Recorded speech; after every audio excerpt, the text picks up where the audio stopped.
recognized. Mr. Chairman, you have received in writing the Secretary's position that he's willing to testify before our committee. Clerk shall distribute the amendment. Sorry. Clerk shall report the amendment.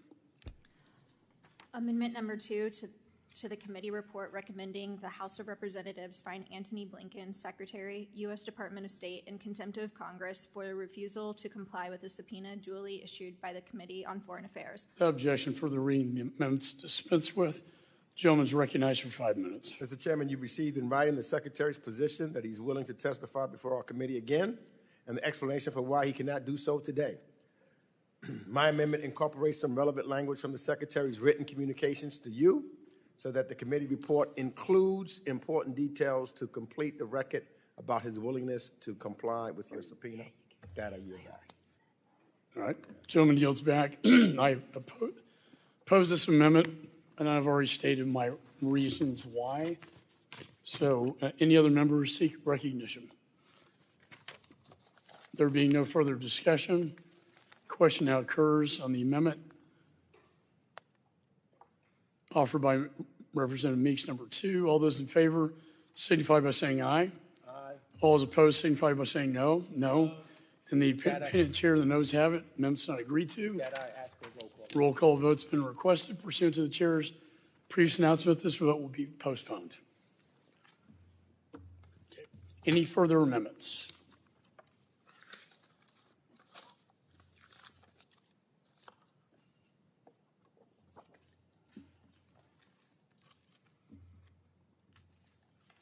Pursuant to notice, I now call up H.R. 8683 to require the Secretary of Defense and Secretary of State to monitor efforts by the People's Republic of China to build or buy strategic foreign ports and for other purposes. The bill was circulated in advance.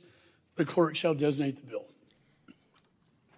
H.R. 8683 to require the Secretary of Defense and the Secretary of State to monitor efforts by the People's Republic Without objection, of China. first reading is dispensed with. Bill is considered read and open to amendment at any point. Is there any discussion on the bill? Mr. Heising is recognized for 5 minutes. Mr. Chairman, yes, I have an amendment at the desk. Or you want to wait on that? What's that? Oh, the amendment.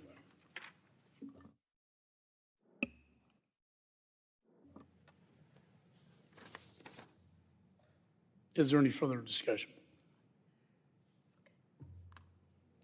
Mr. Heising is recognized for 5 minutes. Need to be on top of it. Mr. Chairman, China's malign influence abroad continues to reach new corners of the global economy. Emerging from the Belt and Road Initiative, Chinese President Xi Jinping has created a companion initiative known as the Maritime Silk Road, ratifying a dominating stake in various countries by making critical investments in strategic ports, some of which exist right here near our home. What's more, the likelihood of the PRC leveraging its ports infrastructure in the future to affect the flow of goods globally remains a significant challenge for the United States and our allies. While many of these investments are portrayed as commercial relationships, the PRC's goal is to reach, global reach is cause for concern, as many of these ports pose significant dual-use military risk as well. The fact remains the Chinese investments in strategic ports offer the CCP a launching pad to engage in a campaign of modern-day espionage. Right here in the Western Hemisphere, the PRC is nearing completion of the gateway from South America to Asia, Chancay, Peru. This is in Chancay, Peru. This is a $3.6 billion deepwater megaport, which is owned by the Chinese state entity known as COSCO, C-O-S-C-O Shipping, which has ties to the People's Liberation Army. Once finished, goods could travel from the Chancay to Shanghai in less than 3 weeks, significantly reducing travel time and creating a significant opportunity for the PRC to expand its market presence. Additionally, China manages ports at both ends of the Panama Canal, where the CCP coordinates private companies in pursuit of its communist agenda. intending to garner more political influence in the volatile region. Here in the United States, two Chinese state-owned entities, Costco Shipping and China Merchant Group, a major participant and proponent of China BRI, controls parts of the ports of Long Beach, Seattle, Los Angeles, Houston, and even Miami. However, the threat of malign Chinese influence doesn't just exist in countries near the U.S. Recently, the Georgian government announced that a Chinese consortium won the tender for the construction of a deep-sea port in the city of Anakalia on the Georgia's Black Sea coast, granting the PRC a 49% share in the port. Strategic location of this port in the middle corridor, the trade route between China and Europe, could make this a crucial project for President Xi. What's noteworthy is that one of the companies involved in the project, China Communications Construction Company, was barred from World Bank finance construction projects from 2011 to 2017 for participating in fraud and bribery, and was sanctioned by the United States in 2020 for promoting militarization in the South China Sea. It's time for the United States to offer a real solution to countries lured in by China's debt trap diplomacy. In response to the PRC's nefarious dual-use intentions, I'm offering the amendment in the nature of the substitute for my bill here shortly that would establish a comprehensive study of the efforts by the PRC to build, buy, or own strategic ports. Specifically, this bill requires the Secretary of State, in coordination with the Secretary of Defense, to develop a global mapping of foreign and domestic ports of importance to the United States due to its capacity of providing military, diplomatic, economic, and resource exploration superiority. Additionally, this bill requires a study analyzing the activities and plans of the PRC to expand its control over global strategic ports while recognizing the U.S. national security and economic implications for such ownership. And Mr. Chairman, I should note that while we're talking about global infrastructure and all these things, we have to remember what this means for our constituencies back home. Our citizens here in the United States are at risk to paying even higher prices. We see it in an unaffordable economy now. And we know that if China were to garner and increase its influence and footprint around the world, we're likely to see that pressure, that economic pressure, and therefore those higher prices for all of our citizens expand as well. So finally, this bill tasks the head of relevant federal agencies to recommend measures to the U.S. government that could take to ensure open access and security for strategic ports and offer alternatives to PRC investments in these ports. Let's talk to our allies and give them options. The ANS was negotiated in good faith with my Democrat colleagues, and where we incorporated their edits to enhance the reporting requirements for electronically enabled espionage posed to U.S. defense and diplomatic personnel within the vicinity of these strategic ports. And without stalwart diplomacy from the United States and its allies and partners, the PRC's global reach will only mature, deepening instability and insecurity abroad. It remains imperative that the U.S. do everything in its power to thwart malign Chinese influence and protect U.S. national and economic interests. And I urge my colleagues to support this bill. I yield back. The gentleman yields. Any further discussion on the bill? Mr. Wilson is recognized. Or did you? No, I'm reserved by block for the ANS. All right. Thank you, Mr. Chairman. And indeed, I'm grateful to support House Resolution 8683 by my good friend Bill Huizenga of Michigan. This legislation provides more resources to combat the subversive Chinese Communist Party. I grew up with a special appreciation of the people of China. My father served there and cherished the Chinese people he served with in the Flying Tigers during World War II in Xi'an, Chengdu, and Kunming.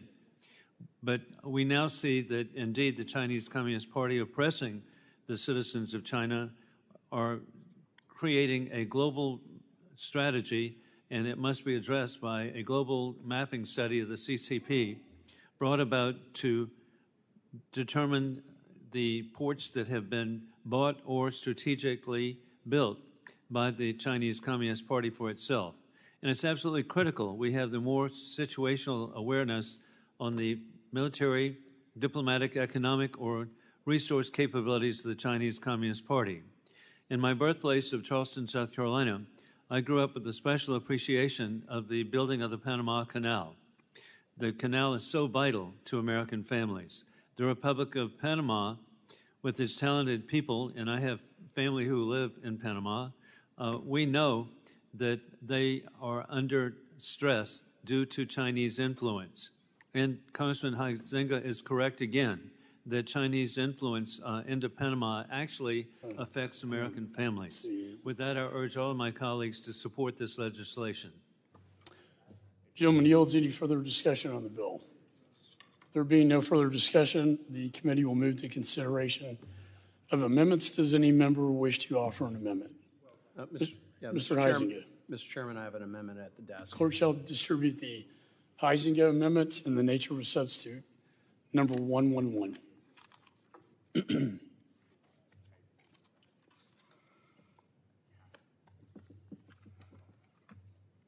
The clerk shall report the amendment.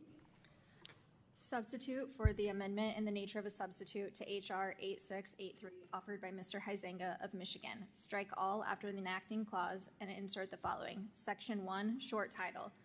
This act may be cited as the Strategic Ports Reporting Act. Without objection, further reading is dispensed with. Gentleman is recognized for 5 minutes.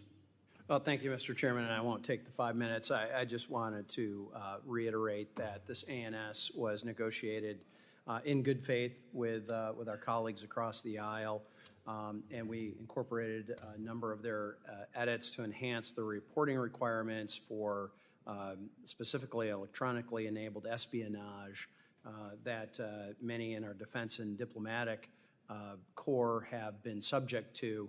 And again, I would just like to reiterate the influence that we are seeing of China and its related companies and organizations on the world economy. They continue to deepen their roots and their influence, and what that will mean to us, as we found out a few years ago with COVID, is, Mr. Chairman, the United States is put at a disadvantage. Our constituencies are put at a disadvantage, and whether it's with availability or with pricing, we know that our folks are dealing with higher prices already and some scarcity and some challenges with that.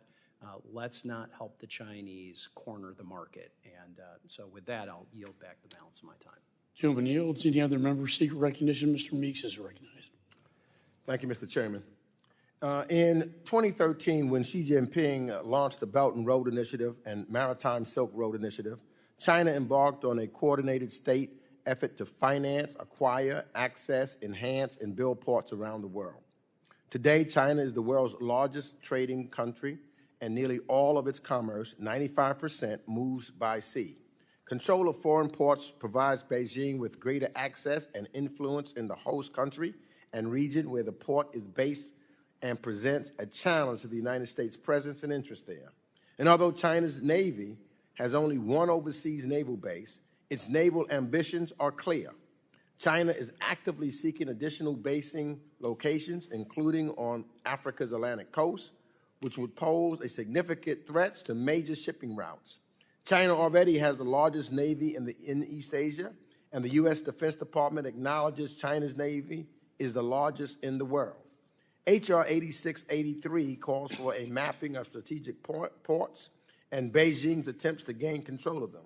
And while I agree that it is critical that we have an accurate picture of the nature, extent, and intent of PRC involvement in port projects around the world, I would also know that this work is already happening. In fact, a number of think tanks and academic institutions have done exactly that kind of mapping exercise on ports this bill is calling for. And I'm submitting for the record just one such report, tracking China's control of overseas ports, which I want to submit without objection. Without objection, so ordered. Which was published just last month by the Council of Foreign Relations. Thanks to this report, we already know that China is actively engaged in 115 port projects in at least 68 countries with more than $65 billion invested or promised. Of these publicly known projects, at least 89 port projects have characteristics that could make them suitable for military applications. I point this out because, unfortunately, many of my Republican colleagues often complain about wasting the American people's taxpayer dollars. Given Republican budget cuts, we are calling for the State Department and DOD to use their limited staffing and resources to do a mapping exercise that is redundant and already online for everyone to read. And if we're going to make them do this work, should we not at least authorize funds to create such a database and strategy and fund the programs to address the risks and deficiencies and opportunities identified? But nevertheless, I am glad that this bill acknowledges the importance of investing in foreign ports to enhance our national security interests. We have to compete with China in that space. And I would note that I have raised concerns previously about imposing sanctions on foreign ports in third countries that are sympathetic to American foreign policy goals, but I don't want to be browbeat into economic submission by American sanctions. This bill's premise that we need to compete with China in a global port infrastructure is correct. But if we pursue an aggressive sanctions policy that forces sympathetic countries to choose, we may not like what they decide. We also need to acknowledge the complexity at play here. Many ports have U.S., Allied, and PRC companies all involved in different roles. We need a pragmatic strategy to compete, not a black and white approach that sanctions or ignores ports that deal with nations we don't like. While there's already extensive public mapping of the global ports owned, constructed, or operated by the PRC entities, the strategy and reporting requirement in H.R. 8683 will shed light on the impact of these ports on the United States interests and national security, and hopefully results in forward-looking recommendations on that diplomatic development and defense engagements that we can use to mitigate the threat from such PRC activities. So I will support the ANS to H.R. 8683 about Beijing's attempt to grow its global maritime influence through investments in foreign ports, and I yield back the balance of my time. Gentleman yields. Any other members seek recognition? There being no further discussion, do any members wish to offer an amendment to the Huizenga amendment and the nature of a substitute? There being no further amendments, the question now occurs on the amendment and the nature of a substitute offered by Representative Huizenga. All those in favor signify by saying aye. Aye. All those opposed signify by saying no. And in the opinion of the chair, the ayes have it, and the amendment is agreed to. There being no further amendments, I move that the committee report H.R. 8683 is amended to the House with a favorable recommendation. All those in favor signify by saying aye. Aye. All those opposed signify by saying no. In the opinion of the chair, the ayes have it, and the motion is agreed to. Without objection, the motion to reconsider is laid on the table. Staff is authorized to make any technical and conforming changes. Pursuant to notice, I now call up H.R. 9564, the Houthi Human Rights Accountability Act. The bill was circulated in advance. Clerk shall designate the bill. H.R. 9564, to authorize the imposition of sanctions with respect to the Houthis and for other purposes. Be it enacted by the Senate. Without objection, first reading is dispensed with. Bills considered read and open to amendment at 8 point. Any discussion on the bill? Mr. Issa is recognized. Thank you, Mr. Chairman. I want to express my support for the Human Rights Accountability Act, otherwise known as the Houthi Act. This legislation introduced by Mr. Phillips, the ranking member of the Middle East Subcommittee, to address the Houthis' blatant human rights abuses against the people of Yemen. The Houthis are a terrorist organization, and I will repeat, they are a terrorist organization that has sought to topple the legitimate government of Yemen. These are their three slogans: death to America, death to Israel, and a curse upon the Jews. They are also an Iranian proxy, which has sought to aid Hamas by attacking international shipping in the Red Sea and the Gulf of Aden since October 7th. Beneath the headlines, however, there's also a committed, systematic human rights abuse against the people under their control. This has been overlooked by the world because of the shelling, the bombing, and the other activities. Well, Saudi Arabia is undergoing a renaissance of liberty, looking forward to women's rights and participation. The Houthis in Yemen are taking the opposite approach and going back to 600 AD. The Houthis have also been documented as using children into their ideology.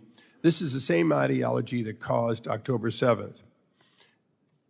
As we look at their violations of basic human rights, as we look at an administration that sadly has not given them this designation as a foreign terrorist organization, we ask why, and we can find no good reason. And that's the reason that there is a bipartisan legislation intended on making it clear that in addition to their activities as a proxy for Iran, they are independently a foreign terrorist organization, and they need to be accounted for. The Houthi Human Rights Accountability Act shines a light on the Houthis' attempt to co-opt the generosity of the international community by attempts to indoctrinate Yemen youth in the bloody ideology and barbaric human rights abuses, and it will require a review of whether Houthi leaders who have been involved in stealing aid, brutalizing their people, and kidnapping have been properly sanctioned in accordance with U.S. law. These straightforward goals are something we can agree to on a bipartisan basis at a time in which such legislation would otherwise be missed. With that, I urge support of it and would notify the chairman that I have one amendment when ready for a very small technical correction. Thank you very much, Congressman Darrell Issa of California. We now will proceed to Congressman Greg Meeks of New York. Thank you, Mr. Chairman, and I support this legislation because we must continue to call attention to the unnecessary and unfair suffering of the Yemeni civilians at the hands of the Houthi movement. Millions of Yemenis are experiencing persistent food scarcity, reoccurring disease, and medical goods shortages because of illegal restrictions imposed on aid by the Houthis. Houthi leadership continues to manipulate and instrumentalize and aid while enforcing oppressive policies on the treatment of women. The Houthis employ child soldiers and arbitrarily detain aid workers and opponents. This bill draws attention to these abusive practices through 3 reporting requirements that will help us to better understand Houthi efforts to block humanitarian assistance and the extent of human rights abuses. This legislation also requires determinations as to whether Global Magnitsky Act and the Livingston Act sanctions for gross violations of human rights and hostage-taking are warranted on Houthi individuals. We must continue to hold the Houthis accountable for their oppression of the Yemeni civilians. And I want to thank my colleagues for bringing attention to these issues, and I will vote in favor of this bill. I yield back. The gentleman yields. Is there any further discussion? We now have the congressman from Minnesota, Dean Phillips. Thank you, Mr. Chairman. I want to thank my colleague and friend, Mr. Issa, for leading this bill with me, the Houthi Human Rights Accountability Act. As has been said by both Mr. Meeks and Mr. Issa, we know the Houthis are an Iranian-backed terrorist organization wreaking havoc not only across the region through its attacks in the Red Sea, but perhaps most importantly right now on the Yemeni people. It's appalling, their human rights abuses, especially against children, as well as the continued detention of United Nations and diplomatic and NGO staff.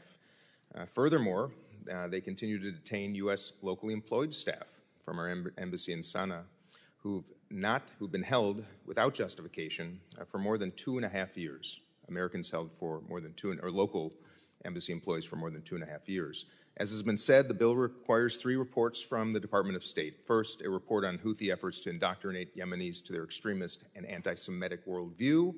Second, a report on human rights abuses committed by the Houthis. And third, a report on obstacles to the provision of humanitarian aid, including an assessment of Houthi interference and the steps the United States and our partners are taking to ensure humanitarian assistance is delivered unhindered and consistent with basic humanitarian principles. Also requires a determination, as Mr. Meeks just said, as whether certain Houthi actors should be subject to sanctions under the Magnitsky Act for gross violations of human rights and or the Levinson Act for hostage-taking. We need to counter the Houthis' malign behavior, send a message to Iran, and protect the Yemeni civilian population. These actions are currently harming Yemenis. They're restricting access to desperately needed humanitarian aid, getting very little attention in these halls or around the world, and they're preventing peace in a country that needs it desperately. They must be held to account. And with that, I'm grateful to be working with my colleague, Mr. Issa, on a bipartisan piece of legislation that I think reflects well on this institution and this committee. With that, I yield back. And we're grateful for your input, Congressman Dean Phillips of Minnesota, for your yielding back. And now, Mr. Chairman, I have an amendment at the desk. Well, no. Oh, I'm sorry, there's more. No, hey, everybody wants to say something nice about your legislation now. Don't get in the way, okay? And so you particularly want to hear from the Republic of Illinois. And so we have Congressman Jonathan Jackson of Illinois. Thank you so much. I'd like to thank Congressman Issa and Congressman Phillips for their work. I strongly support the Houthi Human Rights Accountability Act because it's long overdue for this terrorist organization to be held accountable. The people of Yemen and the region have suffered tremendously through the hands of the Houthis, who have obstructed every peace effort, committed gross human rights violations on its own citizens, including unlawful killings, starvation, and recruiting child soldiers. The Houthis has extended terror to the region, to the sea, and this is why I urge all of you to co-sponsor my bill, H.R. 8934, Sanctions Sea Pirates Act of 2024, which passed this committee on a voice vote. My bill will require the President and other related branches of the U.S. government to work with allies and partners around the globe to combat piracy around the globe and to curb the surge in piracy off the coast of Somalia and the Gulf of Aden. Impose sanctions with respect to any foreign person that knowingly engages in piracy, block foreign assets, etc. I yield back. Thank you very much. There being no further discussion of the bill, the committee will move to consider amendments, and we are eager to hear from Congressman Darrell Issa of California. Mr. Chairman, I have an amendment at the desk. The clerk shall distribute the amendment.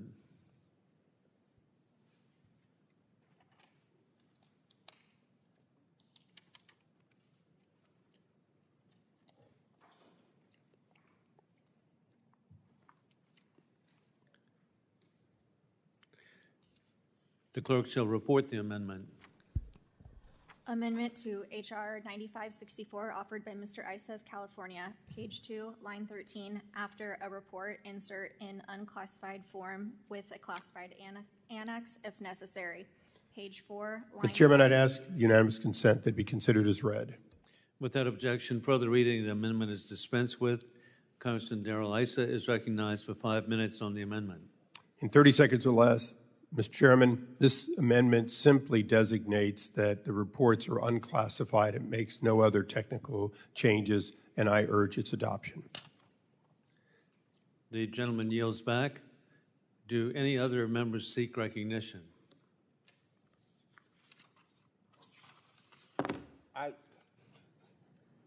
And we recognize Congressman Ranking Member Meeks. I just want to say that I support Mr. Issa's amendment, which makes minor technical corrections to the reporting requirement. Yield back. Well, hey, bipartisanship lives. There being no further discussion, the question now occurs on amendment being offered by Congressman Issa, number 215. All those in favor signify by saying aye. Aye. Aye. All those opposed signify by saying no. In the opinion of the chair, the ayes have it, and the amendment is agreed to. Are there any further amendments? There being no further amendments, I move that the committee report House Resolution 9564 as amended to the House for favorable recommendation. All those in favor signify by saying aye. Aye. All those opposed, no. The opinion of the chair, the ayes have it, and the motion is agreed to. Without objection, the motion to reconsider is laid on the table, and staff is authorized to make any technical and conforming changes. Pursuant to notice, I now call up House Resolution 9719, Strengthening USAID Management Act. The bill was circulated in advance. The clerk shall designate the bill.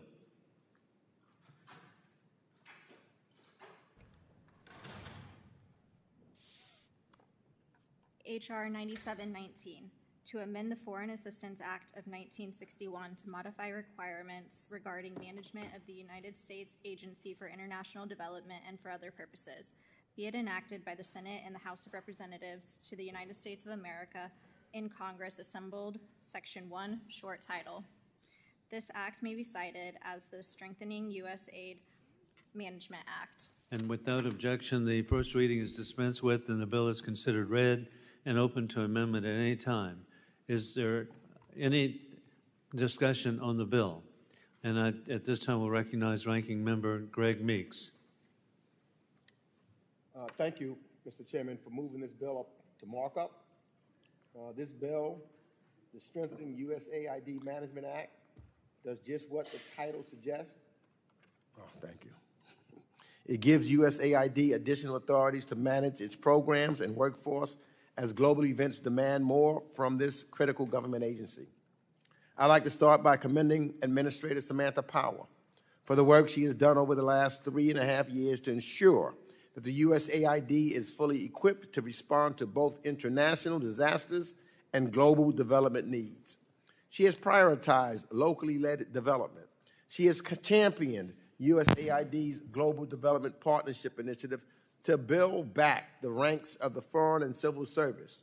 And she has installed 2 deputy administrators, including one dedicated to management and resources, to elevate these issues that are foundational to the USAID's success.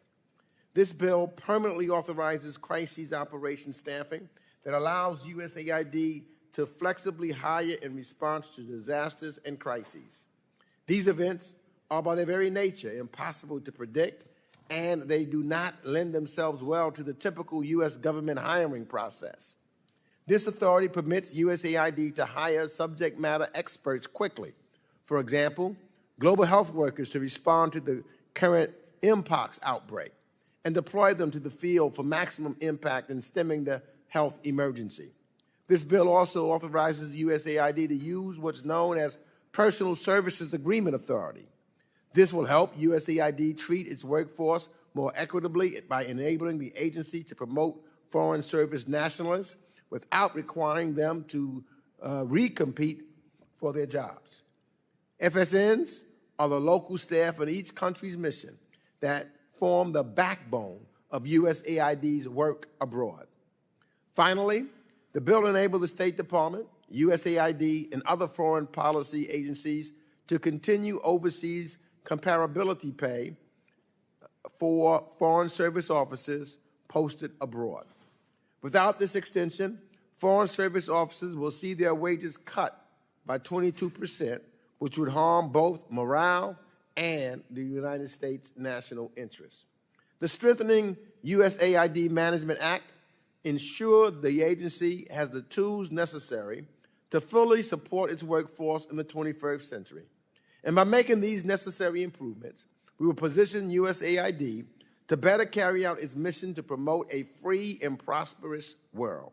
And I want to thank Chairman McCall and his staff for working with us on this legislation, and I urge my colleagues to support this bill, and I yield back the balance of my time.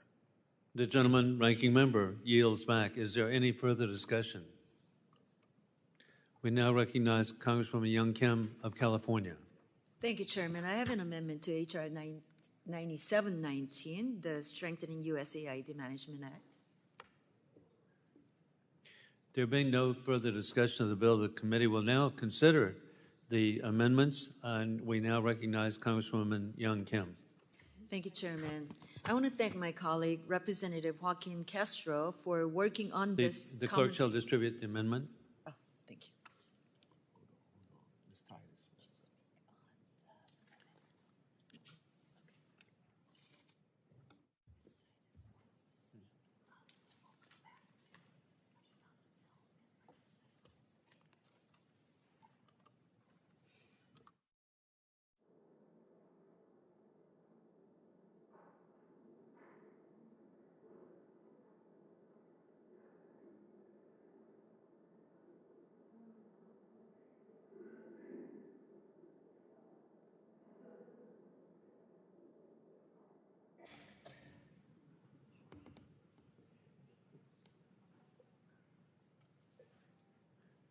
As we proceed, Congresswoman Titus is seeking recognition on the bill, and then we will proceed to amendments.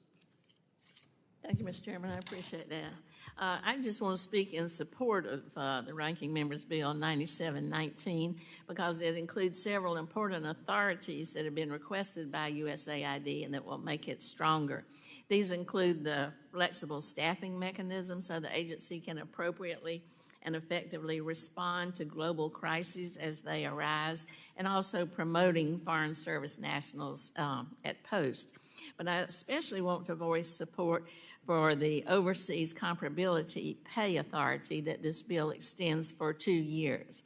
Earlier this month, I led 25 of my colleagues, many from this committee, in a letter to the Speaker urging him to include Overseas Comparability Pay in the CR draft, which we will be voting on later this week. And, Mr. Chairman, I ask unanimous consent to include that letter in the record. Without objection. Thank you. In the letter, we highlight the fact that Overseas Comparability Pay is a mission-critical authorization with national security implications. It ensures basic pay equity between Foreign Service officers in Washington and those posted abroad to be sure that we are recruiting and retaining our top talent. If this authority were to lapse, our diplomatic corps, which is a group of fiercely patriotic individuals who bravely advance U.S. interests abroad at great personal sacrifice, would see an average of 22% pay cut. The immediate impact of a OCP lapse would be undeniable financial hardship, but it could also have long-term impacts on morale at a time when we are facing extreme competitiveness from China and Russia. One Foreign Service officer stationed in Algeria put the real human toll of this in stark terms. They said, and I quote, "This OCP lapse would hurt early career officers like me who have little savings, continue to pay student loans, and are starting families. Losing 20% of my paycheck would force me to choose between important medical procedures, our mortgage, and my wife's student loans. It would make a challenging post more difficult for my family. I'm not the only one making a sacrifice by being here.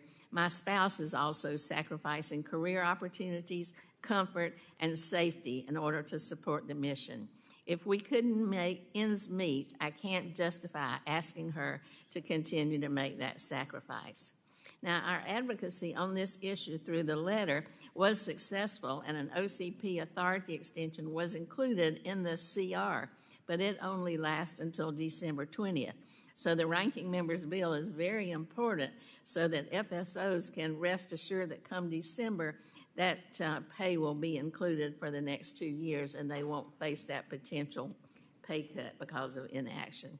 As members of this committee, we talk about diplomacy all the time, and we're duty-bound to support our diplomats and development professionals as they bravely advance our foreign policy interests around the world.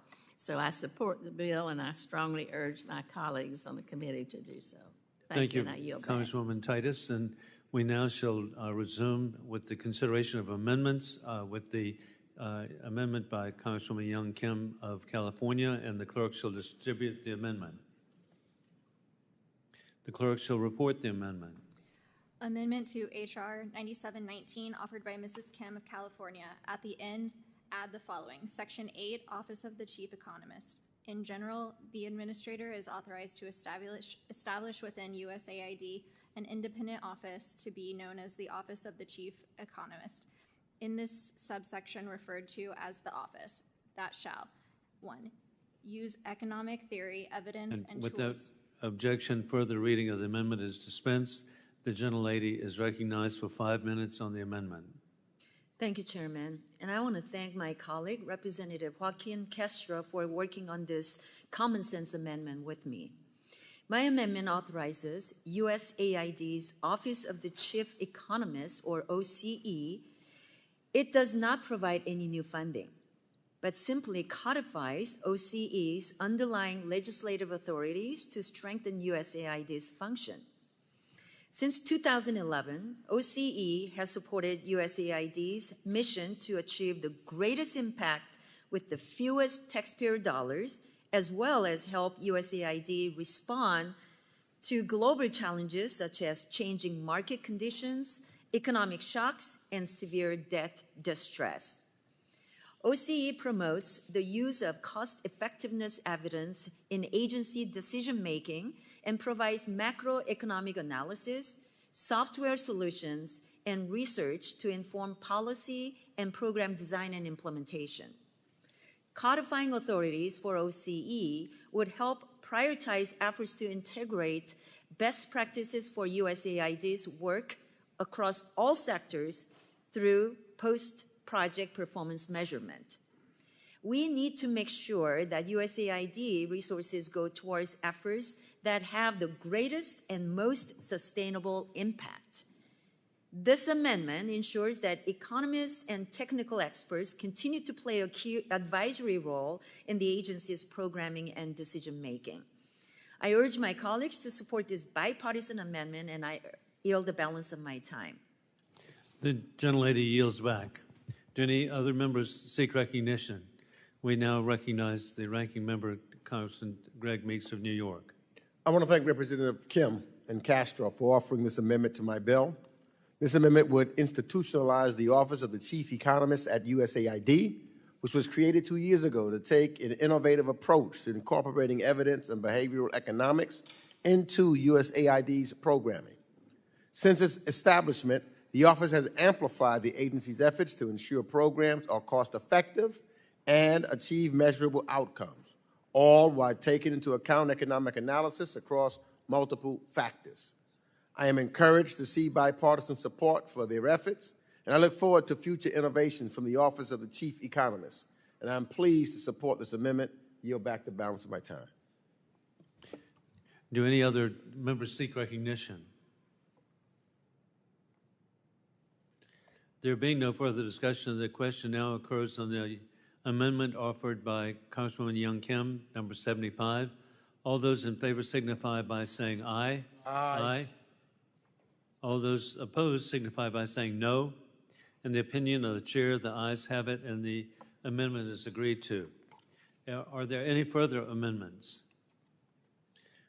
There being no further amendments, I move that the committee report House Resolution 9719 as amended to the House with a favorable recommendation. All those in favor signify by saying aye. Aye. All those opposed signify by saying no. In the opinion of the chair, the ayes have it, and the motion is agreed to. Without objection, the motion to reconsider is laid on the table, and the staff is authorized to make any technical or conforming changes.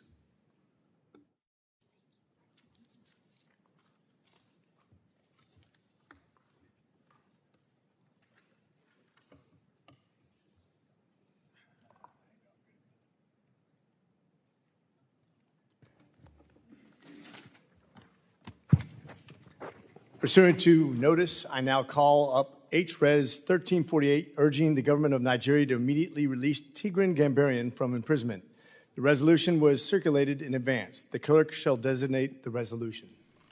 HRes 1348, urging the government of Nigeria to immediately release Tigran Gambaryan from imprisonment. Whereas Tigran Gambaryan is a citizen of the United States and a resident of Georgia and a former federal agent. Whereas Tigran Gambaryan worked for the Internal Revenue Service for over 10 years, investigating highly public crimes and seizing over $4 billion in illicit funds on behalf of the United States government. Whereas Tigran Gambaryan, on the date of his detainment, was employed by Binance Holding Limited as the head of the financial crime compliance. Whereas on February 26, 2024. Without objection, the first reading is dispensed with, and the resolution is considered read and open to amendment at any point. Without objection, I will present the amendment in nature of the substitute circulated to members in advance shall be considered as read and will be treated as original text for purpose of amendment. I recognize myself for a statement. I deeply appreciate the committee's consideration on this important resolution during this markup. As many of you know, my constituent, Mr. Tigran Gambaryan, has been wrongfully detained by the Nigerian government since February. That's 7 months now. The Nigerian government arrested Mr. Gambaryan after luring him to Nigeria for a meeting with Nigerian officials in his official capacity as Binance's head of financial crime compliance. This is a citizen who's never been accused of anything of wrongdoing in the United States. He was an IRS investigative agent. Once detained there, they took away his passport and held him without legal basis or without even charging him for weeks. Since then, the Nigerian government prosecutors have thrown bogus charges against him as legal justification to hold him hostage. Tigran is being held in the notorious Kuje prison, where they imprisoned Boko Haram and ISIS terrorists. He is being denied basic due process and repeatedly denied adequate medical care despite the fact that he suffers from malaria, pneumonia, tonsillitis, and complications from 2 herniated discs, which make it extremely painful to walk. The situation is so dire that we recently celebrated the quote-unquote good news that his lawyers were able to gain access to the prison to meet with Tigran. We were relieved that the prison officials allowed him access to a walker to attend the meeting because he had been bedridden for days due to excruciating back pain.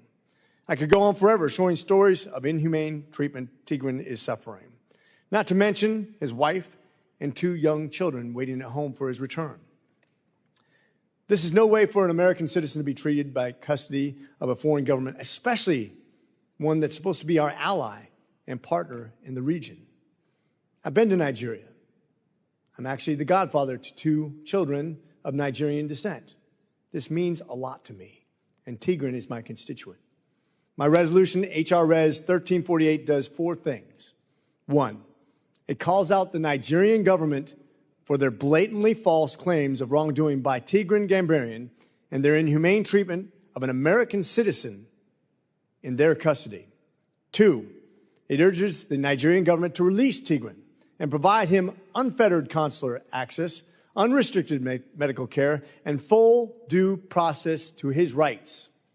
3, it urges the State Department to use all available assets, all means, to secure his release and formally declare him as wrongfully detained under the Levinson Act. 4, it conveys our thoughts for his family and all other U.S. citizens who have been wrongfully detained abroad. The United States government must do everything in its power to secure the release of Tigran Gambaryan and all our citizens wrongfully detained abroad. Unfortunately, this has been applied unevenly and politically. This man deserves his rights. I am thankful to my co-lead, Representative French Hill, and Representatives Houlihan and Fitzpatrick for visiting Tigran during his imprisonment in Nigeria and for their support in advocating for his release. I also want to thank the HVAC Africa Subcommittee staff and the U.S. Embassy consular staff in Nigeria for their tremendous work to support Tigran and his family during this incredibly difficult time. Passage of this resolution is just the first step, and we will not stop until Tigran is released. I ask for my colleagues' support of this bill. Thank you, and with that, I yield back. Is there any discussion on this resolution? I recognize Mr. Meeks for 5 minutes. Thank you, Mr. McCormick. Thank you, Mr. McCormick. And I'd like to express my concern to Tigran Gambaryan, whose health has deteriorated significantly since he's been held in prison in Nigeria. I also want to thank his wife and family, who have been working tirelessly to advocate for him. The resolution before us urges the government of Nigeria to release him immediately on humanitarian and medical grounds. Now, I understand the Nigerian government has accused Binance, Mr. Gambaryan's employer, of crimes related to harming Nigeria's economy and working through this, its judicial system to pursue that case. However, it is clear that Mr. Gambaryan's health has suffered significantly during his detention. He's contracted malaria and pneumonia and is reportedly in a great deal of pain resulting from herniated discs in his back. The United States government officials have communicated with the Nigerian government at the highest levels to raise Mr. Gambaryan's case and to request his release on humanitarian grounds. And I'm greatly disappointed that the Nigerian government has not officially responded to those requests. It is the responsibility of the United States State Department to determine whether Americans imprisoned abroad are wrongfully detained. And I know that the State Department is fully engaged in Mr. Gambaryan's case, and they are weighing the facts according to their process. But regardless of how that process plays out, we must continue to press the Nigerian government for Mr. Gambaryan's release, urge them to respect his fundamental rights, and take far greater care to ensure his health and well-being. And so, therefore, I will support the resolution, and I yield back the balance of my time. I want to thank the ranking member for his support in this bipartisan effort to do what's right for an American citizen. And with that, I also recognize my co-sponsor and somebody who's been very near and dear to this process and who's been really probably the hinge-pin of the efforts to release Tigran, and I appreciate him, and I recognize him for 5 minutes. Mr. French Hill. Chairman McCormick, thank you. Ranking Member Meeks, thank you for your commitment. I come to the committee today with a heavy heart and great frustration that an allied government of the United States, the great country on the west coast of Africa, Nigeria, a longtime partner of the United States in the fight against ISIS, in the fight against Boko Haram, has taken this unprecedented action of, Mr. Chairman, snatching an innocent American citizen under false pretenses in their country and imprisoning him. So I support this resolution, HRES 1348, fully, but I would argue to my colleagues asking for his release on humanitarian grounds, which is a term used by the State Department, is good but unacceptable to me, because he needs to be released, period, full stop, as an American citizen, innocent of these trumped-up charges, innocent of any connection with the assertion that the company Binance has in some way damaged Nigeria and Nigeria's economy, an economy that is long suffering, and the Nigerian people long suffering. So I stand in support of this on behalf of Tigran and his family, his wife Yuka, their 2 kids, aged 10 and 5, who their dad just went on a business trip in February and has been locked up in prison since, with spotty medical attention, spotty legal attention, solid consular support from our embassy in Abuja, but ambivalence, contempt, and outrageous behavior on the part of the so-called legal system in Nigeria and the government of Nigeria. We're standing with the family. You know, Mr. Chairman, Representative Haley Stevens and I co-chair the task force here in the House, which this committee has been such an important part of, to bring attention to those Americans wrongfully detained and illegally held abroad by terror groups or by state actors.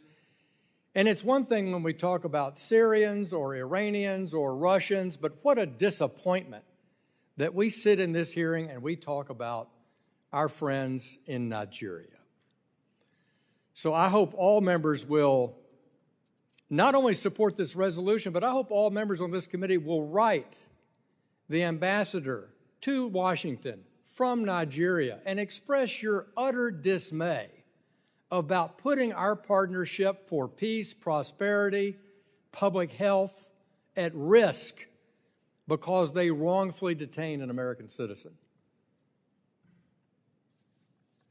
I've made that clear to the Nigerian ambassador. I got double talk about legal process in Abuja and long breaks, summer breaks in the court schedule. I don't get facts. And so I support our Ambassador Rick Mills' efforts in Abuja, but I urge the State Department, I urge President Biden, turn up the heat on the government in Nigeria. Honor the fact that an American citizen has been snatched by a friendly government and put in prison over something he had no responsibility for in a country that not only has good relations with our country, but we in the Justice Department and the IRS, former employers of Tigran Gambaryan, have a deferred prosecution arrangement with Binance. With Binance. The government of Nigeria has leverage over Binance by just working with the United States and our legal system and our observation and oversight of Binance. And it makes the snatching of an American citizen even more outrageous. So I ask all my colleagues to support this resolution. I ask for your prayers for Tigran's health under extraordinarily poor conditions. I ask you to pray for comfort for his friends, his family, his spouse, Yuki, that this man is released unconditionally by the Nigerian government. And I think this resolution is an important step, and I hope it comes to the House floor promptly. And with that, I yield back. Thank you, Mr. Hill, a true warrior for rights of citizens of the United States of America. And I want to speak directly to the Nigerian government right now. Those representatives that come here to the United States as ambassadors and all those people in power who have any kind of effect on this case. I want to ask them a simple question. Is it worth it? Is it worth it to go after a guy who was asked to come to Nigeria, who came without resistance, who came willingly, on good faith, a citizen of the United States of America? Is it worth it? A guy who's never had a question about his integrity or his honesty or breaking of any law. Is it worth it to take away the rights of a family man, a father, a husband, a brother? Is it worth it to put in contempt the relationship between two countries that at no time in history have needed each other more than right now?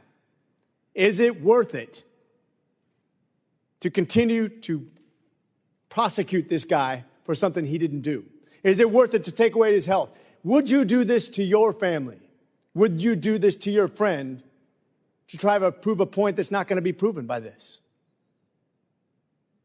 I challenge those in charge of this judicial process, and I charge the Nigerian government to take the right road, to be righteous, and make sure that this process is worth it.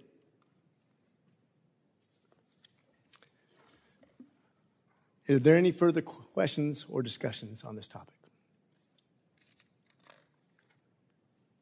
There being no further discussion on this resolution, the committee will move to consideration of the amendments. Oh, Mr. Jackson, you're recognized for 5 minutes. Thank you, Honorable Congressman McCormick. Thank you, Ranking Member Meeks. I support this bill not to interfere in Nigeria's judicial process, but to appeal to the government of Nigeria, whom we've had a very respectable and long-lasting working relationship, to support the release of Mr. Tigran Gambaryan on a humanitarian ground. With his health deteriorating and the lack of proper medical attention, Mr. Tigran must be able to come home where he can get the proper life-saving care he urgently needs. Our two countries have had a long shared history and a strong relationship for decades, which should not be overshadowed by this case. I hope to engage the Nigerian government soon with my other colleagues to assist in releasing Mr. Tigran Gambaryan on humanitarian grounds as soon as possible. This is an earnest appeal, and I thank you for your consideration. I yield back. Thank you, Mr. Jackson. The gentleman yields back. Are there any other further discussion? There being no further discussion on the resolution, the committee will move to consideration of amendments. Does any member wish to offer an amendment? There being no amendments, I move that committee reports HRES 1348 as amended to the House with a favorable recommendation. All those in favor signify by saying aye. Aye. All those opposed signify by saying no. In the opinion of the chair, the ayes have it, and the motion is agreed to. Without objection, the motion to reconsider is laid on the table, and the staff is authorized to make any technical and conforming changes. Pursuant to notice, I now call up H.R. 9718, the Extending and Enhancing the U.S.-UK Nuclear Cooperation for Mutual Defense Purpose Act. The bill was circulated in advance. The clerk shall designate the bill. H.R. 9718 to provide for the approval of the amendment to the agreement between the government of the United States of America and Without objection, the first reading is dispensed with, and the bill is considered read and open to amendment at any point. Are there any discussions to the bill? Mr. Zinke, you are recognized for 5 minutes. Thank you, Mr. Chairman. I want to thank the chairman and ranking member for today's consideration of H.R. 9718, the extension and enhancing of the U.S. Nuclear and U.K. Nuclear Cooperation for a Mutual Defense Purpose Act.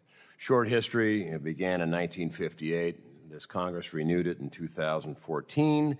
It is now up for renewal. What this bill does is two things. It corrects an ambiguity between 60 session days and 60 days. And then it specifies that it is renewed. Just a brief summary of why this is important. I think everyone knows we face a potential nuclear conflict in multiple theaters, to include Ukraine, the Middle East, and I would say the Pacific. The UK-US mutual agreement is the core to these agreements that extend globally, and without this agreement, other things are affected, like the Pacific. And my gentleman to my right from Guam, as a secretary, I visited Guam, American Samoa, and the territories in the Pacific.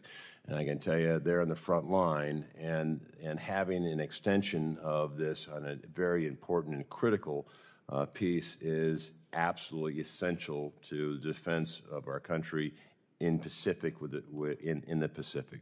So with that, I urge my colleagues to pass this bill and send a clear message to our allies and our adversaries that America defends freedom. And with that, I yield back. The gentleman yields, and Ranking Member Meeks is recognized for 5 minutes. Thank you. I support this bill. And as a result of the Biden-Harris administration's efforts over the past 4 years, opioid deaths are at a 3-year low. Yet, everyday Americans are dying across our country due to the scourge of fentanyl afflicting too many communities across the country. Precursors or chemical components used to synthesize these deadly... Wrong one. But I do agree fentanyl is a problem in the Pacific. Oh, we took this bill out of it. Where is it? 97-whatever. I still support this bill. Thank you, Mr. Chairman. I think we're done here. I still support this bill.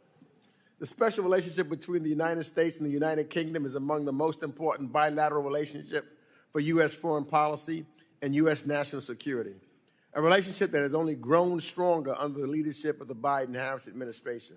From helping Ukraine fight for its freedom and independence against Russia's horrific war of aggression, to fighting climate change, to strengthening our partnerships in the Indo-Pacific with AUKUS, the United States and the UK continue to stand side by side. And with that relationship in mind, I thank my colleagues for bringing forth this measure today, one that ensures that the growing cooperation on nuclear energy and nuclear security between the United States and the United Kingdom can continue. This measure is simple. It ensures that the amended defense agreement the administration submitted to Congress in July of this year, after already having undergone deliberative interagency technical review, can go into effect unhindered by the flux of our legislative calendar. And with that, I support this bill and yield back. The gentleman yields. Is there any further discussion? There being no further discussion of the bill, the committee will move to consideration of the amendments. Does any member wish to offer an amendment? There being no amendments, I move that committee report H.R. 9718 to the House with a favorable recommendation. All those in favor say aye. Aye. Aye. Aye. All those opposed signify by saying no. In the opinion of the chair, the ayes have it, and the motion is agreed to. Without objection, the motion to reconsider is laid on the table, and the staff is authorized to make any technical and conforming changes.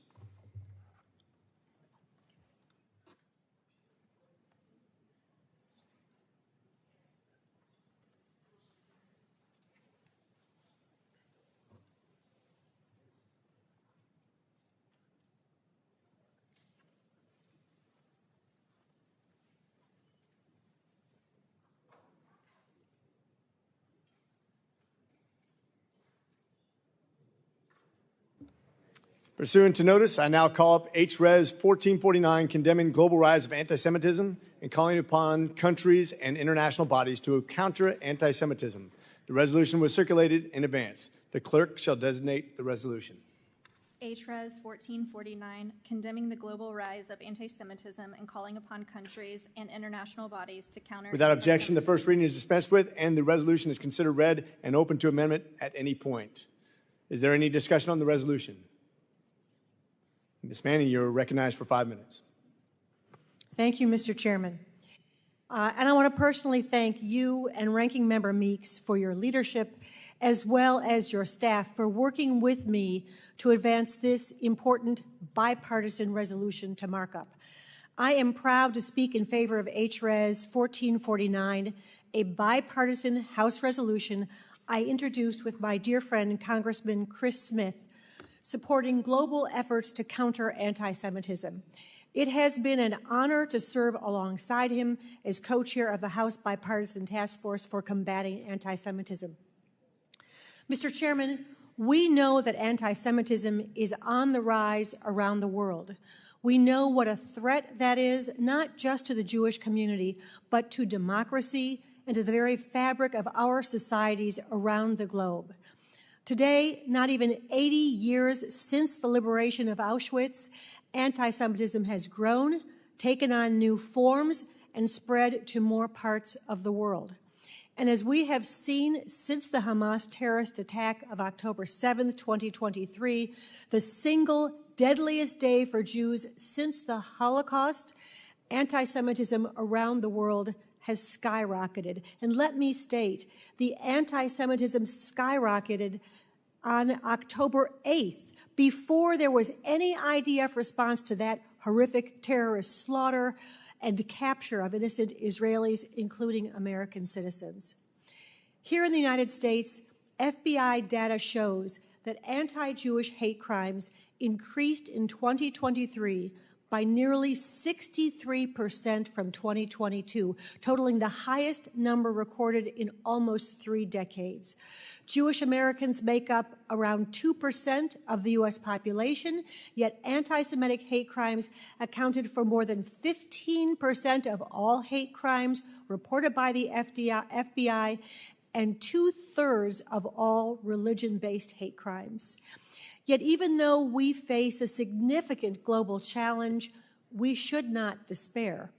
That's because there has been critical and unprecedented progress made in the fight against anti-Semitism in recent years. In 2004, the OSCE acknowledged that anti-Semitism had assumed new forms and posed a new threat to security and stability in the region.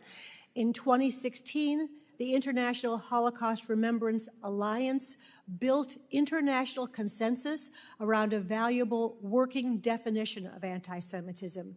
And in recent years, many countries around the world have appointed special envoys or coordinators or advanced national strategies to deal with the rise of hate against Jews. Congress and this committee have also taken the lead in supporting efforts like the Global Anti-Semitism Review Act, the Combating European Anti-Semitism Act, and the Special Envoy to Monitor and Combat Anti-Semitism Act. This July in Buenos Aires, Argentina, Deborah Lipstadt unveiled the Global Guidelines for Countering Anti-Semitism, a new landmark international framework for acting against anti-Semitism, which countries around the world can sign onto and embrace. And Mr. Chairman, I'd like to request unanimous consent to enter into the record a copy of the global guidelines, as well as Ambassador Lipstadt's speech of July 17, 2024. Without objection, so ordered. I want to commend my good friend, Ambassador Lipstadt, and her team at the State Department for their excellent work on these guidelines. We now have a multilateral international framework that can provide structure and guidance with best practices we know to be effective to other governments and to our own embassies who have a shared obligation and responsibility to counter anti-Semitism. This includes clearly and unequivocally condemning anti-Semitism, providing physical protection and security for Jewish communities, enforcing hate crimes, and educating future generations about the Holocaust and the long history of hate targeting Jews. I'm pleased that more than 40 countries and international bodies have already endorsed the guidelines, and we're working hard to make sure many more countries in different regions join them in the coming months. House Resolution 1449 condemns the rise of anti-Semitism and expresses our support for these guidelines and other efforts to counter anti-Semitism. I want to thank my colleagues on both sides of the aisle who've joined as co-sponsors of this important resolution. I deeply appreciate your leadership and commitment to this effort. Mr. Chairman, anti-Semitism is wrong, it's dangerous, it deserves to be condemned. These guidelines will strengthen the resolve and provide the tools for governments around the world to counter the scourge of anti-Semitism and to prevent its normalization. I urge my colleagues to join me in support of this resolution, and with that, I yield back the balance of my time. The gentlelady yields, and with that, I will add that at no time in the history of the United States has there been a time where someone could actually steal a flag, burn it in front of us, and then raise a Hamas terrorist flag above United States property. These are truly troubling times. I hate that we have to face it, but at least we're facing it together. I'm 100% behind you, and I look forward to continued resolutions on this. With that, Mr. Wilson is recognized for 5 minutes. Thank you, Mr. Chairman. Sadly, anti-Semitism is on the rise around the world. I particularly am shocked as I grew up in Charleston, South Carolina, where at the time of the American Revolution, the largest Jewish population in the New World was located in Charleston. Additionally, I'm very grateful my home state, actually the province of South Carolina, was the very first constitution to recognize Judaism, and I'm very grateful in South Carolina, the very first Jewish American elected to public office in the New World was in the Provincial Assembly of South Carolina, and then sadly, the first Jewish American killed in the Revolution was in Charleston, South Carolina, and so it's particularly shocking to me that there would be anti-Semitism. Following the mass murder of October 7th and the existential defensive response by Israel, which has been very responsible with the leadership of Prime Minister Benjamin Netanyahu, we have witnessed horrific targeting of Jewish persons around the globe. The response by the international community has been disgraceful. Organizations and countries have used the regime in Tehran talking points to discredit Israel and undermine the right of its existence and self-defense. I'm very grateful to support House Resolution 1449.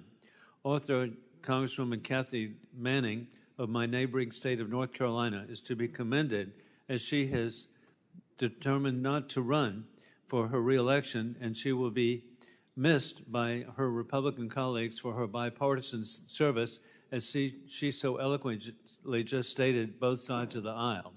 Additionally, another guy of both sides of the aisle, ironically, Congressman Dean Phillips, is sitting next to Congresswoman Manning, and he too will be appreciated for making a difference for the people of Minnesota.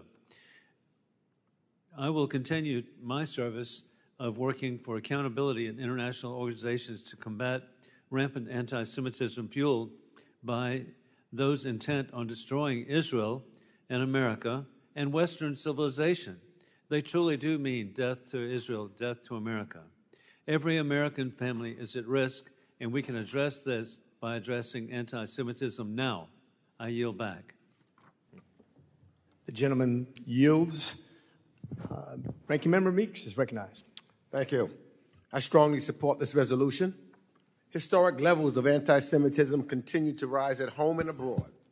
This remains a concern for me, and it should be for every member of this committee and all decent people all over the world. Anti-Semitic tropes and anti-Jewish stereotypes, including age-old and dangerous accusations of dual loyalty against Jewish Americans. We must stop this behavior in the United States and help allies and partners to stop it overseas. I'd like to enter into the record an article that references the FBI's newly released statistics showing that anti-Semitic hate crimes in the United States surged 63% in 2023, with 1,832 recorded incidents, the highest on record. Rep. Manning's resolution serves to help allies and partners abroad formulate plans to combat anti-Semitism based on the hard work of Deborah Lipschat, the special envoy to monitor and combat anti-Semitism, a position authorized by this committee.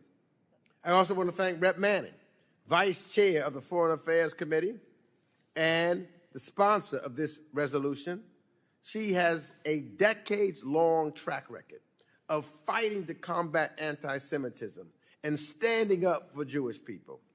We've been lucky to have her serve with us in Congress, and we will miss her greatly following her retirement at the end of the year. So I just want to make sure that I personally just say thank you to Rep. Manning, who's been a friend to me, a confidant, one that I could depend on, who is tireless with her service and her work on behalf of the committee and on behalf not only of the people of North Carolina, which he represents, but on behalf not only of Jewish people, but of all of the people of the United States of America. We thank you for your service, your focus, and your dedication to this great country, and we wish you well, and you will be missed here. And with that, I yield back the balance of my time. The gentleman yields. Mr. Phillips is recognized for 5 minutes. Thank you, Mr. Chairman, and just want to support the beautiful words of both Ranking Member Meeks and my friend Mr. Wilson relative to our colleague Kathy Manning, who I celebrate for introducing this condemnation of the global rise of anti-Semitism, and also with Representative Smith for co-leading that with her. As a Jewish American, I can tell you it's true. We've never quite felt in our lifetimes like we do right now. And if one of us is under threat in the United States of America or around the world, then we all are. And anti-Semitism is the canary in the coal mine. And it has found home here in the United States on the far right and on the far left. And there's no legislation, there's no mandate, there's no president or prime minister who can eliminate it. But I do want to encourage and promote and celebrate those on both sides of the aisle, my Republican and Democratic colleagues, for acknowledging this problem and agreeing to work together both here in this country and around the world to root it out. The same way we do with Islamophobia, homophobia, racism, and hate in all its forms. So I want to thank my friends on both sides of the aisle, to my colleague Kathy Manning for sponsoring this, and encourage once again all of us to work together to recognize the humanity in all. With that, I yield back. The gentleman yields back. Is there any further discussion? Just a point of privilege. Thank you again, Ms. Manning, for your service. You will be missed. There being no further discussion of the resolution, the committee will move to consideration of the amendments. Does any member wish to offer an amendment? There being no amendments, I move that committee reports HRes 1449 to the House with favorable recommendation. All those in favor signify by saying aye. Aye. All those opposed signify by saying no. In the opinion of the chair, the ayes have it, and the motion is agreed to. The request for a vote has been made. A roll call has been requested. Pursuant to the chair's previous announcement, the vote will be postponed. The committee will recess for votes on the floor. We will reconvene after votes.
to underline the need to support the modernizers, the innovators, the risk takers, rather than those who seek to undermine and destroy.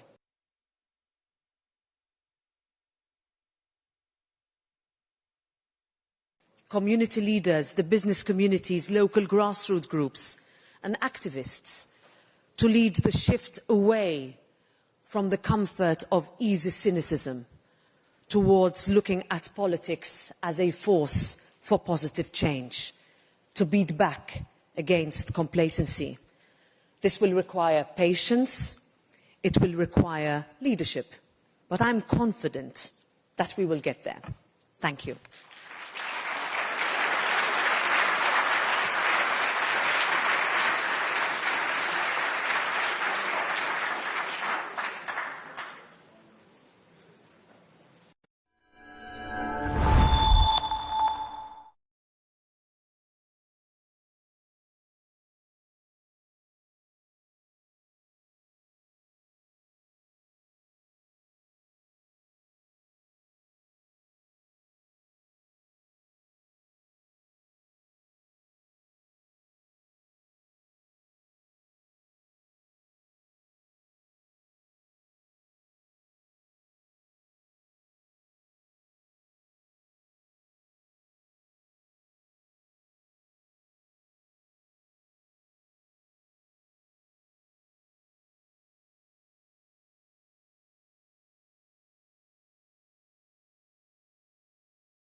But think of it.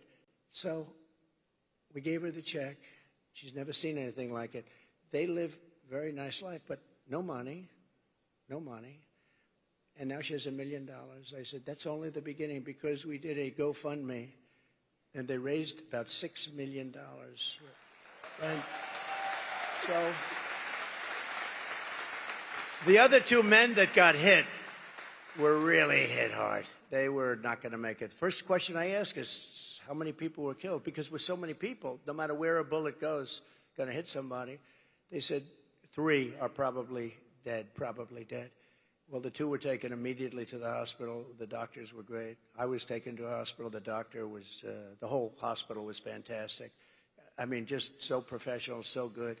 He looked at me, he said, you are the luckiest man. I said, no, maybe it's something else, but he couldn't believe it.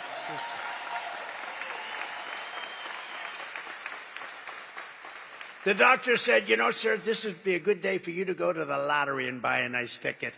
Because what happened here, I've never said anything like that. But, you know, look, some very good things happen. You know the nicest thing when people say, it was God, and God came down and he saved you because he wants you to bring America back. So many people say that.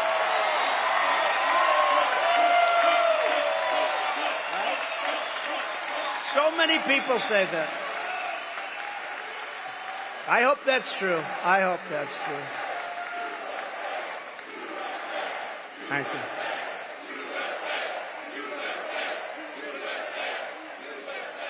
And then I had a little more of God's help about 2 months later.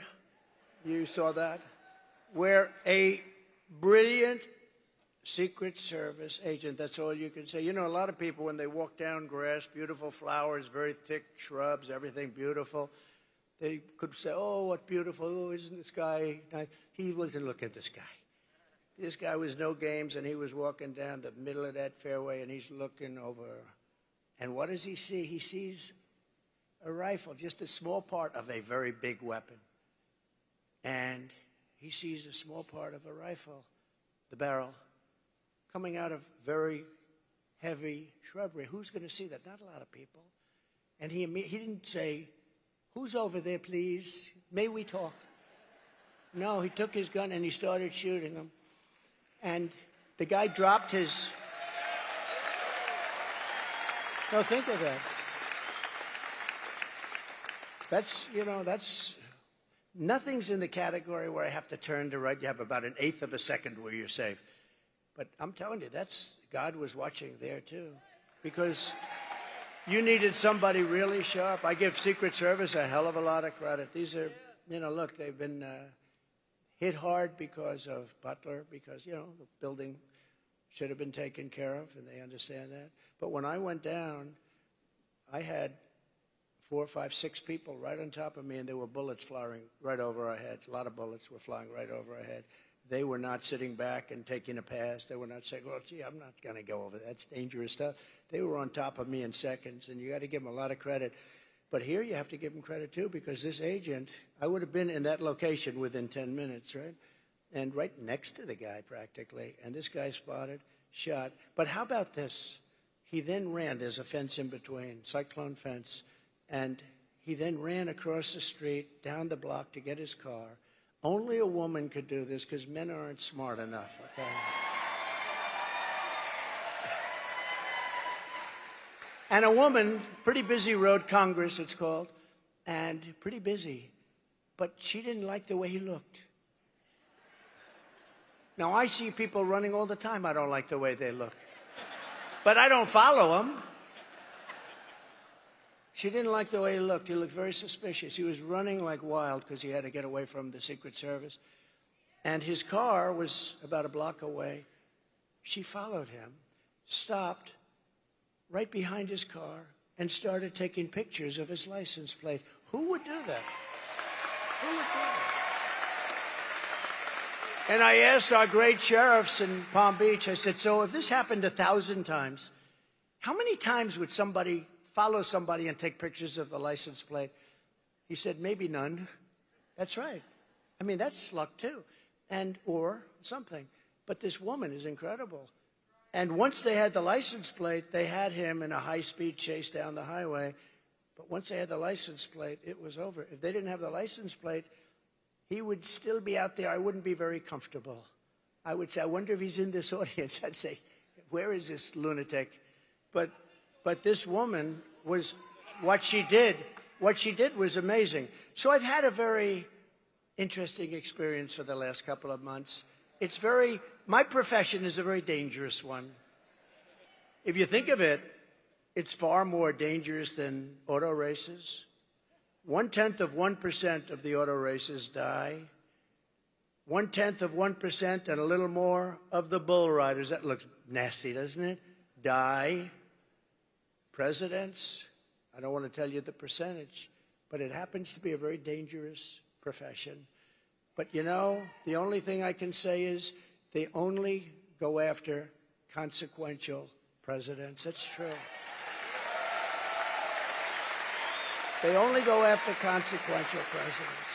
So we are consequential. We're going to be even more consequential because we're going to do things that nobody has ever been able to do in this country. When Kamala is seen at the border on Friday, she will pass hundreds of miles of wall that was built by Trump, and it's wall that really works. And that's why we have, if you look at the arrow on the bottom, the red arrow on the bottom, that was the week I left office. That's the lowest level of illegal immigration in the recorded history of our country. Look at that. Oh, every time I love it, I just go crazy. I love it. But that's the lowest level of illegal immigration. And that includes drugs, and it includes lots of other things. You know, drugs are now coming through our border at about 10 times. We talk about the illegal migrants, but the drugs are pouring through. Fentanyl is pouring through. I had it down to the lowest level, and I had to deal with President Xi in China that he was giving the death penalty. He was going to give the death penalty to anybody, because that's their penalty over there. That's why they have no drug problem. They have the death penalty for drug dealers. He was going to put this category, those that make fentanyl and ship it to the United States was going to get the death penalty. And I told him, if you don't do that, we're not going to do trading with China. We're going to go cold turkey. We're not trading, and we're going to put tariffs on anything that gets through, big ones. And he agreed to do it. And then Biden, of course, dropped the ball, just like he dropped the ball on Israel with Iran. Iran was ready to make a deal. They would have made a deal in 2 minutes, and now they had no money. They had no money. And now they have $300 billion. They made it all in 3.5 years. What a shame. What opportunity has been wasted. When Kamala speaks, be advised, and we have to tell, this woman has allowed record numbers of people into our country. They're from all over the world. They're now creating criminal havoc throughout the country. Aurora, Colorado, you saw that, where Venezuelan gangs are taking over real estate. They become real estate developers. How nice. No, they're taking over real estate, and they have weapons that even our military hasn't seen. Who's giving them these weapons?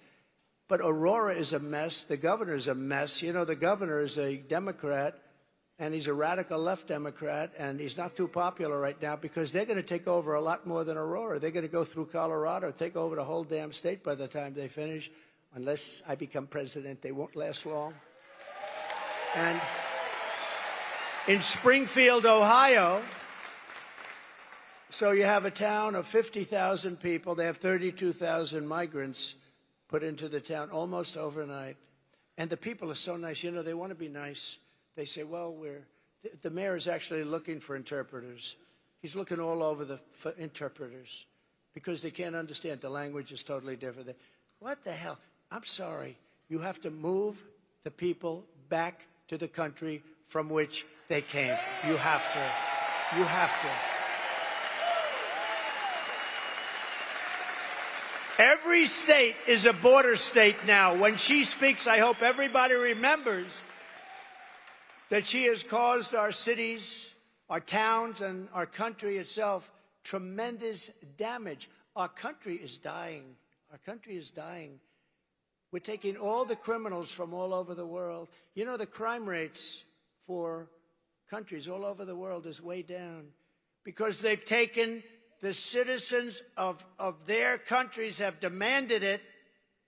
They're taking the criminals out and they're moving them and dumping them into the United States of America, and their crime rates are cut in half and less than that, and their jails, which were packed, in many cases are close to empty and very soon will be totally empty because they've taken their prisoners and they've dumped them into the United States of America. We're like a dumping ground, and we're not going to allow it. We're bringing them back.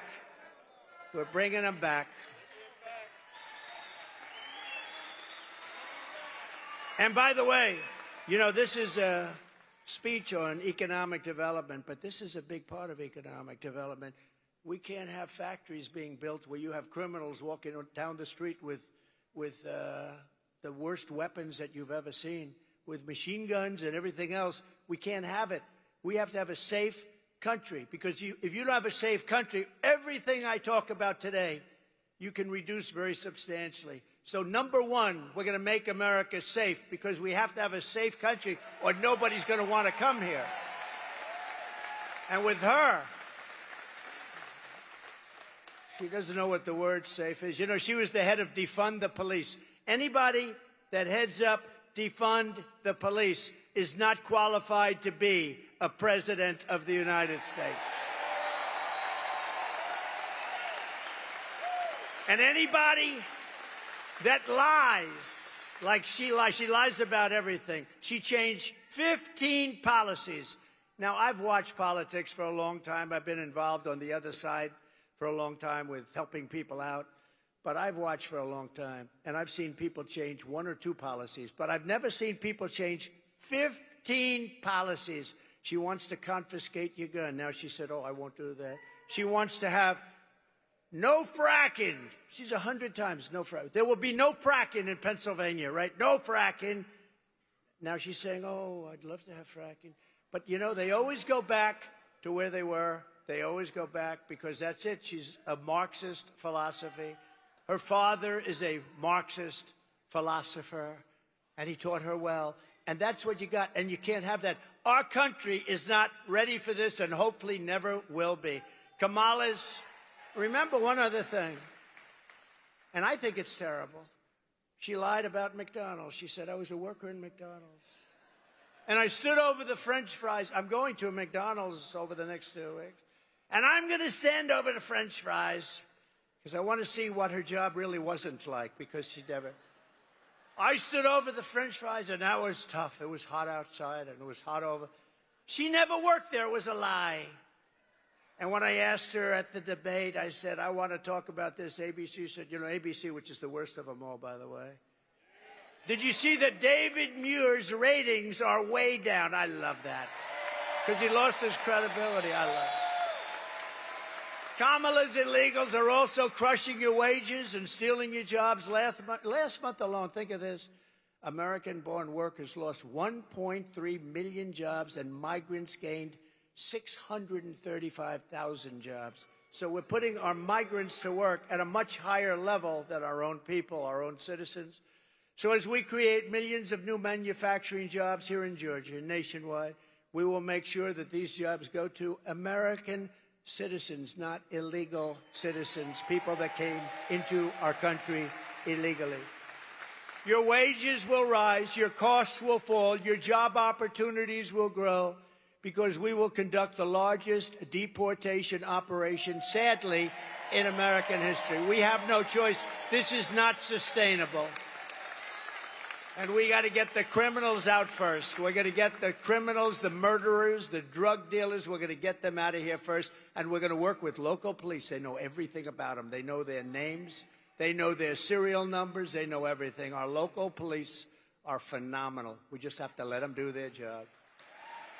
And starting on day one, we will end inflation and make America affordable again. We will have, ready, no tax on tips. No tax on overtime. And for our seniors who have been devastated by this Harris-Biden inflation that was so unnecessary, caused by energy, they let energy go through the roof. It caused it. And also their spending, but I say even more by energy. We're going to have this for our seniors. no tax on Social Security.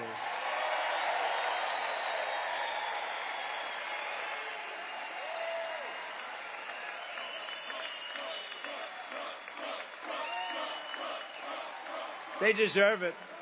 They deserve it, what they've had to put up with. You know, the people with the tips, they're being tormented by this administration, too. They pass new legislation and have other legislation that was ready to go all of a sudden. How about her? She comes out a couple of weeks ago, months after I did, but there will be no tax on tips. But that's it. Nothing ever happened. Nothing ever happens with her, because if it did happen, she would have done it 3.5 years ago. That's what I say.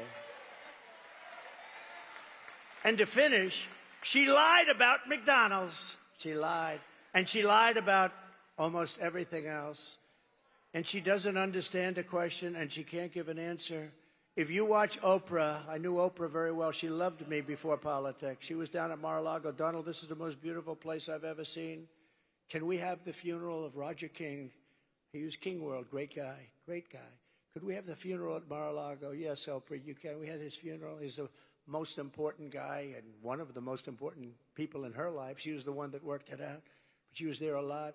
She loved the key lime pie. I love that key lime pie. But once I ran for politics, it's like, I don't like that guy very much. No, I gave up a lot, but I don't mind giving it up, because we're going to make our country greater than ever before. And while working Americans catch up, we're going to put a temporary cap on credit card interest rates at 10%. We have no choice. They're getting 22, 25%. We can't let people have to pay 25% and 22% interest because they can't afford to pay off their credit card. We're going to cap it for a period of time at 10%. We will terminate the Green New Scam and spend the trillions and trillions of dollars of unspent dollars on roads, bridges, real infrastructure, and paying down debt, not fake infrastructure that has caused massive inflation, along with the energy. That bill was just a disaster, just trillions of dollars. That's what caused all of the inflation, those two things. I will settle the war in Ukraine, and I will end the chaos in the Middle East, and I will prevent something that nobody else will be able to do. I will prevent World War III, and you are very close to World War III. Biden and Kamala got us into this war in Ukraine, and now they can't get us out. They can't get us out. I watched him. We will win. We will. He's been saying that for 3 years. Every time Zelensky comes to the United States, he walks away with $100 billion. I think he's the greatest salesman on earth. But we're stuck in that war unless I'm president. I'll get it done. I'll get it negotiated. I'll get out. We got to get out. Biden says, we will not leave until we win. What happens if they win? That's what they do, is they fight wars. As somebody told me the other day, they beat Hitler. They beat Napoleon. That's what they do. They fight. And it's not pleasant, but, you know, we've given them close to $300 billion. And you know what Europe has given them? Which is approximately our size when you add up the countries together. Their economy, it's very close to our size. They've given them like a small fraction of that number, just a small, very small fraction. And we have an ocean separating. It's much more important for... Now, why aren't they? You know why they are? Because Biden has never even asked them. I guarantee you. Do you think Biden lies awake at night thinking, how are we going to get Europe to pay? No, he goes to sleep. Here's a guy can sleep on the beach. How do you sleep on the beach when you have cameras on? I will never sleep on the beach in front of live television, I promise. No, the other day he was out cold. I said, is he sleeping? I don't know. I don't know. Maybe it's a great thing. If you're able to sleep with live television going, somebody told him he looks great in a bathing suit. You know, when you're 82, it's never too pretty. And I love 82-year-olds, but when you're 82 in a bathing suit, I don't know, you know. But he actually was, he was stone cold out.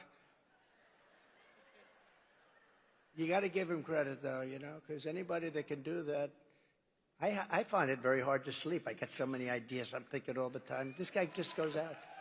Lies down, goes out, pictures of him. It's pretty sad when you think about it, right?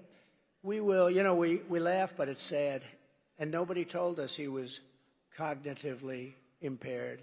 She didn't say it. She didn't say it.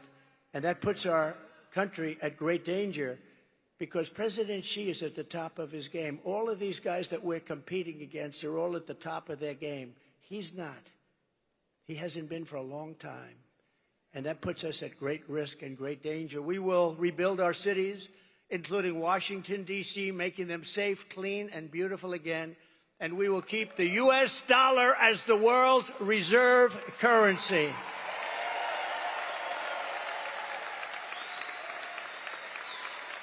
Because it's under tremendous siege right now. And if we lose that, then we are indeed a third world country. We cannot allow that to happen. We have so many enemies now. We have so many people. I had no wars other than ISIS, which I inherited, and I finished off ISIS in 4 weeks instead of 5 years that they thought. Because we have a great military that I rebuilt. I rebuilt our military. Sadly, $85 billion of it went to Afghanistan. Can you believe that? Should have never happened. You take the soldiers out last.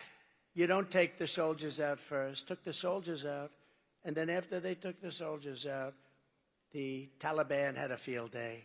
What a horrible thing. We lost 13 great soldiers, many wounded so horribly, the legs, the arms, the face obliterated so badly. Nobody ever talks about them. They talk about those that were killed, and I love those families. I know the families. They've never even called the families, but they were 13 killed, great people. But we also left behind billions and billions of dollars worth of the best military equipment in the world. And now Afghanistan is one of the largest sellers of military equipment. 777,000 rifles and guns, 71,000 vehicles, many of them armor-plated. But you have to see goggles and planes and tanks. What the stupidity of these people. We have to get back to a country again. We have to be respected. They laugh at us all over the world. They're laughing at us. And you know what they're really laughing at? Kamala, because they can't believe that she's going to be president. They can't believe. You talk about cognitive problems? She's got bigger cognitive problems than he has, in my opinion. This is how we're going to end the era of inflation and mayhem, misery. Under Kamala and Crooked Joe, we had such misery. Think about what we've been through with the inflation, with the wars all over the world.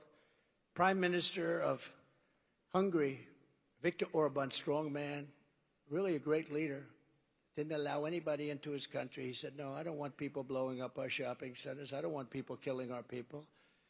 But he said when he was asked recently, a couple of times, just recently, he said it numerous times, they said, why is the world blowing up? The Middle East is blowing up. Russia looks like it's going to end up in a World War III. All of these problems are happening. They weren't here. He said, it's one simple reason. Donald Trump isn't president. You make Donald Trump president of the United States. Nobody understood him. Everybody was afraid of him. They feared Donald Trump. I don't want to be the one. He said it. I didn't say it because it sounds sort of, but he said it. He said they feared. China feared him. Russia feared him. They all feared him. We had no problems. Russia was never going into Ukraine, and they didn't. For 4 years, they didn't. When I left, they just went in. It was the apple of his eye. I know him very well. Had a good relationship with him, especially since the hoax created by Hillary and Shifty Adam Schiff and all these people, these lowlifes. And you know the danger, by the way, you know the danger that that kind of stuff causes our country? Tremendous risk. Fortunately, it worked out fine, but there's tremendous risk when you start doing that crap, all made up stuff, made up stories of fantasy land. We will unleash safety, prosperity, and peace for Americans of every race, religion, color, and creed. We're going to have prosperity the likes of which this country has never had. And together we will deliver low taxes, low regulations, really low energy costs. I am going to get the energy costs. Forget about companies. It's going to happen for them too. Same thing.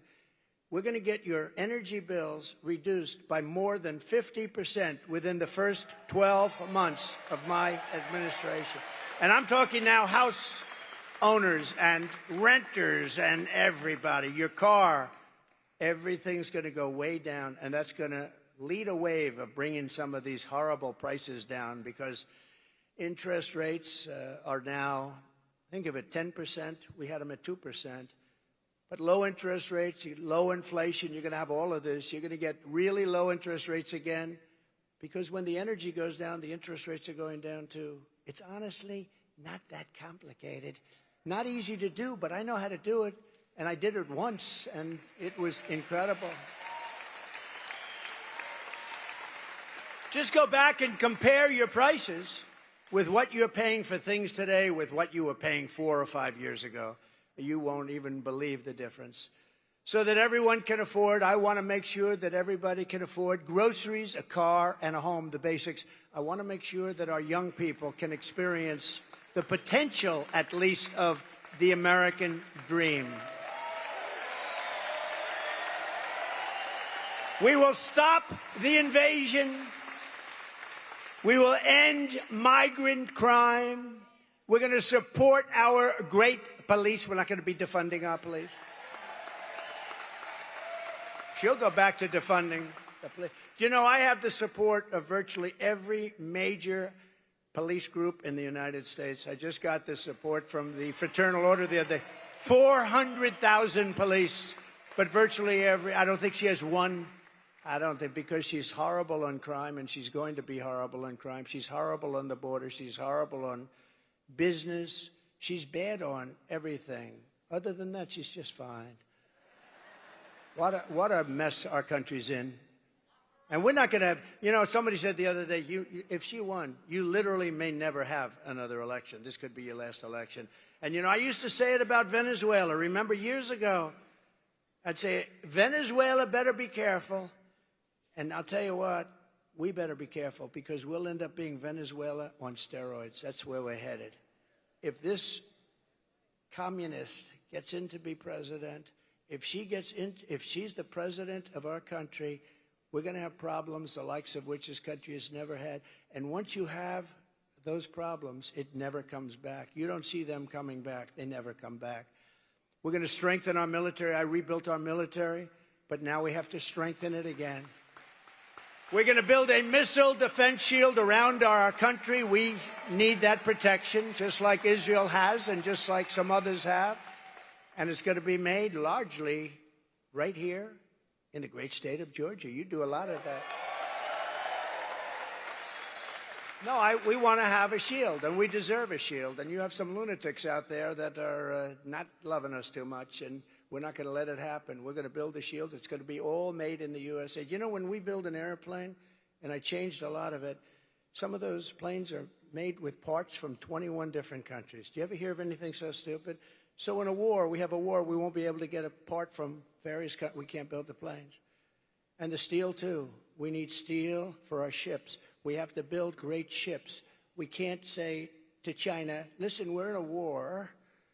I won't say with them, because I don't want to give you any ideas. We are in a war. We need some steel. Can you send it to us? No, we're not going to send you any steel. What are we going to do? We have to have our steel. We have to have our steel plants. There are some things we cannot let others do. We're going to keep critical race theory and transgender insanity the hell out of our school. And we're going to keep men out of women's sports. We will defend the Second Amendment, restore free speech, and we will secure our elections. They're going to be so secure. Everyone will prosper, every family will thrive, and every day will be filled with opportunity and hope. But for that to happen, we must defeat Comrade Kamala Harris. And we must stop her country-destroying. This is a country-destroying liberal agenda that we have to stop once and for all. We have to stop it. We cannot let this continue. So get everyone you know, get out and vote. We want a landslide that's too big to rig. Too big to rig. You know, at a certain point, they can't cheat. You know, when it's too big to rig, you know what that means? Pretty obvious, but we want to make it so it doesn't matter. Too big to rig, and I think we're getting close to that in Georgia right now with a lot of great help. A lot of great help. On November 5th, we will save our economy. It will go down as the most important day in the history of our country, far beyond our economy, because we're going to save our country. It will be the most important day, November 5th, in the history of our country. We will rescue our middle class. We will reclaim our sovereignty and restore our borders. We will put America first, and we will take back our country. Thank you. God bless you, and God bless America. Thank you very much. Thank you, everybody. Thank you.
to address serious health and security risks posed by synthetic drugs.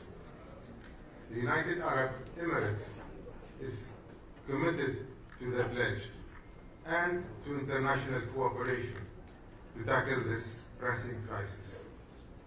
We welcome the opportunity to share insights, resources, and drive progress collectively. As we have heard throughout today's session, the prevalence of synthetic drugs has surged in recent years. The widespread availability and rapid evolution of these substances can outpace regulatory efforts, making it challenging to stay ahead of new trends in illicit drug trafficking and consumption. In this regard, the UAE would like to highlight 3 points. First, cooperation is the cornerstone of preventing the manufacturing and illicit trafficking of synthetic drugs. Given the global dimensions of this threat, we must undertake coordinated and sustained efforts to prevent their manufacturing and distribution. Collaborative partnerships are crucial to fortifying our interconnected global system so that criminal groups do not exploit its weak links. In this regard, the UAE is partnering with law enforcement agencies worldwide to monitor and control precursor chemicals and to enhance international cooperation and coordination. Second, knowledge sharing is our strongest tool to disrupt and respond to established drug trends. Given the widespread availability of synthetic drugs, we must continue to improve how we collect and share data between national, regional, and international entities in accordance with international law and our respective relevant treaty obligations. The UAE maintains a long-standing strategic partnership with the UN Office on Drug and Crime to support the global fight against illicit drugs and crime at large. We are also using forward-thinking approaches as demonstrated by our innovative Eye on the City 24 system, an electronic platform designed to identify and apprehend those involved in illicit online sales, which can provide a model for other countries to tackle the domestic distribution of these substances. And finally, there must be greater investment in public health interventions and services. In the UAE, we have proactively addressed the public health aspect of this crisis by establishing a unified electronic platform for prescribing and dispensing controlled medicines, thus reinforcing preventive measures to reduce addiction. We have also adopted within the framework of the National Drug Control Strategy an initiative to enhance the effectiveness of overdose treatment with the use of life-saving injections and sprays. Ladies and gentlemen, the threat posed by synthetic drugs is a complex and multifaceted issue. However, through our coordinated efforts, we can make significant progress in combating this crisis and protecting the health and well-being of communities around the world. I thank you.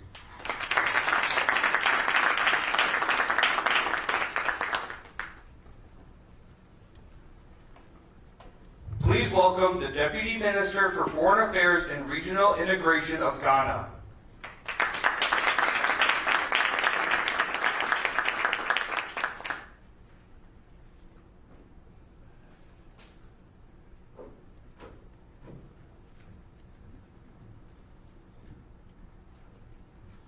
Excellencies, distinguished delegates, on behalf of the Republic of Ghana, it is my distinct honor to contribute to this pivotal discussion as we evaluate our collective efforts and outline the next step in our united response to the pervasive threat of synthetic drugs.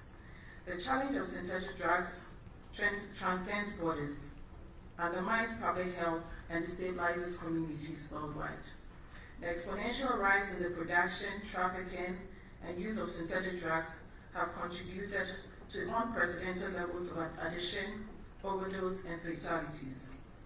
The consequences are far-reaching, eroding the fabric of society, and posing significant security threats. Africa's role in the global drug trade has often been perceived primarily as the transit hub, which has unfortunately led to the underreporting of local drug use and the subsequent growth in domestic markets.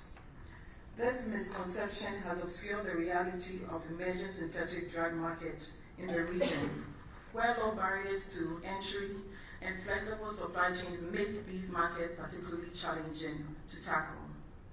Recent assessments, such as the GI Talk African Organized Crime Index 2023, have identified the synthetic drug trade as one of the continent's most rapidly expanding criminal activities.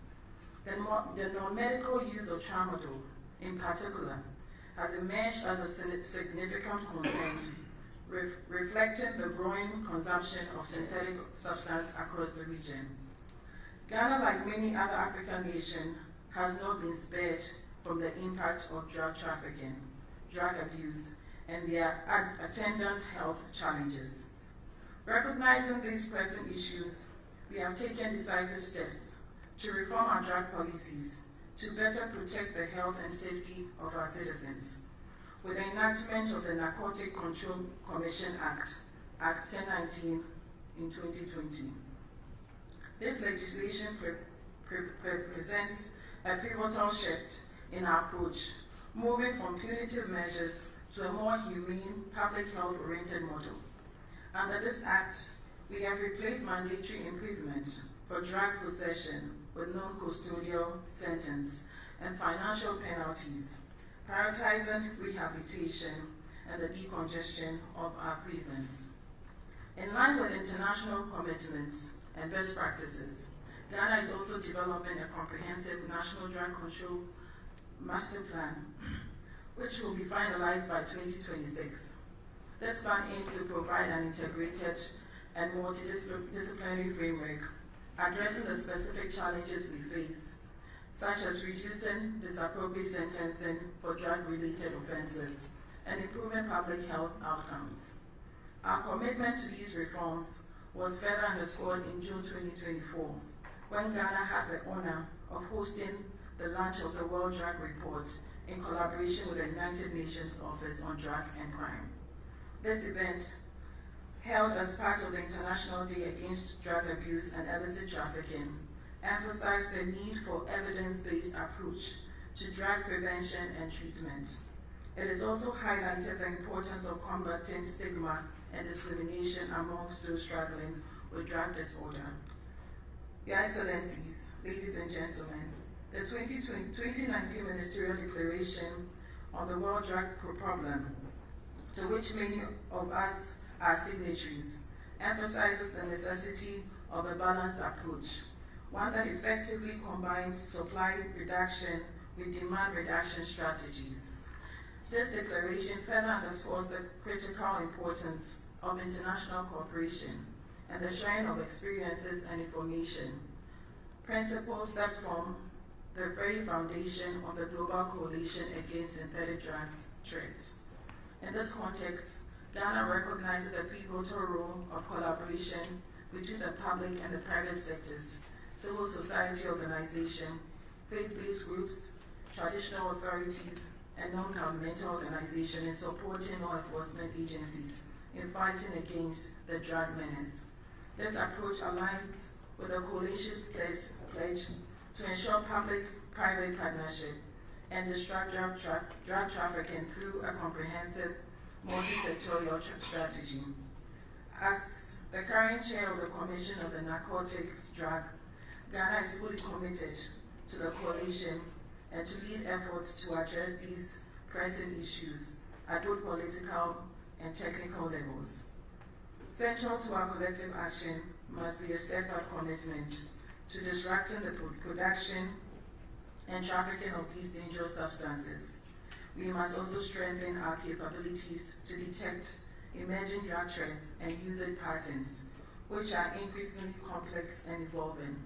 Equally important is our responsibility to promote public health interventions and services that are both effective and equitable, ensuring that those affected by synthetic drug use receive the care and support they need. Ghana is proud to be part of this coalition, and we are confident through our collective efforts we can develop a joint framework that is adaptable to nations, conditions, and priorities, yet robust to address the global nature of this crisis. I would like to extend my gratitude to the United States for its leadership in this initiative. Thank you.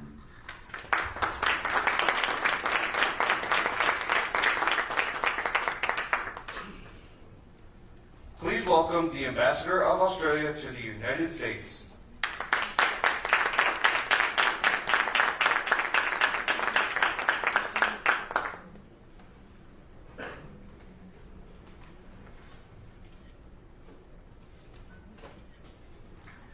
I'm pleased to be here representing my friend, colleague and successor as Australian Prime Minister, the Honourable Anthony Albanese. UN Leaders Week is always fascinating. It's made up of a sea of words, many of which are eminently forgettable. But every now and then, something hits you between the eyeballs as a gathering of singular significance. This is one such gathering. For the simple reason that it deals with a scourge affecting all of humankind. As we've seen from the extraordinary representation of presidents, prime ministers, foreign ministers and others from every corner of God's earth in the last half hour or so. And that's because this challenge of synthetic drugs is affecting us all. What we're dealing with also is undiluted global evil. People who are seeking to make money out of destroying the lives of other people, and most often young people right across the world. And rather than being impassive about it and throwing our hands into the air and screaming, "Woe is me," we applaud in Australia President Biden's singular leadership in bringing together this global coalition. For an initiative which kicked off barely a year or so ago, and to have grown now to a combined membership of nearly 160 members, says something about the urgency of the task, but also the strength of the leadership which underpins it. So we congratulate President Biden on this initiative because it is needed. It's about mobilising global political capital, mobilising institutional capacity across the world, and mobilising collaboration between the same in order to confront this evil and to defeat it. The bottom line is leadership matters, otherwise these things don't happen. Australia is proud to have supported phase one of this initiative through a range of practical measures. We've done so through enhanced controls on dual-use substances. We've done so in a range of other areas as well, including enhanced law enforcement collaboration across Southeast Asia and the Pacific Island countries. We've done so most recently in co-leading with Thailand and ASEAN Australia Task Force on the safe handling and disposal of illicit drugs and chemical precursors. We've done so in terms of our support for the Synthetic Drugs Detection Project and also through the elaboration of the Australian Prompt Response Network.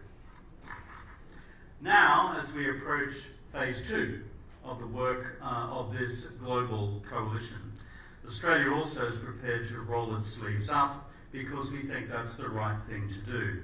We're a pragmatic people. Time to get on with it. Australia will therefore continue its engagement across the entire spectrum of the action plan underneath this initiative. And so to that end, I'm pleased to confirm today that Australia will lead a new international effort with willing coalition partners to increase screening and disruption of transit routes for illicit drugs and precursor chemicals. This initiative will be led by the Australian Federal Police, working with law enforcement partners to identify vulnerabilities and to take concrete action to amplify and strengthen our collective disruption efforts across our wider region. And in doing so, the Australian Federal Police will leverage its existing strong partnerships across the Indo-Pacific region in Southeast Asia and the Pacific Island countries and more broadly. And we look forward, therefore, to working with the United States and other coalition partners in our region, as well as international partners such as Interpol and the World Customs Organization to take this initiative forward. To conclude, therefore, this initiative is worthwhile. Phase 1 was worthwhile. Phase 2 will be worthwhile.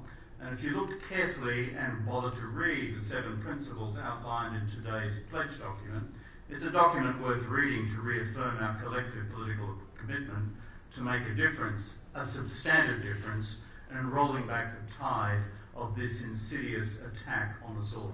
I commend the initiative.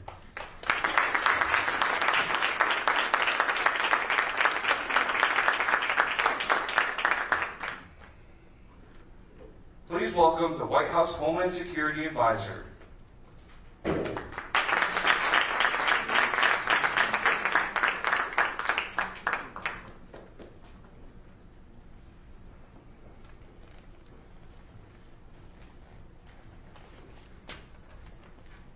afternoon. I am your last speaker. I'm Liz Sherwood-Randall. And in closing, on behalf of the Biden-Harris administration, I want to thank each of you here for joining us today. In particular, I want to thank our heads of state and government and your cabinet members who accepted the President's invitation to participate and make an enduring commitment to this vital endeavor. This is the first ever gathering on this scale of leaders from every continent across the globe who are dedicated to the fight against countering synthetic drugs. And that reflects how seriously we take this threat and the challenges it is creating for each of us in our respective homelands. As you may know, I have devoted much of my life to countering the threat of this proliferation of weapons of mass destruction. The lessons from that enduring challenge are directly relevant to the fight against illicit drugs, fentanyl, and other synthetic opioids. This is a global problem that requires a global solution, as President Biden said. None of us can meet it effectively alone, just as none of us can counter the threat of the proliferation of weapons of mass destruction alone. We need to weave a strong and resilient web of committed countries, and we need to work in close collaboration with partners in international organizations and the private sector. That is the only way we can meet the moment, and the moment is now. We are in a fight to save lives. So I especially want to thank each of the coalition members whose leaders have agreed to mobilize new initiatives to disrupt the supply chain for fentanyl and other illicit opioids, to detect emerging drug trends, and to prevent and treat those who are affected by this crisis through increased public health interventions and distribution of life-saving medications. Because of the new initiatives, we will be doing even more than we have already done to map and disrupt transit routes, to establish early warning systems to detect new drug trends before they reach crisis levels, and to prevent deaths by expanding treatment, training more healthcare workers, and distributing these life-saving medications like naloxone. I urge each of you to participate in these accelerated efforts, and I encourage each of you to sign on to the member pledge that we shared with you. The pledge to take additional steps in each of our countries reinforces our collective commitment to turn words into concrete actions. Together we can make a real difference in our communities by disrupting drug traffickers and protecting our people from harm. On behalf of President Biden, thank you again for joining us here in New York today, and I look forward to working closely with you in our ongoing efforts together.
chat this thing, man. I gotta do the Zoom thing.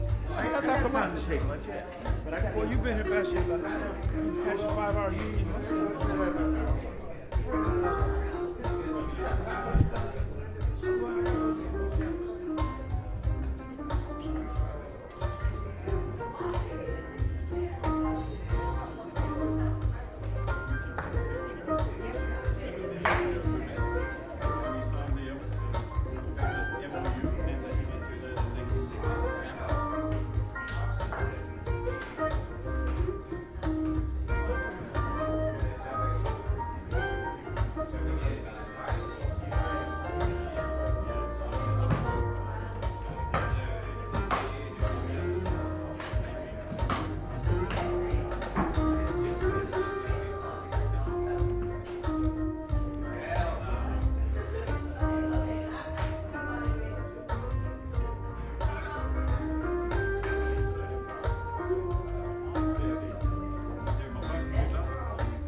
Cool to come down. All right.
in Russia.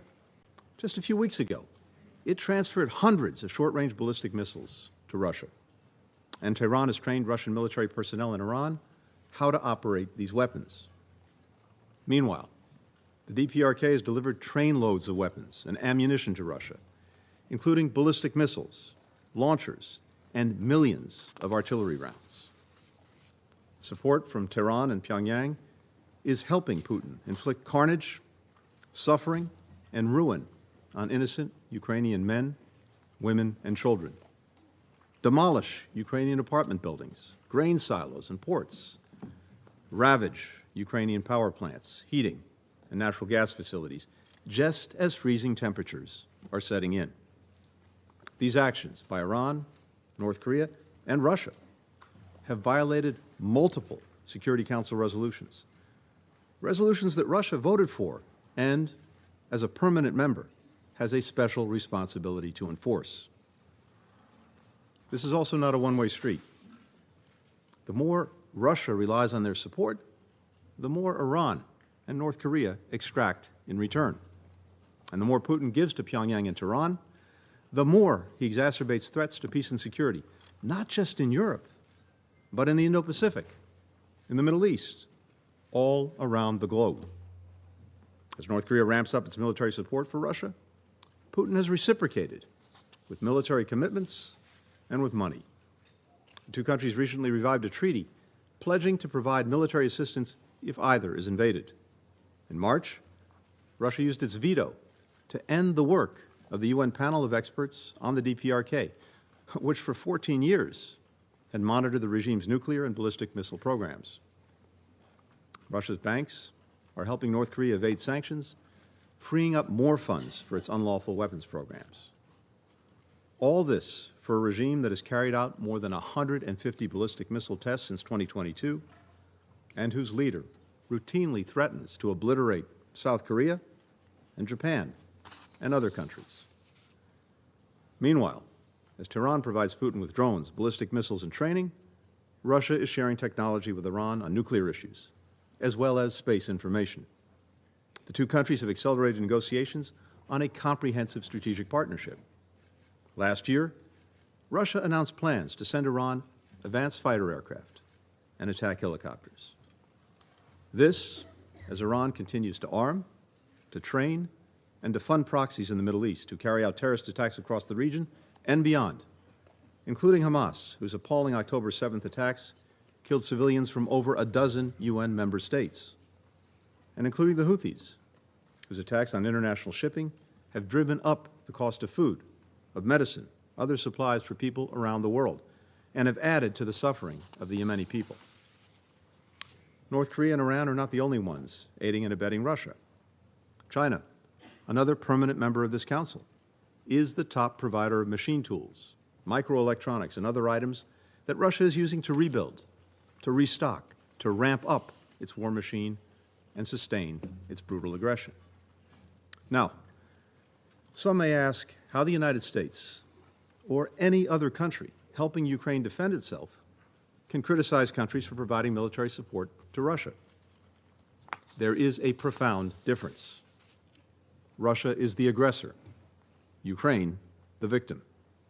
Russia fights for conquest, Ukraine fights for survival. If countries stop supporting Russia, Putin's invasion would soon come to an end. If countries stop supporting Ukraine, Ukraine could soon come to an end. This brings me to the second step that members of this council can take. One of the council's primary responsibilities is seeking to peacefully resolve conflicts. As President Zelensky has said, no one wants peace more than Ukraine. The United States also wants to end this conflict.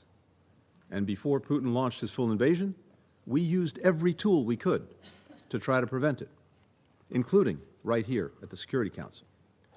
But the way the Council seeks to end this conflict matters. The UN Charter is crystal clear on this point.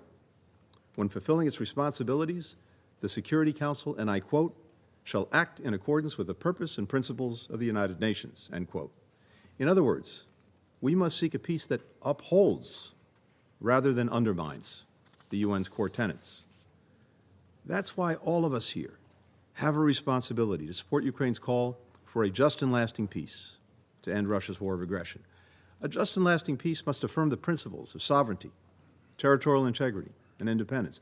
A just and lasting peace must preserve Ukraine's right to choose its own path, its own allies, its own future. A just and lasting peace requires Ukraine's full participation and assent. A just and lasting peace must support Ukraine's reconstruction and recovery, with Russia paying to fix the damage it's caused. A just and lasting peace must address both accountability and reconciliation.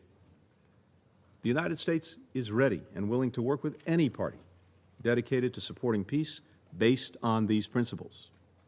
Ukraine has said multiple times that diplomacy is the only way to end this war, and that it's prepared to engage in negotiations.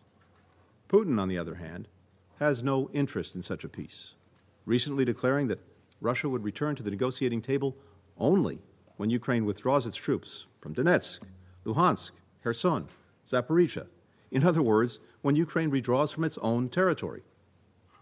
Putin continues to claim falsely that Ukraine is not a real state. He continues to deny that the Ukrainian people have their own identity. In Putin's eyes, the Ukrainian people, like Ukraine itself, do not exist. Other countries have put forward their own proposals, some of which make no mention of the UN Charter or its principles, fail to distinguish between the aggressor and the aggressed, and call on all sides to de-escalate. A proposal along these lines would reward Putin's aggression, allow him to rest, rearm, re-invade Ukraine, as he has done time and again. It would also embolden would-be aggressors everywhere around the world. As history teaches us, peace without principle is prologue to more conflict, to more suffering, to more instability. So, to all nations who want this conflict to end, and do it in a way that will endure, the quickest way forward is simple. Stop those who are enabling and fueling Putin's aggression, and demand a just peace that upholds the principles of the United Nations Charter. I thank you, Mr. President. I thank His Excellency Mr. Blinken for his statement, and I give the floor to His Excellency Mr. Jean-Noël Barrot, Minister for Europe and Foreign Affairs of France.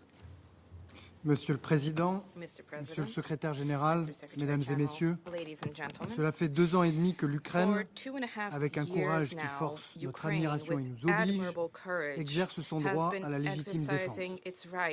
Un droit que lui reconnaît sans ambiguïté notre charte, celui de défendre sa liberté, son territoire, son indépendance, son existence.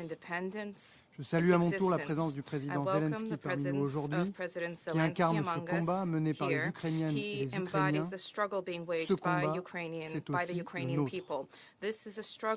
Comment ne pas s'indigner face à la guerre d'agression brutale, illégale, injustifiable que mène la Russie contre l'Ukraine, devant cette violation massive et continue des principes les plus fondamentaux de la Charte des Nations Unies, devant cette obstination et cette surdité de la Russie, alors que nous avons été plus de 140 États à la réprouver et condamner dans des votes sans appel à l'Assemblée générale des Nations Unies.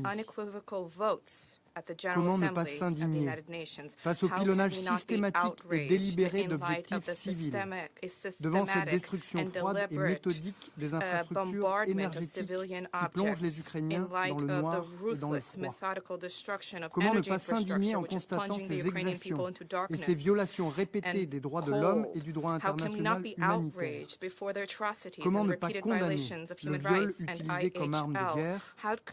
Rien n'est épargné aux Ukrainiens et aux Ukrainiens. Il faut que cela cesse, il faut que les souffrances cessent. Comment ne pas s'indigner face au destin tragique des enfants de l'Ukraine, à ces jeunes patients en cancérologie à proximité des décombres de l'hôpital pédiatrique de Kiev, aux jeunes Ukrainiennes et Ukrainiens dont la santé mentale vacille, aux orphelines et aux orphelins, à ces enfants et bébés morts dans les frappes russes, à ces milliers et peut-être dizaines de milliers d'enfants arrachés à leurs familles et soumis à une rééducation en Russie ou en Biélorussie, traitement d'une indicible cruauté. Que sont-ils devenus? Que vont-ils devenir? La France continuera de se tenir aux côtés de celles et ceux qui se battent pour le retour des enfants ukrainiens et de soutenir les initiatives en cours. Il ne peut y avoir d'impunité pour ces crimes commis. La Cour pénale internationale a déjà émis 6 mandats d'arrêt contre des responsables russes et la Russie devra rendre des comptes. Personne ne doit se rendre complice de ces crimes qui choquent l'humanité. Qu'on ne dise pas que soutenir l'Ukraine et soutenir la Russie sont deux choses équivalentes. La Russie viole toutes les règles et attaque son voisin démocratique et pacifique quand l'Ukraine exerce un droit à se défendre que le droit comme la morale lui reconnaissent. Personne ne devrait soutenir la Russie.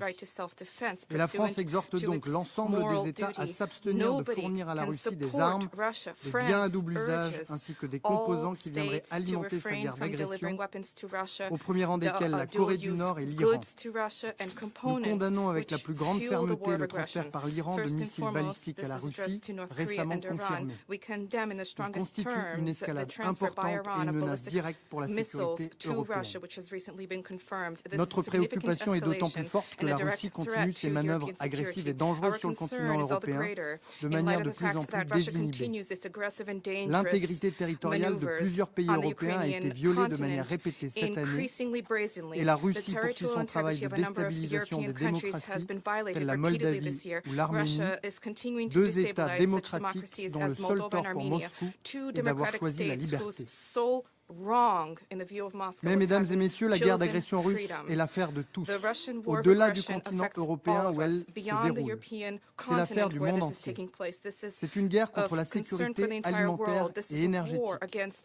Tant d'États et de populations sont affectés par ces conséquences, et ce n'est pas la Russie aujourd'hui, mais la France et ses partenaires qui permettent l'envoi de céréales ukrainiennes à la population civile de Gaza. La guerre d'agression russe est aussi une guerre contre l'ordre international. Accepter le fait accompli russe, ce serait accepter la consécration de la loi du plus fort. Ce serait laisser la porte ouverte à d'autres modifications de frontières par la force. Ce serait renoncer aux principes fondamentaux de la Charte des Nations Unies, dont la souveraineté et l'intégrité territoriale. Ce serait renoncer à la possibilité même de concevoir une sécurité collective. Il n'y a pas de sécurité collective sans les Nations Unies. Il n'y a pas de Nations Unies sans le respect de la Charte qui nous sert de fondement. C'est notre raison d'être ici, aux Nations Unies, qui est attaquée. Pour toutes ces raisons, le calcul reposant sur notre lassitude et notre démobilisation est et restera un mauvais calcul. La France continuera à soutenir l'Ukraine sur tous les plans et dans le long terme. Nous activerons tous les instruments européens et garantirons à l'Ukraine un chemin vers l'Union européenne et vers l'OTAN. Un autre chemin que celui de l'agression et celui de la dévastation est possible. Celui d'une paix juste qui devra se faire sur la seule base du droit international dans le respect de son intégrité territoriale. Elle ne peut prendre la forme d'une capitulation de l'agressé, car il y a bien un agresseur et un agressé. La France continuera en ce sens d'apporter son soutien au plan de paix du président Zelensky. L'Ukraine doit être libre de choisir ses alliances et son chemin. Monsieur le Président, si la Russie fait ainsi le choix de cesser d'être une source d'insécurité et d'instabilité, un autre avenir peut se décider. Je vous remercie. Thank you. I thank His Excellency Mr. Barrot for his statement, and now I give the floor to His Excellency Mr. Cho Tu-yul, Minister for Foreign Affairs of Republic of Korea. Mr. President, I wish to thank you, Dr. Robert Golob, Prime Minister of the Republic of Slovenia, for convening this meeting. I also extend my appreciation to Secretary General Antonio Guterres for his insightful briefing, and I also welcome President Zelensky to this important meeting. 2.5 years have passed since the Russian Federation launched its full-scale invasion of Ukraine, a conflict that continues to this day to challenge the values and norms that underpin our collective global security. The Republic of Korea remains steadfast in supporting the independence, sovereignty, and territorial integrity of Ukraine. Despite repeated calls from the Security Council members for an immediate end to the war, Russia continues its brutal attacks, claiming tens of thousands of civilian lives and destroying the livelihood of millions of innocent citizens. Even more worrying is the recent escalation along the battlefronts, which has led to a significant increase in civilian casualties and the destruction of critical infrastructure. Our hearts are heavy as we witnessed the humanitarian tragedy unfolding in Ukraine. As a nation all too familiar with the anguish of conflict, the Republic of Korea profoundly emphasizes with the struggles endured by the Ukrainian people. This shared understanding strengthens our resolve to end this war and restore peace in Ukraine. The Ukraine Peace and Solidarity Initiative, launched by President Yoon Suk-yeol on the occasion of his visit to Kiev in July 2023, is a powerful testament to our solidarity with Ukraine. Under this initiative, the Republic of Korea committed $200 million in humanitarian assistance to Ukraine this year. Starting from next year, we will provide $2 billion to be spread out for 5 years to support Ukrainians' reconstruction. We are also collaborating with international partners through the Ukraine Donor Platform in support of reconstruction efforts in Ukraine. Mr. President, we express grave concern over the military cooperation between the Russian Federation and North Korea. The number and targeted areas of Russia's attacks using North Korean ballistic missiles are increasing in both frequency and intensity, which results in endangering civilians and promoting this brutal war. This constitutes an unequivocal violation of multiple UN Security Council resolutions. The deepening military cooperation between North Korea and Russia, which was highlighted by the signing of the so-called Comprehensive Strategic Partnership Treaty, not only threatens the peace and security on the Korean Peninsula, but also of Europe. It is deplorable that Russia, a permanent Security Council member and one of the founding states for the non-proliferation regime, violates Security Council resolutions and engage in illegal arms trade with North Korea. Any cooperation that directly or indirectly aids North Korea's military capability is a blatant violation of the relevant United Nations Security Council resolutions and undermines non-proliferation regime. We strongly urge North Korea to comply with the relevant Security Council resolutions and to respond to our proposals to engage in dialogue. Mr. President, the ongoing conflict in Ukraine has aggravated geopolitical tensions worldwide, presenting us with challenges of unprecedented scale. In order to fulfill its fundamental duty of maintaining international peace and security, the Security Council must devise effective strategies to navigate the complexities and overcome its inherent constraints. As a non-permanent member of the Security Council, the Republic of Korea reaffirms its unwavering support for and active participation in the Council's work to this end with a renewed sense of urgency. Thank you very much. I thank His Excellency, Mr. Cho, for his statement, and I will now give the floor to His Excellency, Mr. Ignacio Cassis, Federal Councillor and Head of the Federal Department of Foreign Affairs of Switzerland. Merci, Monsieur le Président. Thank you, President. Monsieur le Secrétaire Général, Secretary General, chers collègues, dear colleagues, Mesdames et Messieurs, ladies and gentlemen. Il est crucial que ce Conseil continue de réfléchir aux moyens de rétablir la paix et de mettre fin à la guerre russe contre l'Ukraine, et ceci en présence de l'Ukraine. Je salue également la présence du président Zelensky. Je crois fermement à l'importance du respect de la Charte des Nations Unies, du droit international humanitaire, ainsi qu'en l'application des conventions de Genève dont nous célébrons les 75 ans cette année. Et pourtant, malgré tous les outils établis après la Deuxième Guerre mondiale, nous n'avons pas réussi à faire taire les armes. Nous n'avons pas pu empêcher qu'un nombre incalculable de civils en subissent les conséquences. Mesdames et Messieurs, jusqu'à présent, ce Conseil n'a pas assumé sa responsabilité. fully assumed its Après responsibility. 1000 jours de guerre, After nous n'avons 1,000 toujours pas days trouvé of de war, we have solution still diplomatique. not found a diplomatic solution. Pourquoi sommes-nous incapables Why de are we nous accorder unable sur to la voie à agree on the suivre path pour to rétablir la peace? paix? Avons-nous perdu la Have we grammaire commune lost de the la paix? common grammar of peace? Si j'occupe ma fonction de ministre, I am in this position c'est parce que je myself crois because I en la force de believe la in the politique power au of service du bien politics commun. to serve the common good.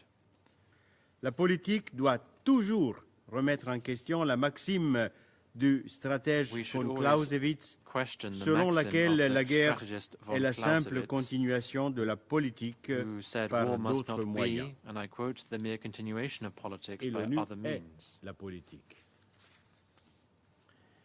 Excellence, Your Excellencies, faire la paix demande du courage.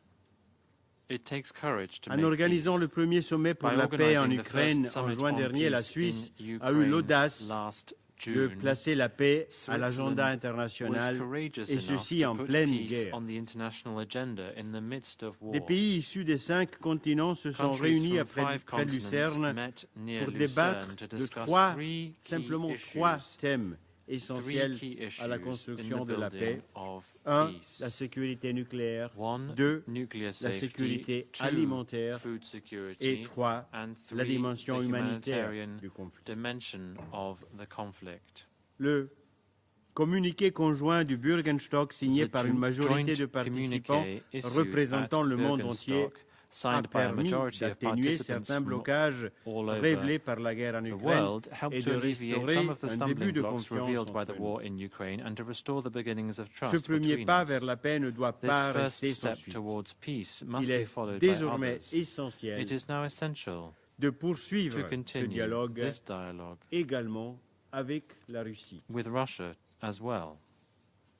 Seule une diplomatie Only pragmatique pragmatic pourra nous diplomacy sortir de can cette get us impasse out of this qui a déjà impasse, coûté trop de vies. which has already cost too many Mesdames et lives. messieurs, Ladies and si la gentlemen, paix doit être notre while priorité, peace must be our la priority, reconstruction de the l'Ukraine est reconstruction également une of Ukraine is responsabilité also a collective. collective responsibility. Une paix durable Lasting dépendra peace également will d'une also reconstruction depend bien on préparée. well-prepared reconstruction. Dès le début du conflit, la Suisse a posé les bases de Switzerland laid cette the foundations reconstruction for this avec la reconstruction conférence right de from Lugano. the start of the conflict with the L'une Lugano de Conference. nos priorités One of our est le déminage priorities is humanitaire. humanitarian Nous, demining. nous investissons We actuellement are 120 currently millions de investing dollars $120 million pour déminer les in zones civiles et demining agricoles en civilian Ukraine. and agricultural areas in Ukraine. La conférence Ukraine The Mine Ukraine Action Mine Conference, Action Conference, organisée par la Suisse et co-organised l'Ukraine dans by quelques Switzerland semaines, and le 17 et le Ukraine 18 octobre in a few weeks' prochain time, on en the Suisse, 17th and 18th of discutera des October in besoins Switzerland, et will des discuss solutions the needs and pour cette action. solutions for this action.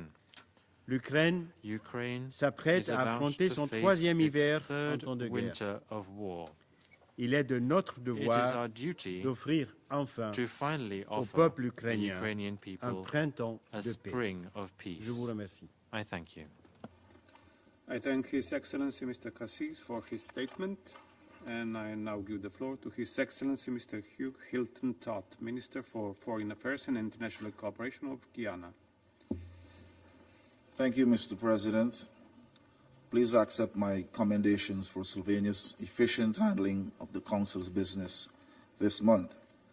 I also thank Secretary General Antonio Guterres for his sobering briefing on the ongoing war in Ukraine. And I also welcome President Zelensky to this meeting. Mr. President, next month will mark 79 years since the entry into force of the United Nations Charter. A charter that binds, and I quote, "We the peoples of the United Nations," end of quote, to the collective pursuit of peace, the promotion of human rights, and the advancement of social and economic progress. In choosing to join the United Nations and accepting the obligations of its charter, we each agreed to be bound by all of its provisions, including the prohibition on the use of force, enshrined in Article 2.4.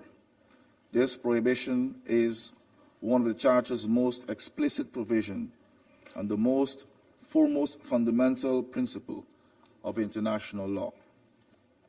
It demands that every member state of this organization refrain in its international relations from the threat or use of force against the territorial integrity or political independence of another state. 79 years later, we find ourselves confronted with conflicts and crises that challenge the most basic tenets of the Charter and the realization of our collective desire for peace. Most notable is the ongoing conflict in Ukraine, which has already claimed the lives of over 11,000 civilians. Ghana deplores the threat or use of force against the territorial integrity or political independence of any state and joins the international community in calling for full respect for Ukraine's sovereignty and territorial integrity. We reiterate that the principles of the respect for sovereignty, territorial integrity, the prohibition on the use of threat or use of force, and the peaceful resolution of all disputes must be adhered to by all member states of the United Nations. The war in Ukraine continues to cause widespread suffering and destruction and is characterized by an almost wanton disregard for international law, including international humanitarian law. It has also had a detrimental impact on nuclear safety, energy security, the environment, and global food security. In both Ukraine and Russia, civilians continue to bear the brunt of the conflict, with many having paid the ultimate price. The resulting humanitarian situation has reached crisis level, with 40% of Ukraine's population now in desperate need for humanitarian assistance and over 10 million displaced. Any further escalation of the conflict will no doubt have even more dire consequences for both countries, the wider region, and the world.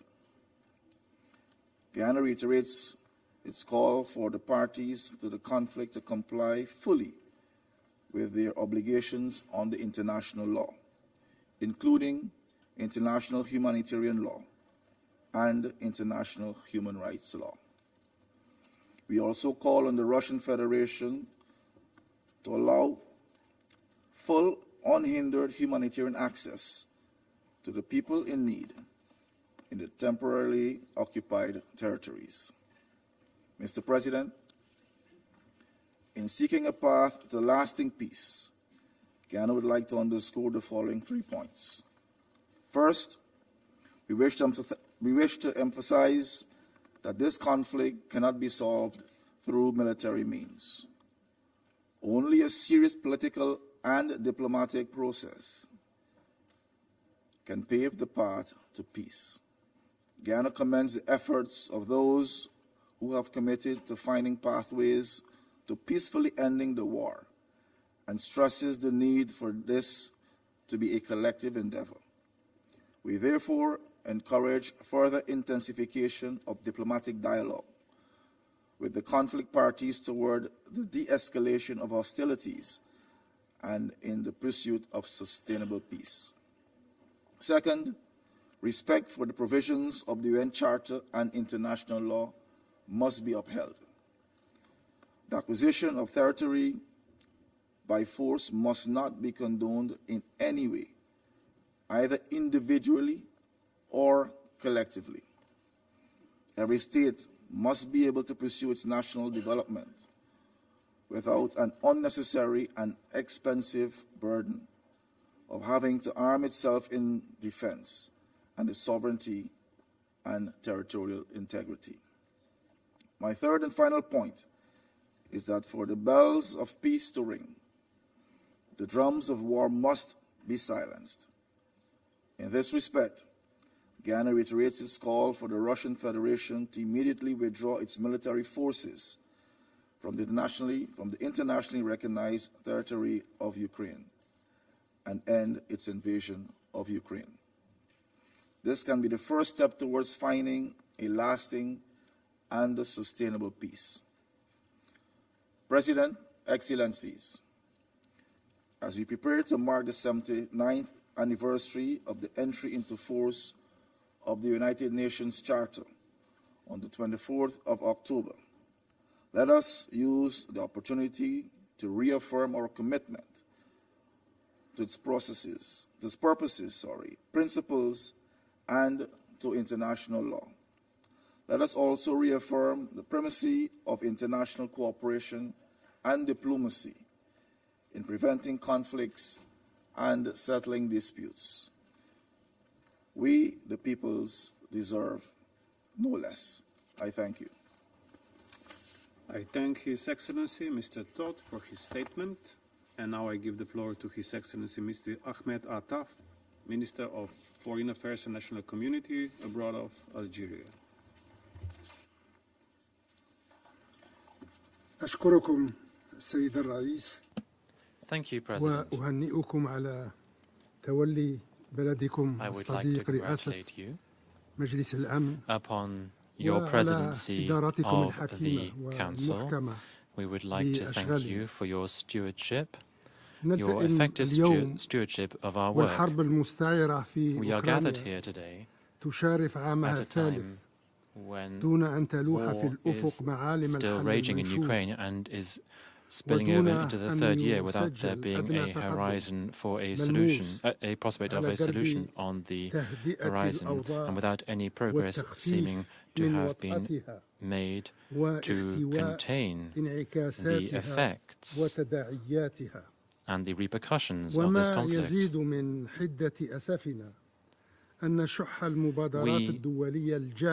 We regret the fact that the lack of international inclusive initiatives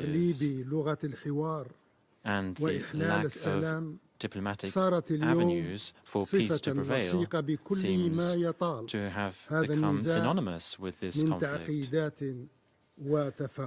with its complications. At a time when the situation seems to confirm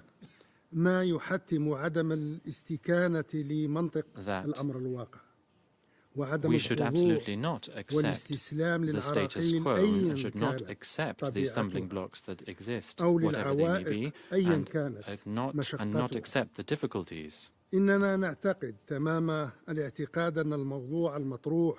are deeply convinced that the subject on our agenda today cannot in any way allow us to accept the repercussions of this war, because it has led to significant damage in terms of human lives and the destruction of property and resources for both parties, Russian and Ukrainian. It has paved the way for a human tragedy in all senses of the world. The war has pushed the whole of Europe into an open crisis, the most serious crisis, open to all kinds of complications and the most serious since the end of the Second World War. The effects of this war are being felt in the entire world, and the repercussions of this war are still being felt. This,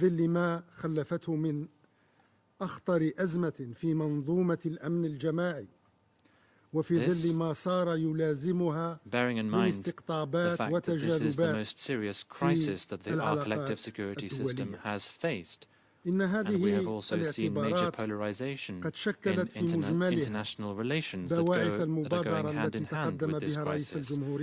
We are seeing the effects of this throughout the world,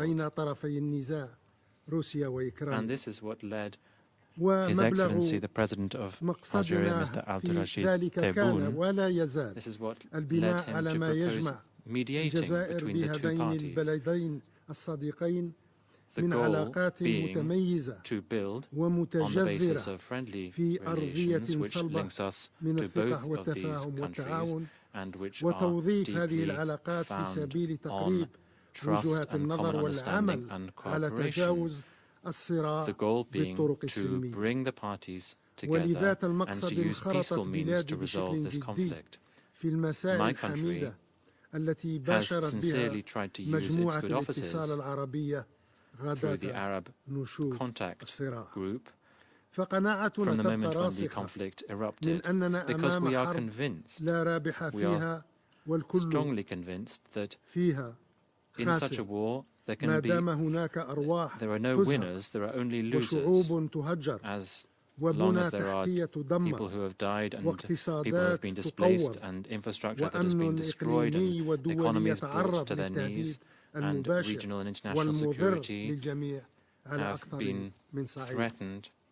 وبذات القدر نظل مقتنعين تمام الاقتناع من أن إنهاء هذا الحرب وإطفاء فتيلها لا يزال في مقدور واستطاعة المجموعة الدولية إذا ما تم توفير الشروط اللازمة والمناخ المناسب لنجاح أي مبادرة دبلوماسية تسعى لتحقيق to allow for a diplomatic initiative to succeed, an initiative that can be to the agreement of all parties to the conflict and who would ultimately have to execute it.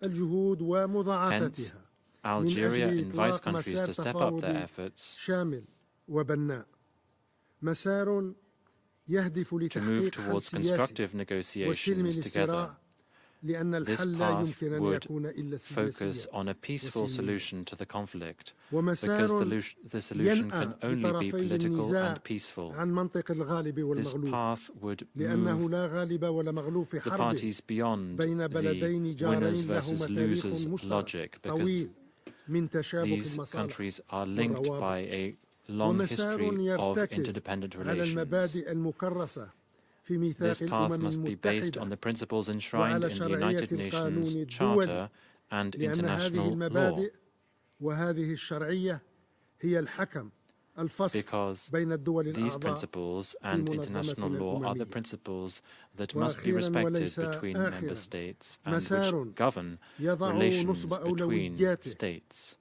This path would ultimately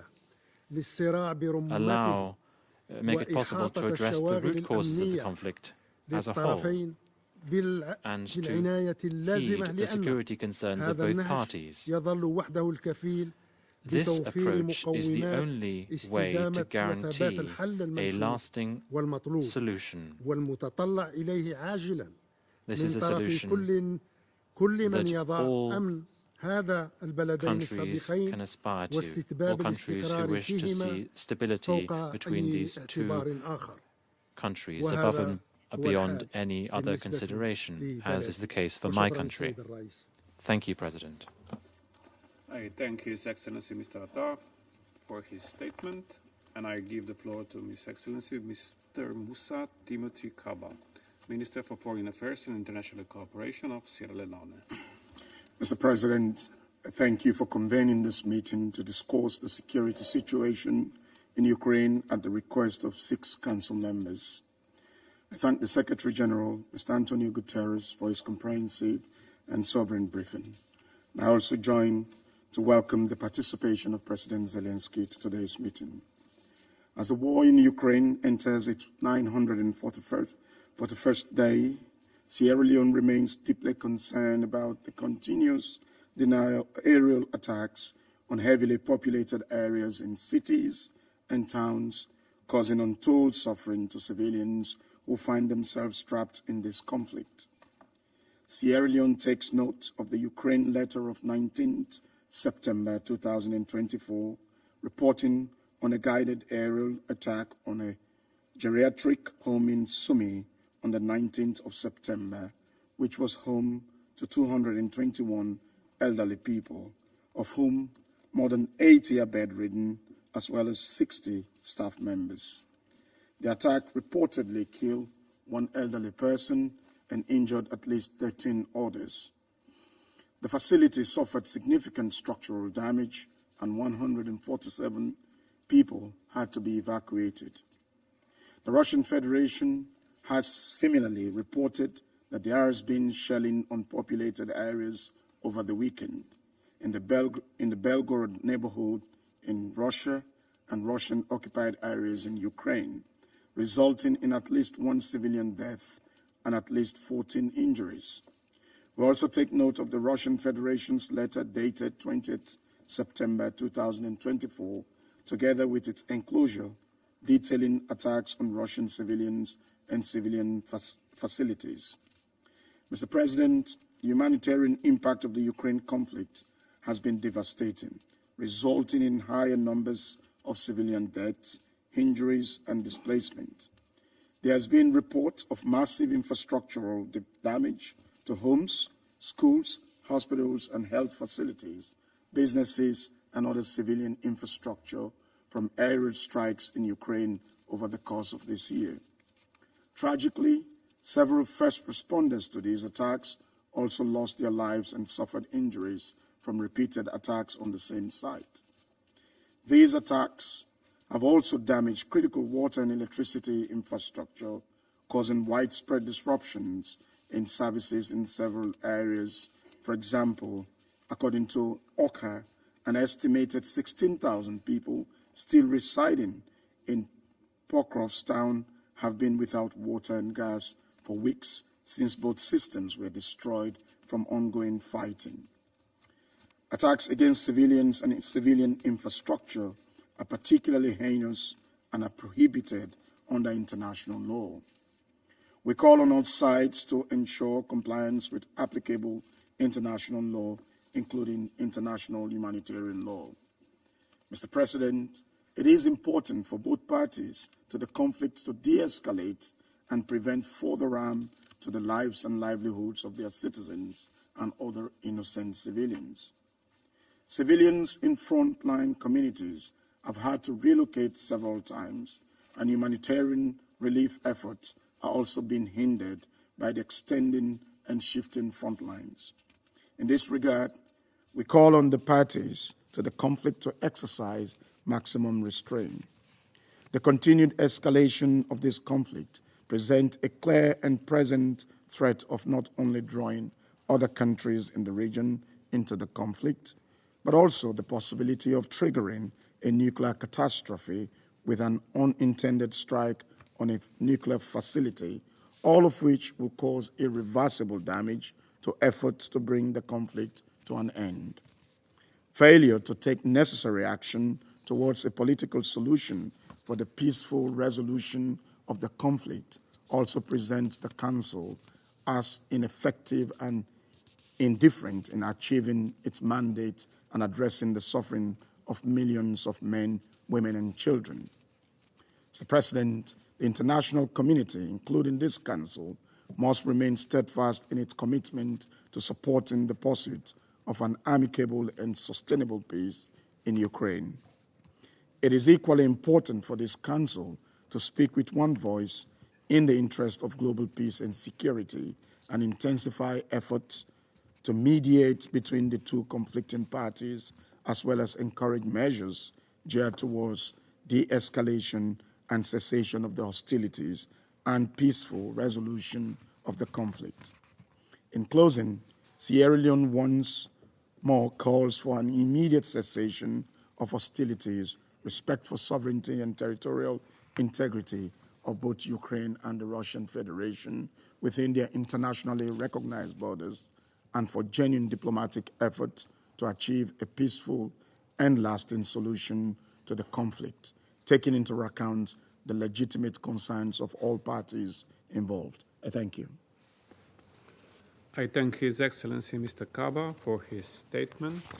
And now I give the floor to His Excellency Mr. David Lammy, Secretary of State for Foreign, Commonwealth and Development Affairs of the United Kingdom. Well, thank you, Mr. President, and thank you, Secretary General, for your briefing on the grim realities of this war. President Zelensky, the UK commends you not only for standing up for your people, but for standing up for democracy. Seeing you in Kyiv a few weeks ago with Secretary Blinken, I saw ordinary people from all walks of life, the soldiers and the civilians, the firefighters and the first responders, the mothers and the fathers, working together in defense of freedom. Your bravery and courage is an inspiration to us all. But, Mr. President, I also want to speak directly to the Kremlin and its representative here today. And Vladimir Putin. Russia sits on this council, but its actions tear up the UN Charter. Russia sits on this council, but over the weekend we saw it put forward amendments designed to wreck the UN's future.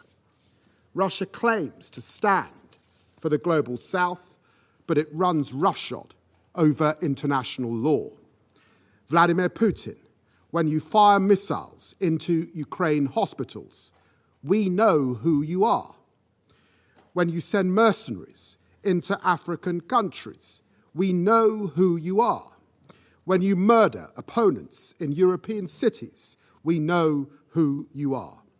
Your invasion is in your own interests, yours alone, to expand your mafia state into a mafia empire, an empire built on corruption, robbing from the Russian people as well as Ukraine, an empire built on crushing dissent, courageous opponents like Navalny, an empire built on lies, spreading disinformation at home and abroad to sow disorder.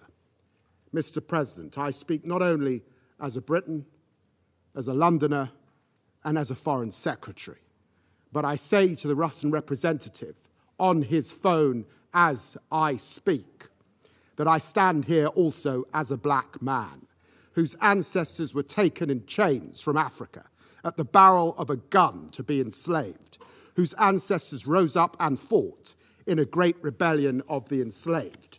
Imperialism, I know it when I see it, and I will call it out for what it is.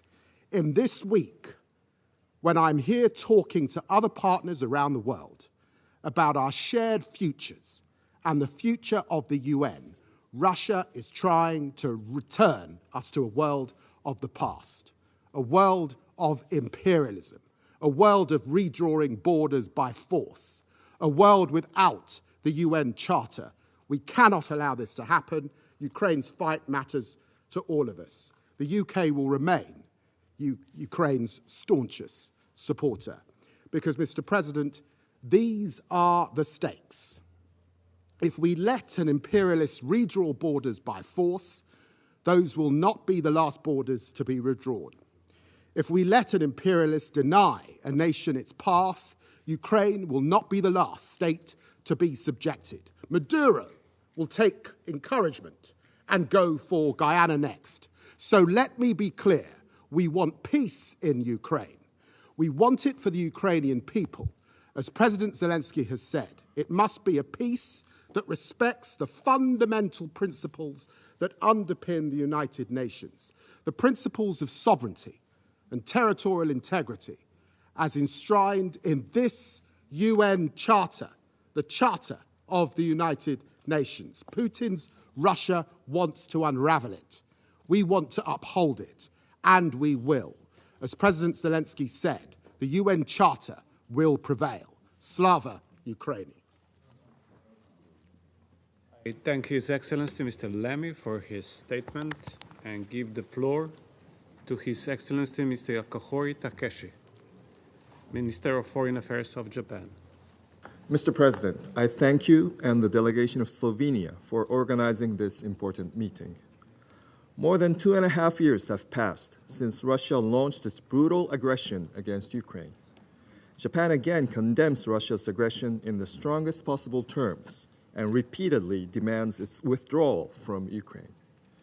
First and foremost, please allow me, on behalf of the government of Japan, to pay tribute to and express solidarity with President Zelensky and the Ukrainian people. who have been fighting to uphold the inalienable principles of the UN Charter for the political independence, sovereignty, and territorial integrity of their country since the start of the aggression. Today, Japan reaffirms its unwavering support for Ukraine. As the aggression continues and civilian casualties mount day by day, Russia's attacks targeting critical infrastructure such as hospitals, schools, and power plants are threatening the future of the Ukrainian people. Russia must uphold its obligations under international humanitarian law. Deliberate and indiscriminate attacks on civilian targets are in flagrant violation of international law and constitute war crimes. Japan condemns Russia's illegal abduction of children who should bear the future of Ukraine. We strongly urge Russia to release all persons unjustly detained and to safely return all civilians illegally transferred or deported. The damaging impacts of Russia's war of aggression go well beyond Ukraine. In addition to the mass displacement of people from Ukraine, we are witnessing the dire consequences of food and energy insecurity, particularly in vulnerable and developing countries. Japan commits to protecting the human dignity of those made vulnerable due to the conflict, including women and children, and to continue its support to them. It is unacceptable that a permanent member of the Security Council, on which the UN Charter confirms the primary responsibility for the maintenance of international peace and security, is continuing to disregard international law by attempting to unilaterally change the status quo by force. In fact, Russia has violated Security Council resolutions it had voted in favor of by procuring ballistic missiles from North Korea and using them against Ukraine. In addition, we are deeply concerned about Iran's transfer of ballistic missiles to Russia. All UN member states must refrain from aiding Russia's aggression directly or indirectly. Furthermore, Japan condemns Russia's seizure and continued control and militarization of the Zaporizhia nuclear power plant. As the only country to have ever suffered atomic bombings during the war, Japan does not accept Russia's nuclear threats, let alone its use of nuclear weapons. In order to protect the international order based on the rule of law, it is essential to achieve a comprehensive, just, and lasting peace in Ukraine based on the principles of the UN Charter. The overwhelming majority of the international community shares this view. The only country worthy of blame for the present situation of Ukraine is Russia. UN member states, including the members of the Security Council, should make it clear that it was Russia that started this unjustified war of aggression. The rule of law is indispensable for multilateralism, and the United Nations should embody multilateralism. For this cause, all nations must fulfill their responsibilities to strengthen the governance of the United Nations. In order to reflect the realities of the 21st century and effectively maintain international peace and security, strengthening the functions of the United Nations, including through Security Council reform, is necessary. Japan is determined to continue exercising leadership to this end. In conclusion, Mr. President, as a country determined to seriously contribute to the maintenance of international peace and security, Japan once again strongly calls on Russia to immediately, completely, and unconditionally withdraw from Ukraine. Japan will stand with Ukraine so that peace and justice prevail. I thank you. I thank His Excellency Mr. Akahori for his statement. And now I give the floor to His Excellency Mr. Manuel Gonçalves, Deputy Minister for Foreign Affairs and Cooperation of Mozambique. Mr. President, I wish to thank Slovenia Presidency for convening this high-level briefing on the security situation in Ukraine.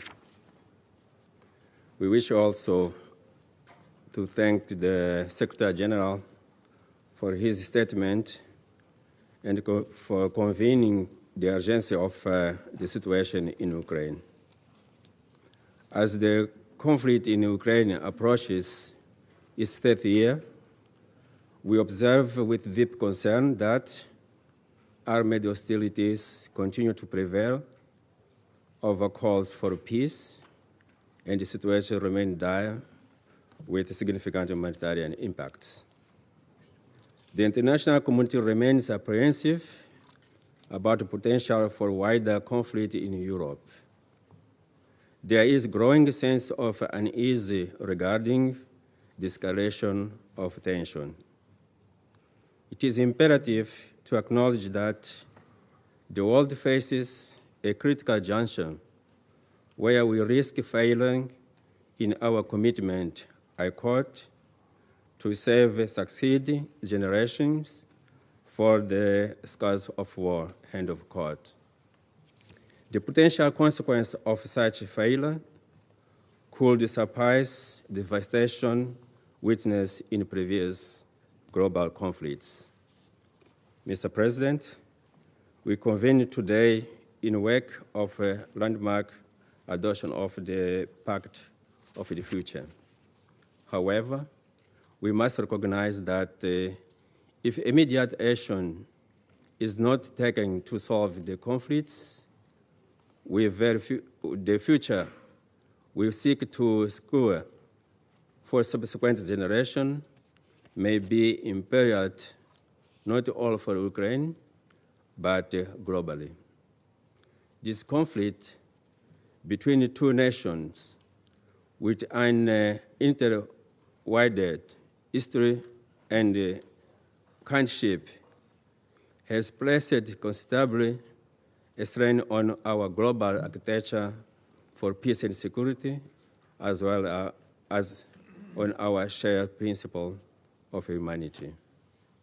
Against this backdrop, as we stand at the crossroad of history, confronted with the sober reality of war and the threat of global conflict, it's crucial to reaffirm the fundamental values that bind us. We strongly advocate for primacy for resolved dialogue, to reasoned dialogue of the use of force. Our collective strength and hope for peace lie in our unwavering commitment to diplomacy, the principle of ensuring in UN Charter, international law, and mechanisms for peaceful resolution of disputes. Mr. President, drawing from our national historical experience, we affirm that the use of force invariably leads to destruction.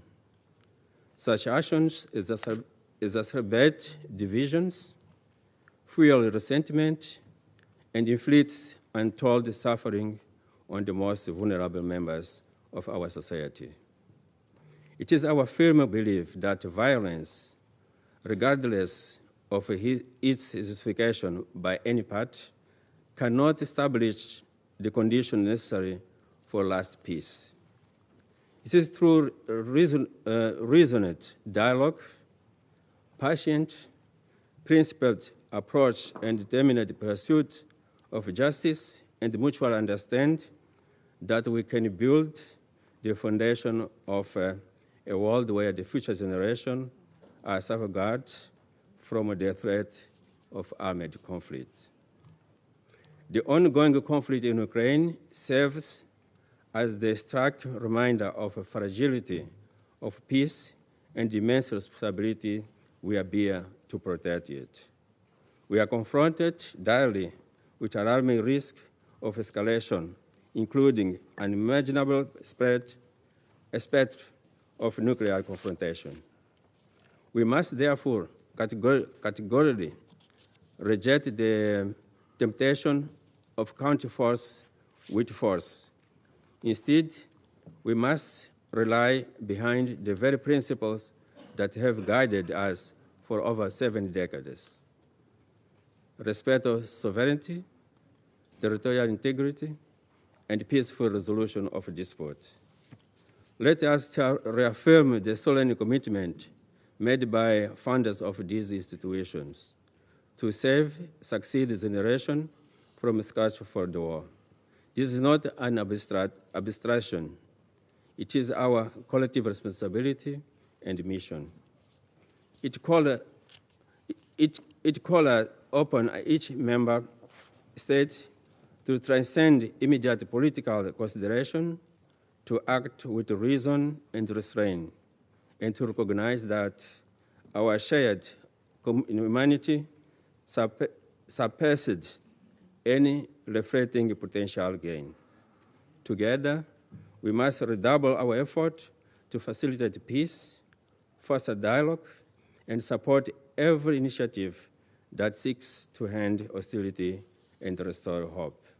Mr. President, tomorrow this chamber will convene for an open debate on maintenance of international peace and security, focused on the theme leadership for peace.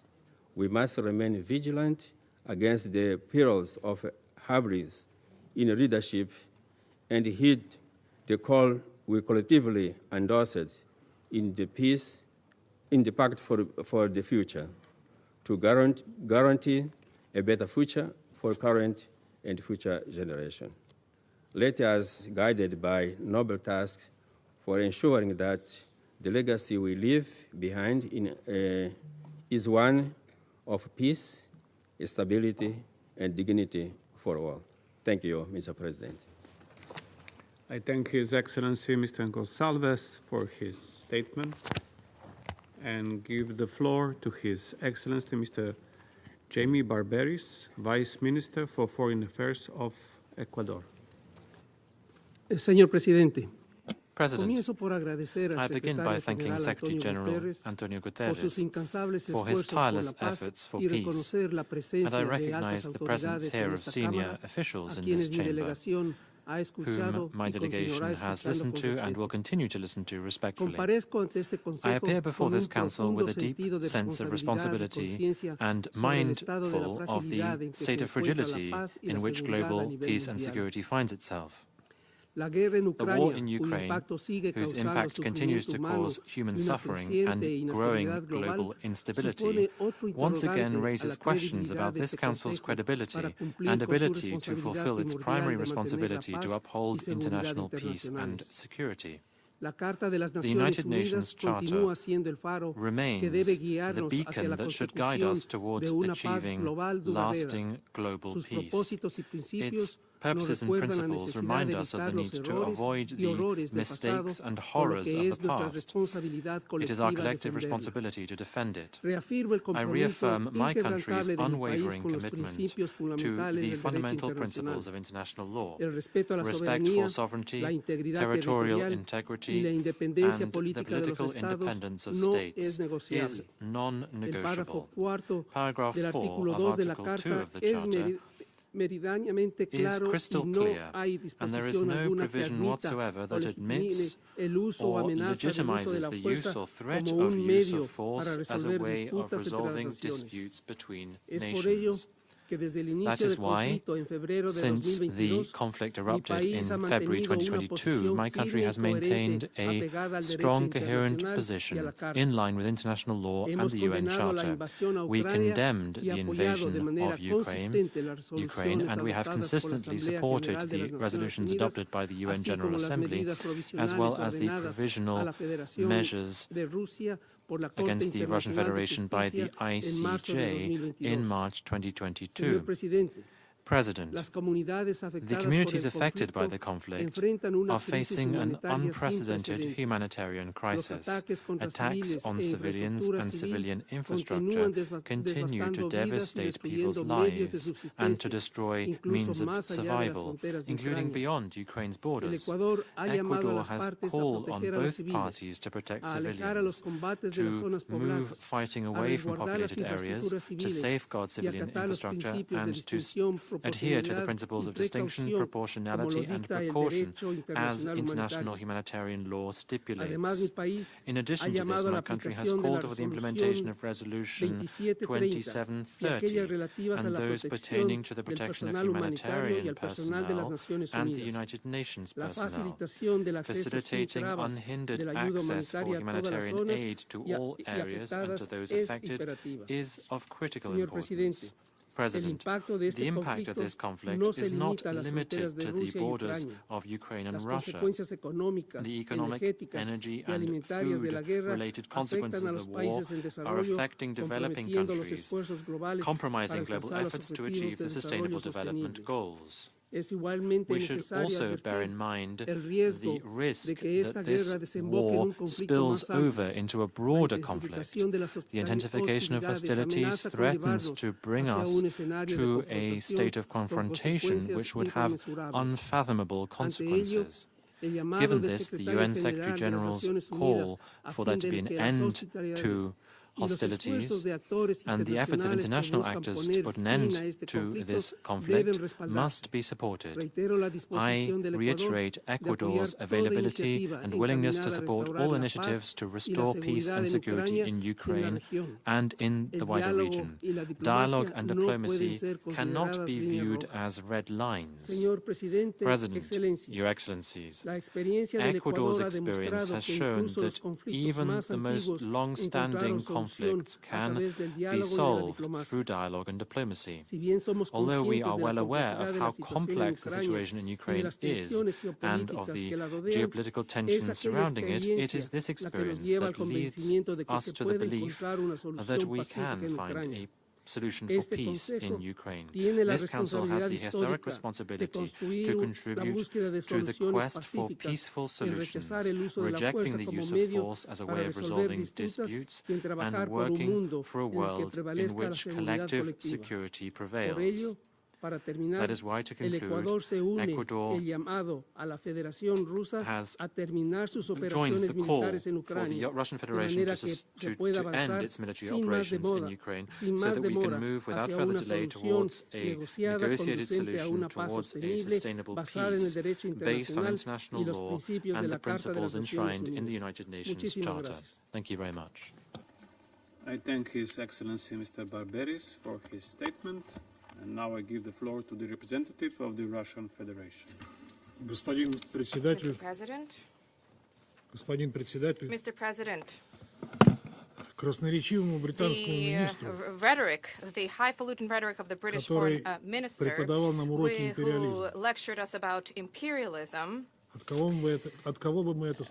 Who did we hear? Who would we have heard this from? I would recommend that you read our amendment to the Pact for the Future, which is based on Article 2.7 of the United Nations Charter. Let him begin with reading it and then describing what he does not accept there.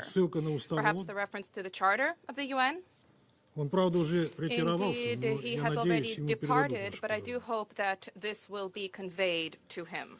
Mr. President, today, before our very eyes, absolutely horrific, inhumane military campaign is underway. The UN Secretary General in early October described it as follows, and I quote, throughout my entire mandate as the Secretary General, I never saw such levels of suffering, casualties, and devastation as was seen in recent months, unquote.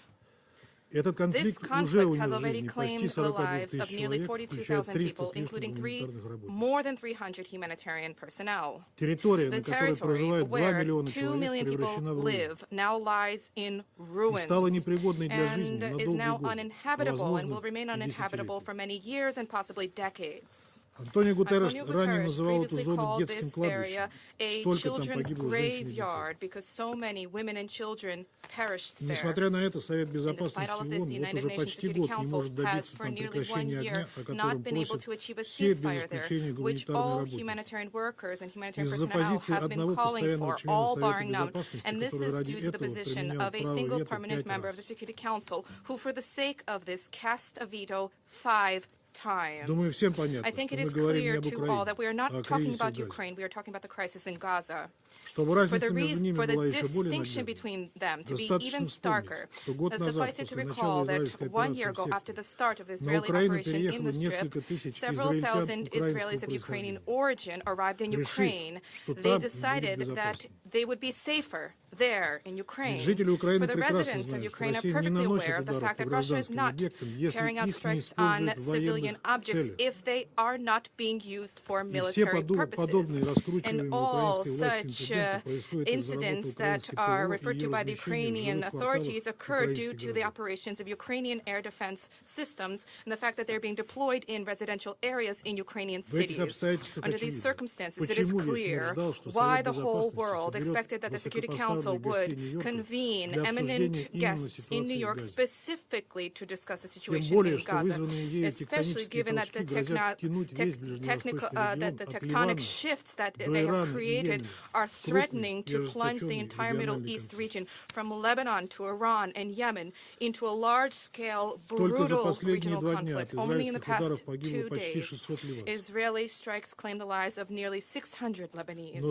However, Western members of the Security Council previously booked this chamber in advance specifically for the PR benefit of the expired Ukrainian president. And were it not for Arab countries and developing countries who requested a meeting to be held on 27 September, the Security Council simply would not have discussed Gaza at all during this week. All of this appears even more unseemly for the Security Council, given that everything that is transpiring around Ukraine is perfectly clear to all of us.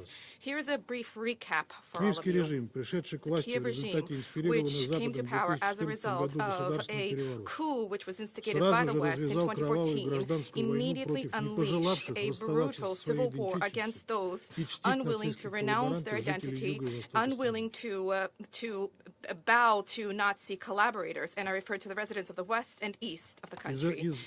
And as a result of this, the Maidan authorities almost immediately lost Crimea. And at that point, in 2015, this conflict was frozen with the signing of the Minsk package of measures, which was approved by the United Nations Security Council. However, the new Ukrainian authorities, instead of implementing this document, took great pains to sabotage it, and they feverishly armed themselves and prepared for war with Russia with the assistance of the U.S. and their allies. And this was recognized by a number of Western politicians who have since left the stage.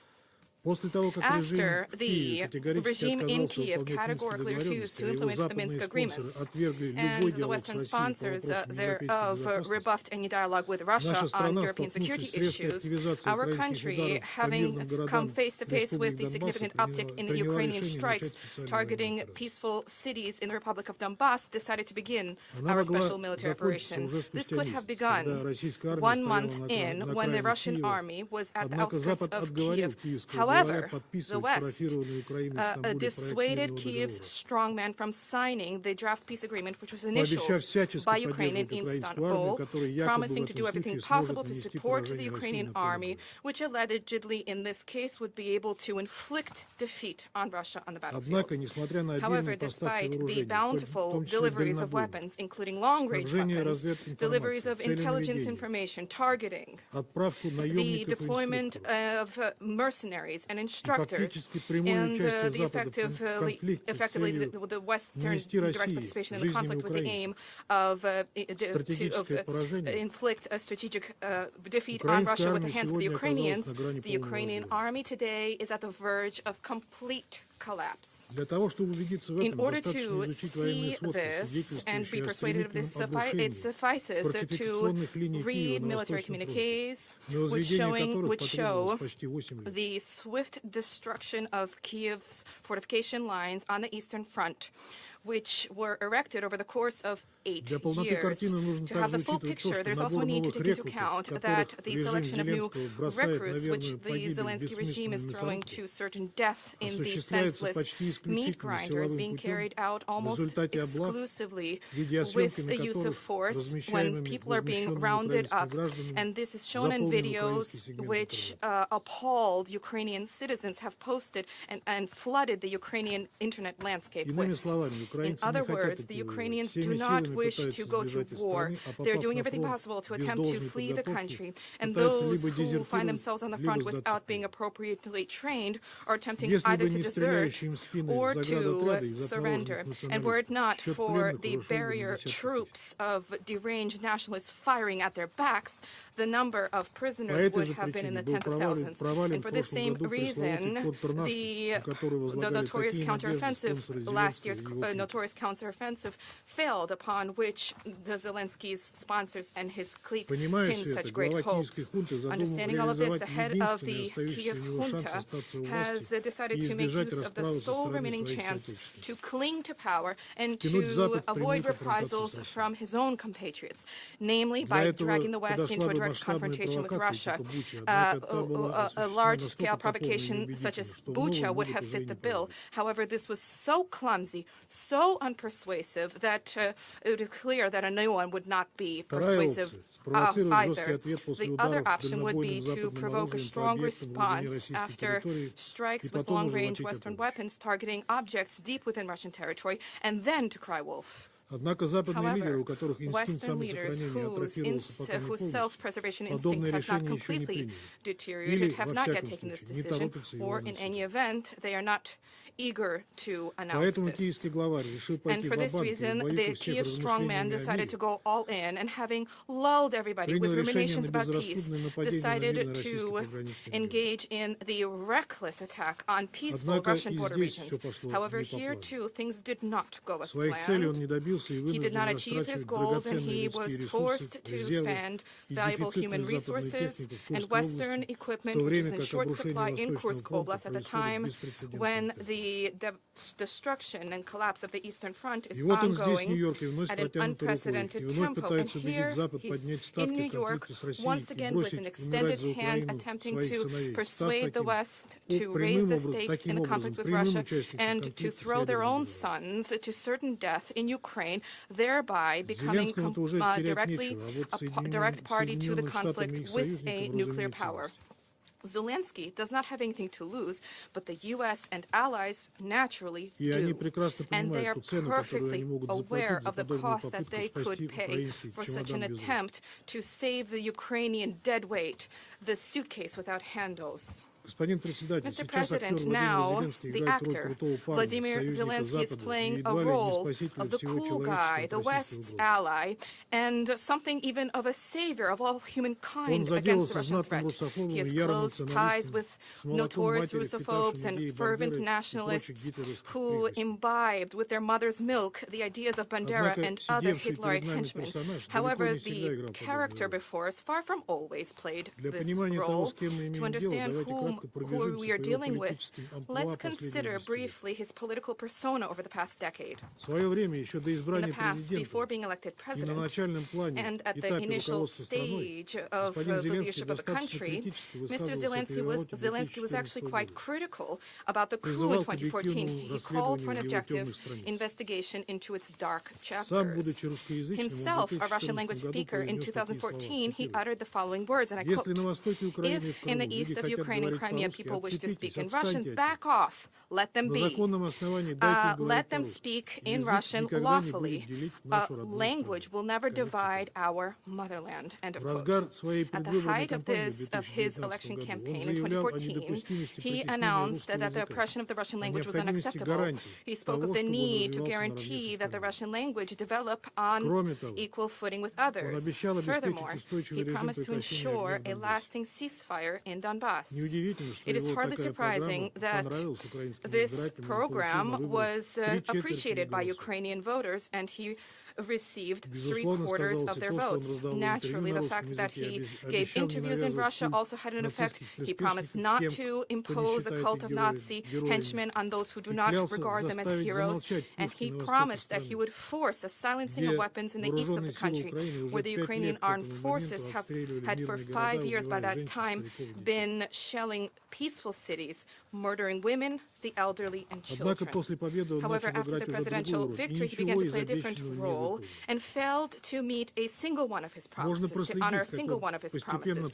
We can see how he gradually betrayed the Ukrainian people and destroyed their statehood for the advancement of the interests of Western sponsors. In his inaugural speech, he announced that the Ukrainian state needs to fight for the hearts and souls of the people of Donbass, not just for territory, territory.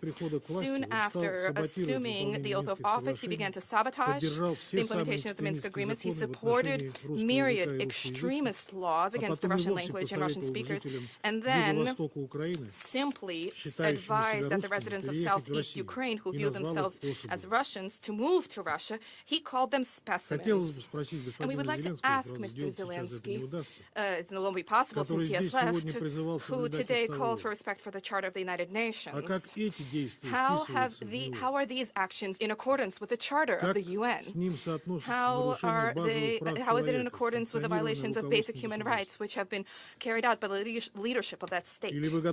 Or are you ready to note that in that document only those parts that pertain to territorial integrity, instead of eliminating the root causes of the internal crisis in Ukraine, which triggered the civil war, the new president of Ukraine decided to exacerbate it? In the country, essentially, a language inquisition was unleashed with punishments for the use of the Russian language, which is the mother tongue of the majority of Ukrainians. Even before Russia's special military operation in Ukraine, the opposition was effectively destroyed. Independent media outlets were shuttered. The canonical Ukrainian Orthodox Church was repressed. Nationalist and neo-nationalist groups flourished. Anything that in any way, in one way or another, linked Ukraine to Russia was effectively made illegal. History was rewritten. Children were indoctrinated with delusional theories about thousands-year-old Ukrainian civilization from which Jews and Portuguese and French originated. This is not a joke. It is not a fake. This is written in geography books for the 8th class in a Ukrainian middle school, and we showed it here in this chamber. Mr. President, in the West battle cries, Ukraine is portrayed as some kind of an innocent victim of Russia's aggression, and the United States and allies are portrayed as peacekeepers. Nothing is further from the truth than these assertions. Ukraine, under the neo-Nazi Kiev regime, became a one-man dictatorship, willing, for the sake of preserving his power and blind obedience to the West, not just to drown his whole country in blood and to sacrifice all young Ukrainians who were unable to flee the country, but also willing to push the world into the abyss of a third world war. And just a few years ago, Mr. Zelensky said the following, and I quote, "I can assure you, for our heroes to not die any longer, I am willing to do anything, and I certainly am not afraid of taking difficult decisions. Without hesitation, I am willing to leave my post, if only for the advent of peace," unquote. Now these words appear to be from the realm of fantasy. That is how irrelevant they have become. Given the dismally low levels of support for him from his population, he has an animal fear of being stripped of power because he understands that he will be held accountable for all the crimes which he perpetrated during his presidency. Let us recall, regular elections were scheduled to be held on 31 March, but Zelensky canceled them under the pretext of a state of war, and this runs counter to the basic law of the country. After 20 May this year, when the presidential powers should have, according to the Constitution, been transferred to the Speaker of the Upper Rada, the head of the Kiev junta, transformed into a conventional usurper of power. On the 28th of August, the authorities of the 9th session of the Rada expired, incidentally. In the 5 years of his presidential term, he brought the country entrusted to him to an abyss, having sold off Ukraine to Western corporations, having destroyed its economy, and having plunged it into a horrific demographic crisis. President Biden today at the General Assembly spoke about the need to save the Ukrainian nation. The Ukrainian nation is not threatened with anything. We are not fighting against it. We are fighting against the criminal regime which seized power in Kiev, which is bringing its people towards catastrophe. And this is not a war for territory, regardless of the claims of our foes. This is a struggle for acknowledgement and people's rights. Mr. President, a just and lasting resolution to the Ukrainian crisis is only possible if the root causes are eradicated. First and foremost, with an end to violations of the rights of Russian language people and a repeal in Ukraine of other discriminatory laws. Today, we hear from many corners, we hear calls for a political diplomatic solution on the basis of the UN Charter. However, without overcoming the legacy of Maidan, without eradicating nationalism, Nazism, and other manifestations of discrimination in Ukraine, respect for the rights and basic freedoms of all without distinction as to race, gender, language, and religion, in accordance with Article 1.3 of the Charter of the United Nations, there will be no resolution. It would not be possible. And yet, we have not heard about this either from our Western colleagues or from the UN Secretary General, nor did we hear from them another important premise, namely that the purposes and the principles of the Charter of the United Nations need to be complied with fully in their integrity and interrelated nature. Beyond provisions about respect for sovereignty and territorial integrity of states, there's also the principle there of self-determination of peoples, and this under no circumstances can be overlooked, nor should the responsibility of states for all of its citizens, the citizens of their state, be overlooked either. We hope that the Kiev regime will not be able to completely destroy their country and their people, which they are close to doing, nor push the world into the abyss of nuclear catastrophe. For that, they should embrace realistic parameters for a long-term resolution to the Ukrainian crisis rather than falling back on unrealistic ultimatums, victory plans, and so on. The cost, the price for such criminal, flippant arrogance is paid by ordinary Ukrainians whose resistance to the high-handed Ukrainian Kiev clique is visibly growing. The Russian Federation was always ready to live in peace and good neighborly relations with Ukraine until it was shaped into aggressive, Russophobic, neo-Nazi wasp's nest, threatening our security, and before the design of plans to drag it into a militaristic NATO bloc. We always respect Ukrainians. These are brotherly people with whom we are tied with unbreakable historic ties.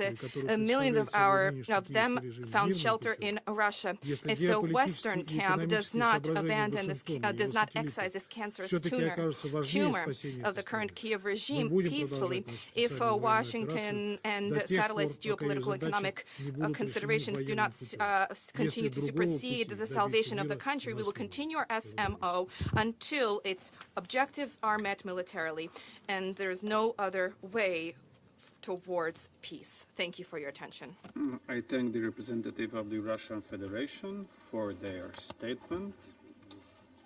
Before continuing, please let me read this time limit reminder. This meeting needs to conclude by 6 p.m. I would like to remind all the speakers that there is a time limit of 3 minutes in place to be able to conclude the meeting within the allotted time frame. You may send your full statement for publication as an official Security Council document with a letter addressed to the President. And now I give the floor to His Excellency, Mr. Gitanas Nausėda, President of the Republic of Lithuania. Your Excellency, Prime Minister of the Republic of Slovenia, Excellencies, ladies and gentlemen, I have the honor to speak on behalf of the three Baltic countries, Estonia, Latvia, and my own country, Lithuania. We came here to discuss maintaining peace and security of Ukraine. Before turning our attention to the future, I suggest that we also talk about the past and the present. Ukraine had been perfectly secure from external threats before the security was snatched away. Before the illegal occupation of Crimea, before the invasion into Donbass, before the whole-scale war of aggression in 2022.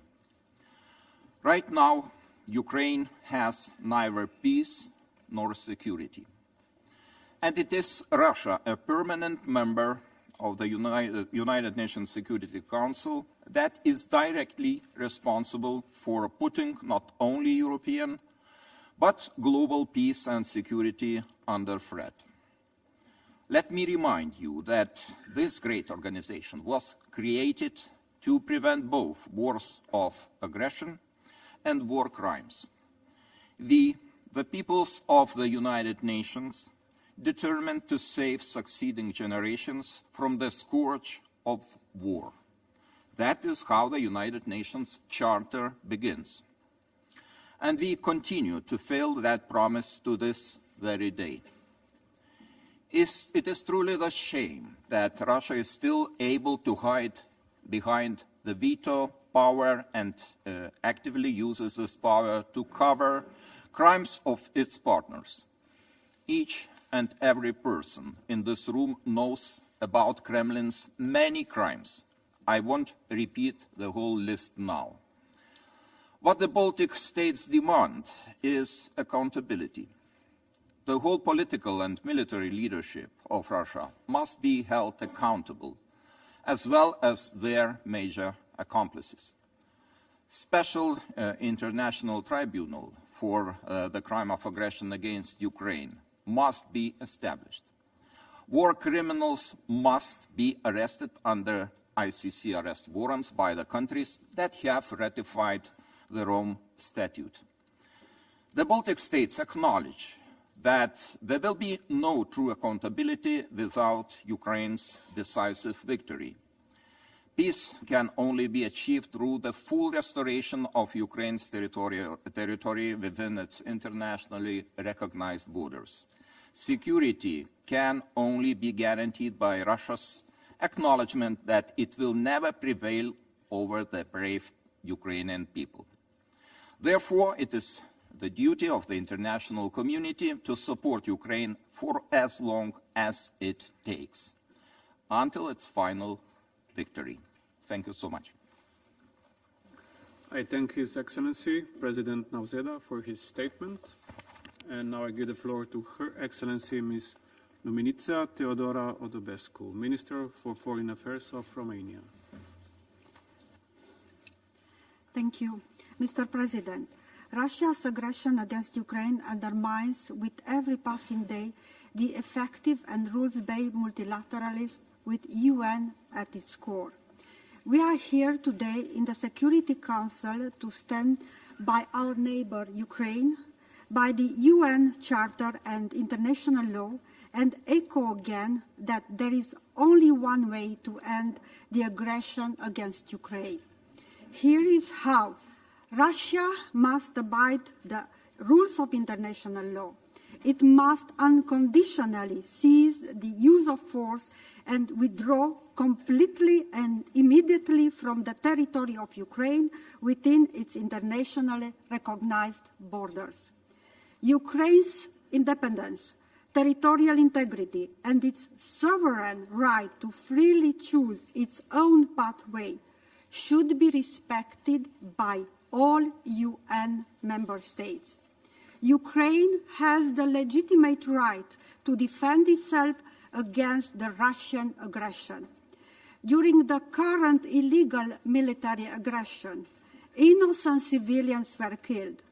Furthermore, Russia has been using a wide array of war techniques, from irresponsible threat of the nuclear option and disinformation to the destruction of energy infrastructure and violating the basic principle of freedom of navigation. The recent strike by Russia against a cargo ship loaded with Ukrainian grain in the Black Sea represents another example of its aggressive actions in the region.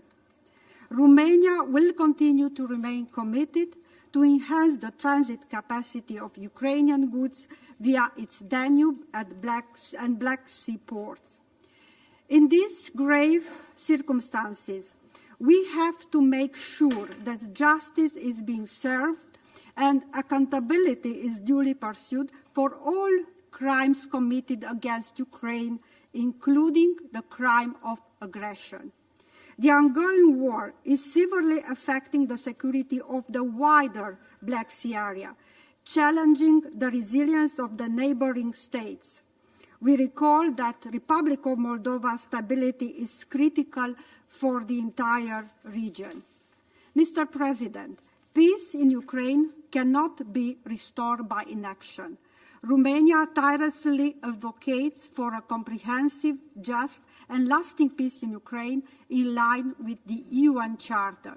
Romania fully supports the peace formula of President Zelensky. One principle is crystal clear. Legally and morally, Ukraine alone has the political and moral legitimacy to decide if, when, and on what terms it wants to engage with the Russian Federation. What we wish for is simple and only natural: peace for the people of Ukraine and fully fledged respect for the UN Charter and the international law. This should be our joint objective and responsibility. Thank you. I thank Her Excellency Ms. Sodobescu for her statement. I now give the floor to His Excellency Mr. Péter Szijjártó, Minister for Foreign Affairs and Trade of Hungary. Madam Minister, dear Tanya, thank you so much for organizing this briefing. Dear colleagues, I'm representing a country which is a direct neighbor to Ukraine, a country which has been faced with the consequences of the war for the last 2.5 years, a country which has been paying the price of this war, although we do absolutely have no responsibility in this war being launched. After almost 1,000 days, I think the question is no more what we do think about the war, but the question is how peace will be made. Or even more precisely, Madam Minister, dear Chair, the question should read as which is the quickest way to peace. Because we do believe that we do have to reach peace in the fastest, in the quickest possible way. Because the later we come to peace, the more people will die, the more families will suffer, more people will have to escape, and the more destruction will take place. And we Hungarians in the neighborhood, we don't want more destruction to take place. We don't want more families to suffer. We don't want more people to die, especially that there's a significant community of Hungarians living in Ukraine. And if we are honest to ourselves, and if we don't use only panels of communication, then I think it's obvious that what has been done so far has not worked out at all from the perspective of peace. The weapon deliveries have absolutely not helped to bring this war closer to its conclusion. Weapon deliveries have absolutely not helped in bringing this war to an end. And the increase of the number of weapons on both sides of the front line ended up in more casualties and also the prolongation. And we are super concerned about the ever-growing risk of escalation, and we are absolutely concerned about the open references to the use of any type of nuclear weapons. We Hungarians argue in favor of ceasefire and peace talks to be started. We Hungarians do believe that this is the fastest way towards peace, especially that what has happened so far proves that there is no solution on the battlefield. What you have on the battlefield is casualties and destruction. And we Hungarians are proud to be among the global majority for peace, and we are ready to take part in all global initiatives which brings forward the hope for peace and strengthens the volume of peace. And we do hope that this high-level week of the General Assembly will bring us closer to the conclusion of the war, bring us closer to peace, and brings us closer to the end of the suffering of the people in our neighborhood. Thank you. I thank His Excellency Mr. Siarto for his statement. I now give the floor to His Excellency Mr. Radoslaw Sikorski, Minister for Foreign Affairs of Poland. Madam President, Excellencies, the Russian ambassador predicted that this debate will consist of, quote, hackneyed statements dictated by Brussels. It's a lie. I assure you that what you're about to hear, I wrote myself. The Russian ambassador claims that Russia does not bomb civilian targets. That's a second lie. 2 weeks ago, I visited the Ukrainian city of Lviv, where a townhouse was hit with a Russian caliber missile. This is the result. A man saw his wife and 3 daughters taken out of the rubble dead. All of them were civilians. All of them lived far away from the front line, and all of them were killed. The Russian ambassador has talked about children's graveyard in Gaza, which is indeed a tragic situation. Well, Ukrainian children are targeted not only with bombs. Thousands have been kidnapped and taken into Russia, where they are brainwashed in order to strip them of memories and of their national identity. Russia claims that these children are orphans, left alone in a war zone. Another lie. Many of them were separated from their parents, either by accident during attacks or deliberately by the aggressor's army. Independent reports revealed that, and I quote, officials have deported Ukrainian children to Russia or Russian-held territories without consent, lied to them that they weren't wanted by their parents, used them for propaganda, and given them Russian families and citizenship. Special camps offer the abducted children Russian patriotic education, and a hotline was established to pair the minors with potential foster families, in inverted commas, luring the latter with money. On top of that, Mr. Putin signed a decree fast-tracking the process of granting Russian citizenship to stolen Ukrainian children. This is not collateral war damage. It was a plan devised before the war and ruthlessly executed. UN investigators concluded that these actions constitute war crimes. In October 2022, the International Criminal Court issued an arrest warrant for Vladimir Putin.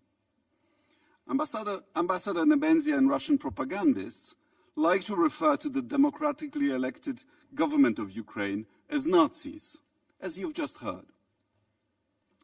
It so happens that in Poland, I live 3 kilometers from Potulice, the site of a former Nazi filtration camp during the Second World War.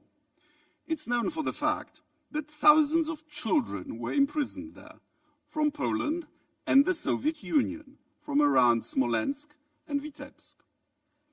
Up to 800 of these children died, but thousands were transferred west to be Germanized. Blonde, blue-eyed, Aryan children deemed to be racially suitable. I therefore have a few questions to the Russian ambassador and his superiors.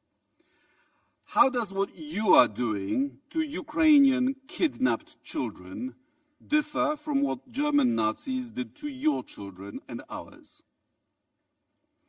How many Russian officials have adopted stolen Ukrainian children following, as reported by the BBC, the example of Sergei Mironov, former chairman of the Russian Federation Council?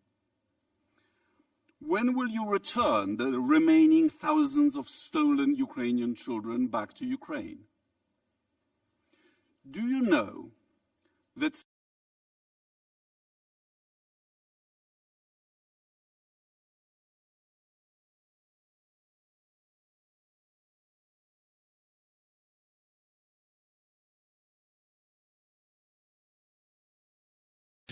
Joey, keep the faith.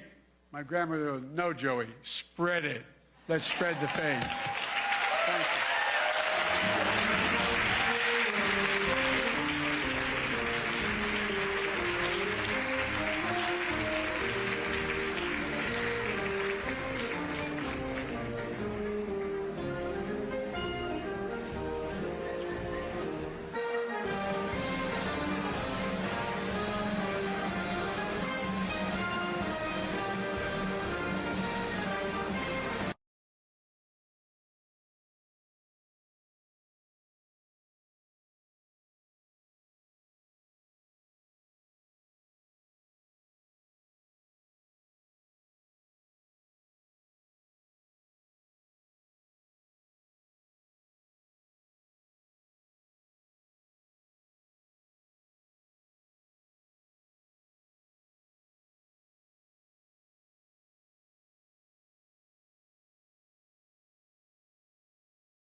943 days. Lately, with heavy drone attacks and missiles directly targeted power plants.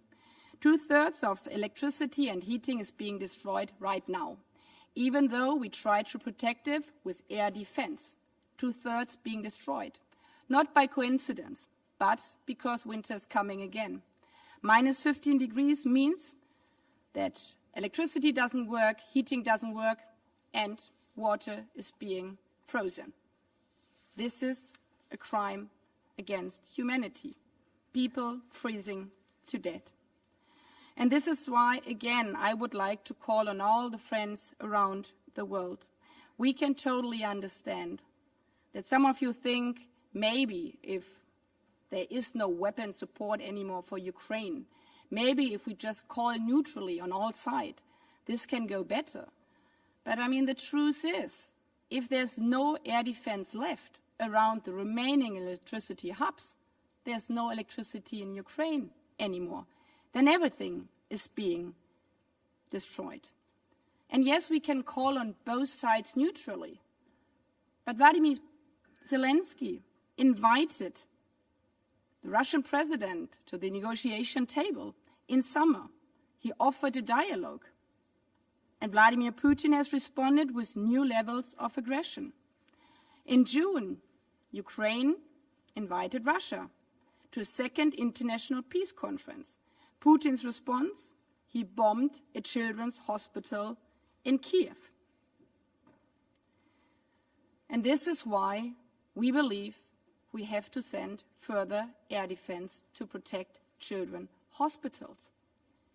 And this is why we are on one hand very grateful that an increasing number of our partners in the world are thinking about how to end this war. We need this. We need an end to this war. But this cannot mean for us to stand by and watch while there is no end to this war, while Putin hasn't taken the seat at the negotiation table, to just stand by and watch Russia destroying the remaining half of Ukraine. For us, when we are speaking about peace, we believe it must be a just and lasting peace. Speaking about peace means Ukraine must be sure that the end of the fighting does not mean another round of preparations in Russia, neither another round in Ukraine, nor in Moldova, nor in Poland, like we've heard again from our colleague here at the table. Speaking about peace, just and lasting peace, means that Ukraine's existence as a free and independent country is guaranteed. It means security guarantees. This is hard, and every day people are dying. But Excellencies, on Sunday, we have showed what we can achieve if we join forces. We showed that those who want to destroy our charter will not succeed if we stand together and rally around the charter. Let's rally around the charter also for Ukraine in the same spirit, for just and lasting peace for Ukraine, for Europe and the whole world. Thank you. I thank Her Excellency Ms. Baerbock for her statement. I now give the floor to His Excellency Mr. Lars Løkke Rasmussen, Minister for Foreign Affairs of Denmark. Thank you, Madam President, distinguished members of the Security Council. I have the honor to speak on behalf of the 5 Nordic countries, Finland, Iceland, Norway, Sweden, and my own country, Denmark. First of all, I extend a warm thanks to Slovenia for bringing leaders from across the world together. I also want to thank the Secretary General for his insightful briefing, and to President Zelensky for outlining the situation in Ukraine and presenting the peace formula. Madam President, today marks 2 years and 7 months since Russia began its full-scale illegal invasion of Ukraine. This marked a major escalation of Russia's war of aggression against Ukraine, which started back in 2014. And this can, of course, not be tolerated. It must be condemned, and Russia and its representatives must be held accountable. Today, the Nordic countries would like to share 3 messages. Firstly, with its war of aggression, Russia is violating the most basic rules and principles of international law. It is deeply appalling that Russia, a permanent member of the Council, continues to disregard the UN Charter, which is the cornerstone of this institution. The vast destruction and the suffering of the Ukrainian people all stem from Russia's choice to continue its brutal aggression. The Nordic countries will continue to seek full accountability for the crimes committed, ensuring that Russia and its representatives are held to account in a shared responsibility of us all. Secondly, we repeat that Russia's war has grave consequences beyond the European continent. Earlier this month, a ship carrying grain was attacked in the Black Sea. We strongly condemn such attacks, which jeopardize global food supplies. Madam President, it is deeply concerning that Russia's systematic and damaging attacks against Ukraine's critical infrastructure continue. Civilians face immense hardship in Ukraine. Nearly 15 million people are already in need of humanitarian assistance. Russia's intensified attacks affect the lives of millions of people in Ukraine. Across all sectors of life, people lack access to water, electricity and heating, and the winter is fast approaching. Ending this will require strong cross-regional support, and therefore we urge members to support Ukraine in defending its people and rebuilding its infrastructure, to uphold the UN Charter by holding Russia accountable, and to call for a fair and lasting peace. And this brings me to my third and last point. We need a comprehensive, just and sustainable peace based on international law, including the UN Charter. The Nordics firmly support President Zelensky's peace formula, and we encourage all member states to do the same. The Summit on Peace in June reconfirmed the strong support for the UN Charter and laid the foundation for the way forward. Any pathway to peace in Ukraine must be grounded in the UN Charter and its key principles, including Ukraine's sovereignty, independence, and territorial integrity. Our commitment to the UN Charter and support for Ukraine remains resolute. Thank you, Madam President.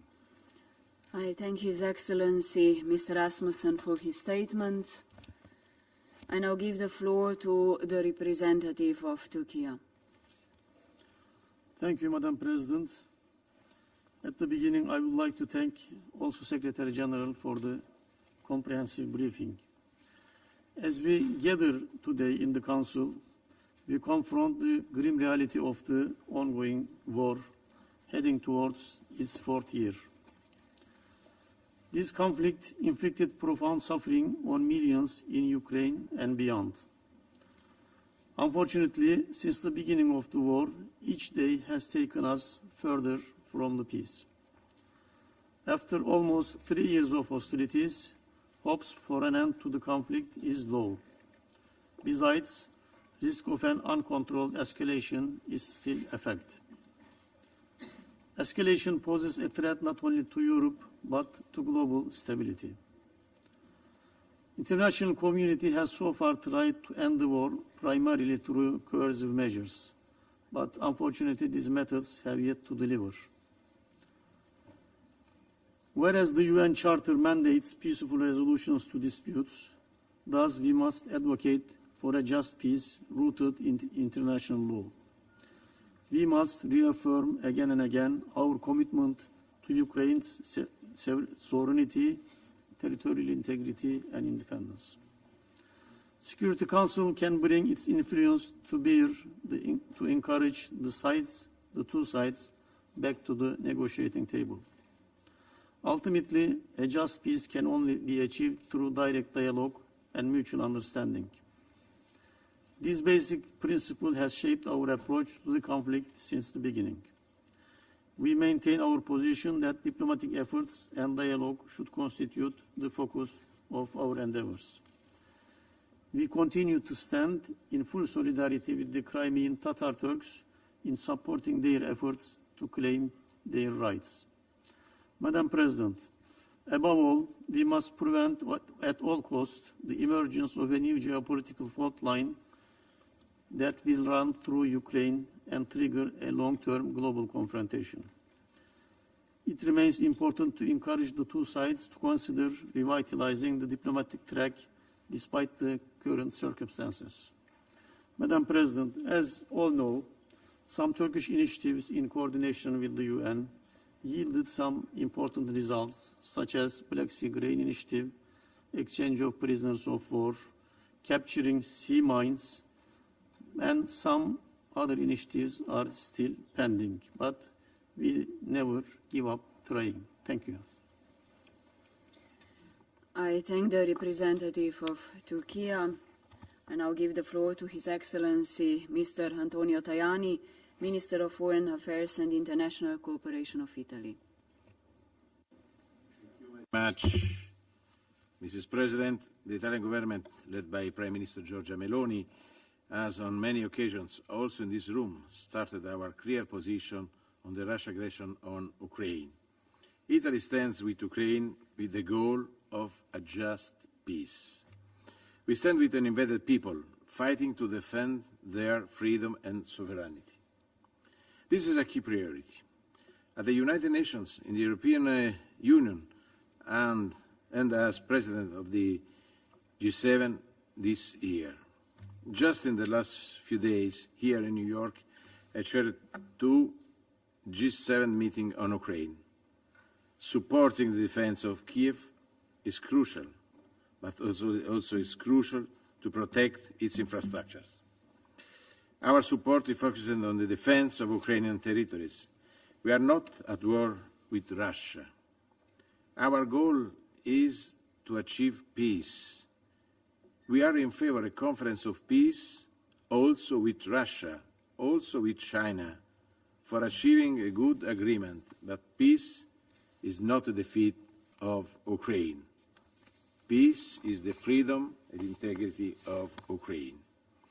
I wish to express our full solidarity with the Ukrainian government and people for the current intense Russian attacks to the energy infrastructures. Winter is imminent. We are very concerned by the situation and we reaffirm our support to Ukraine and its energy sector. International humanitarian law calls for the respect of the energy infrastructures.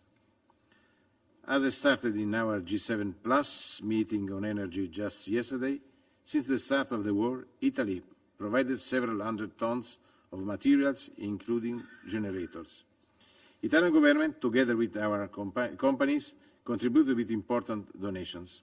In February, we signed an agreement with the European Bank for Reconstruction and Development on €200 million project to restore the capacity of the main hydropower generating Ukrainian companies. We want to do more. President, Italy will host in 2025 the next Ukrainian Recovery Conference. Our focus is on peace. We want to avoid escalatory spirals. In our view, the solution involves starting a political and diplomatic process. Je souhaite maintenant m'adresser directement à mes collègues des pays partenaires. Il est temps d'unir nos efforts en vue d'une paix juste et travailler à l'élaboration d'une plateforme de négociation commune. Vous trouverez toujours une oreille attentive à Rome. Nous soutenons l'approche adoptée par la Russie lors des sommets de juin et nous pensons qu'il faut se concentrer sur les 3 piliers dont nous avons discuté en Suisse. Les questions humanitaires, le nucléaire et la sécurité alimentaire. Estamos muy preocupados por la seguridad de la central nuclear de Zaporizhia. Debemos seguir apoyando los esfuerzos del director general de la OEA, Grossi. El G7 reiteró la necesidad de apoyar al sector agrícola ucraniano, que es crítico para el suministro mundial de alimentos, en particular para las naciones más vulnerables. También el G7 pidió que las exportaciones de grano, alimentos, fertilizantes e insumos procedentes de Ucrania exports pueden of food continuar. supplies from Ukraine Reconocimos como un paso adelante los intercambios de presos. must continue uninterrupted. Es un punto de partida. Seguiremos trabajando sobre will eso. continue to work on these points. Mrs. President, the commitment to peace needs continuous engagement. Italy wants to do all it can, starting with the upcoming G7 ministerial meeting I will host in Fuji close to Rome in November, and the Mediterranean dialogues scheduled in Rome again in November. Every opportunity is important to work for a just peace. Count on the Italian government. Thank you very much. I thank His Excellency Mr. Tajani for his statement. There are no more names inscribed on the list of speakers. The meeting is adjourned.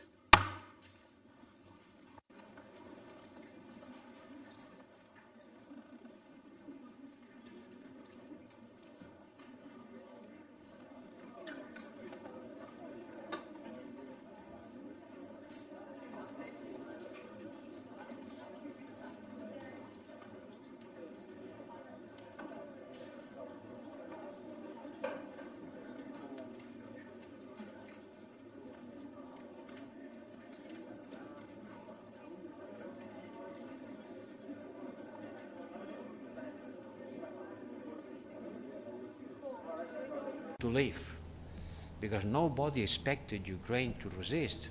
And the reason was clear. Russia is the number 4 in the world for military expenditure. Ukraine is number 35. So the difference between the military capacity of Russia and Ukraine is an abysm, incredible. So the fact that Ukraine was resisting was a kind of miracle. And at the beginning, we offered Ukraine. What did we offer to Ukraine? We offered helmets. Now we are offering F-16. It's quite a difference, no? But immediately after, when people in the chancelleries and myself in Brussels, we considered that Ukraine was resisting. It was not 2014. Allow me to remind you, 2014, when the Crimea invasion, in Munich conference, the Europeans didn't want to arm Ukraine. They refused to arm Ukraine. They considered this, well, impossible to resist. This time, we did it. And we have to continue doing that. I don't know what the Americans, the US with the new presidency will do or not. But by the time being, allow me to say that EU support, the European Union support, you add military, civilian, economic, financial and humanitarian, is greater than the US. More than 100 billion euros is the bill that we have paid. Among them, 45 on military support. Less than the US? Yes, certainly, but quite an important figure. 45 billion is not negligible. And adding everything together, we are, I think, the European Union, I'm sure, the greatest supporter to Ukraine. And one thing for me is clear. As far as the Ukrainians want to resist, we have to support them. Otherwise, we will make a historical mistake. Thank you very much. Thank you.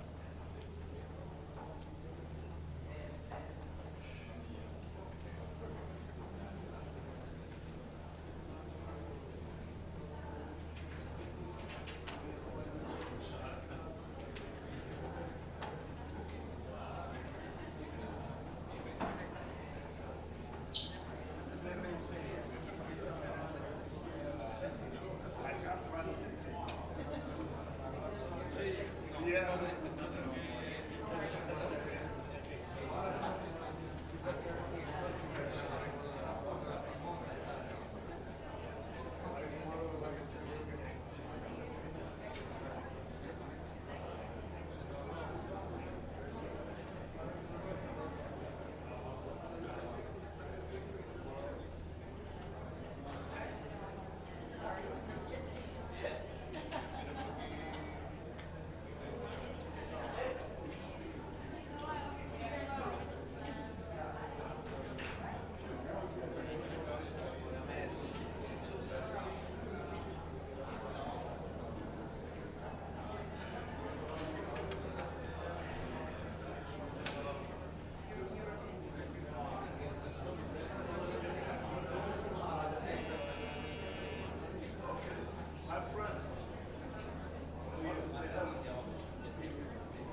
The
Okay, that's fine. Just as a reporter, you know, I get anxious to get going. Before we start. Anybody need mic checks or white balance? Another one if you want, yeah. All right. Mic check, 1, 2, 3, 4. Mic check, 1, 2, 3, 4. Anyone need white, or are you guys good? No. I suppose I should probably mic check myself.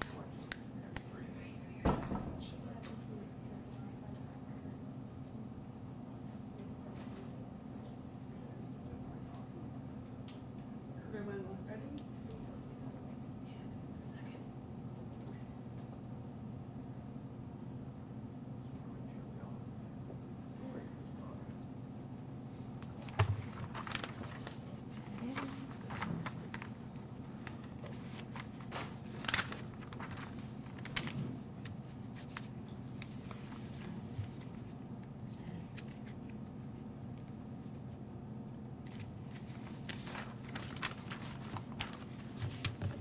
I'll forget the director. Thank you.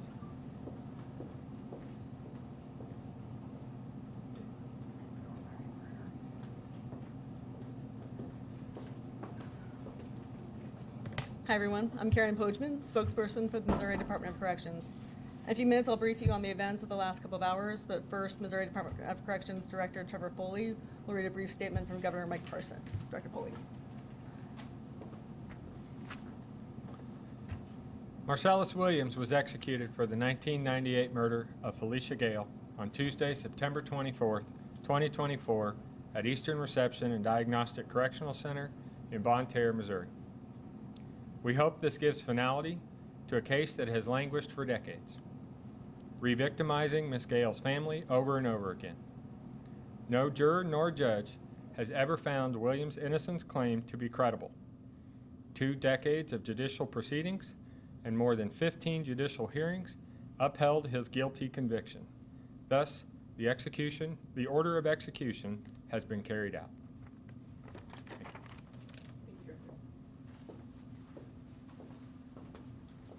So the governor's statement has been provided to all of you, and there's also a statement that was issued yesterday in the form of a press release, which you should have. We don't have a statement from the victim's family, and we do have a statement from Marcellus Williams himself, which I believe I've sent to all of you. Let me know if you don't have it, and I'll make sure to give that to you. So I'll now read a brief chronology. At 4:50 p.m., the Department of Corrections received word that all petitions had been denied by the U.S. Supreme Court and that the department could begin with the execution sequence. At 5:40 p.m., the witnesses were moved into the viewing area. At 6 p.m., Missouri Attorney General Andrew Bailey notified the Department of Corrections that there were no legal impediments to the lawful execution of Marcellus Williams. At 6 p.m., Governor Mike Parson's office was asked whether there was any reason that the lawful execution of Marcellus Williams for the murder of Felicia Gale should not proceed. The answer was to proceed. At 6:01 p.m., the order was given to proceed with the lawful execution. At 6:01 p.m., the lethal injection of pentobarbital was administered. At 6:03 p.m., the 5-minute timer was set. At 6:10 p.m., Marcellus Williams was pronounced dead. There's an area here on the grounds of Eastern Reception Diagnostic and Correctional Center for demonstrators. Today, there were 94 demonstrators opposed to capital punishment and this execution. Marcellus Williams was 55 years old. He was born December 30th, 1968 in Logansport, Indiana. Williams was 29 years old at the time of the 1998 murder of Felicia Gale in St. Louis County. He was received in the Department of Corrections on January 31st, 2000. And a few of the last things that happened today, his final visit was with his imam, Jalahi Qasim. It took place from 11:01 a.m. to 12:32 p.m. His final meal was served at 10:53 p.m. It consisted of chicken wings and tater tots. There were 9 witnesses for the offender in attendance, including 3 members of the media. There were no witnesses here for the victims. And there were 3 witnesses for the offender in attendance. So I'll take a few questions if you have them.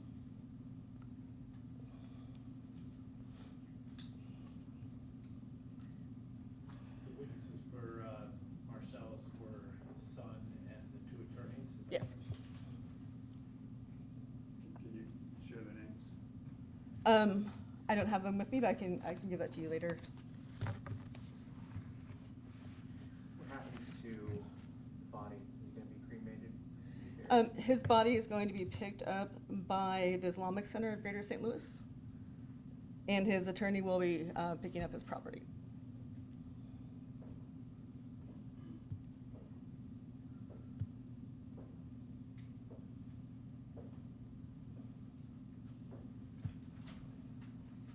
Anything else? When did Williams get transferred from Houthi here? Yesterday around 9 a.m. on Monday.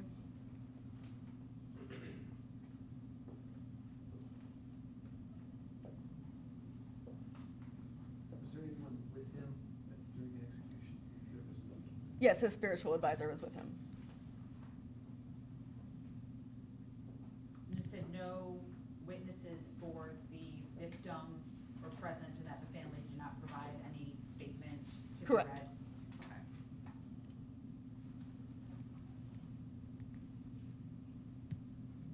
So that was a total of 15 witnesses then? 9 for the state, 3 media, 3 for Mr. Williams? The 3 for the media were included in the 9 for the state. Okay. So 9 for the state and 3 for Marcellus Williams. Okay.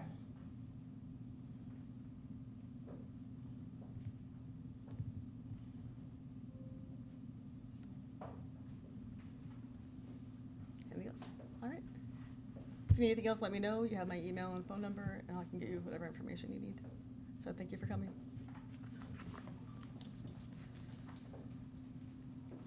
You guys want anything from us? Yeah. Yeah. Right. Get up here.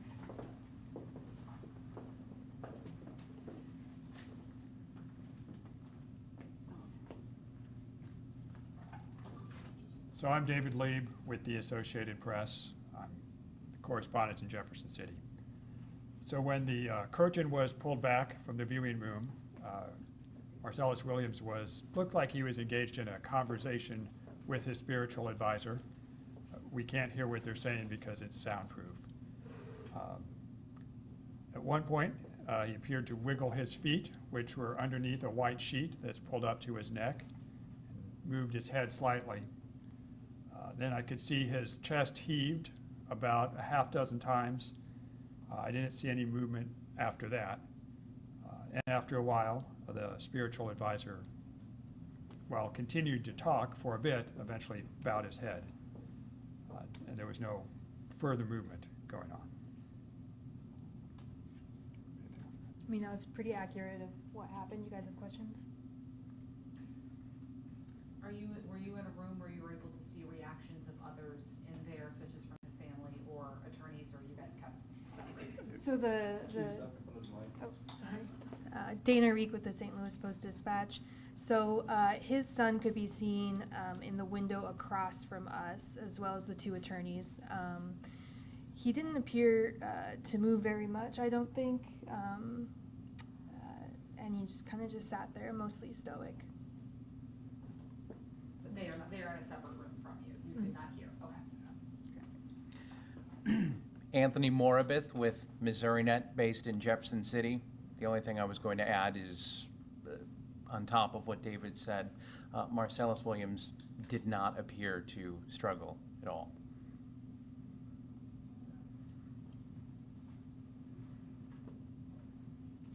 And then did the curtain close at any point and then open again before they pronounced him dead?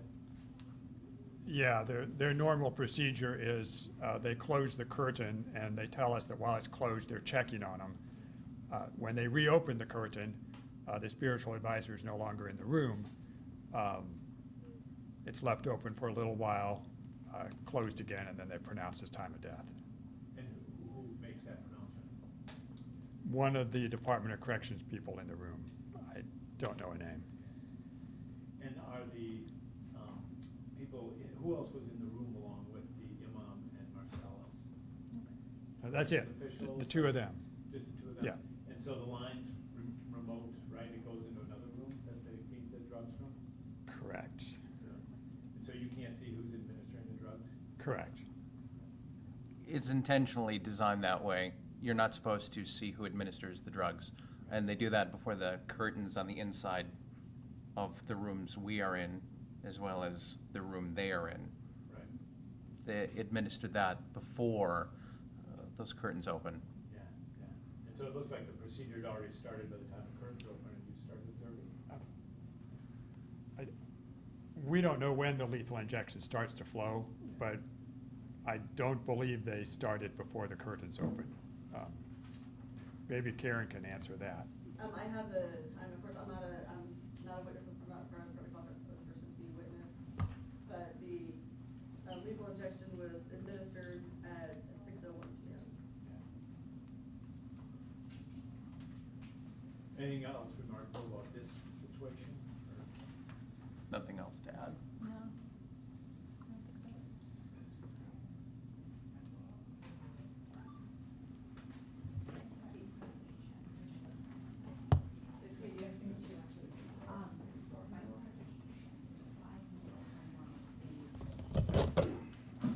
The 5-minute timer is deactivated for breathing in.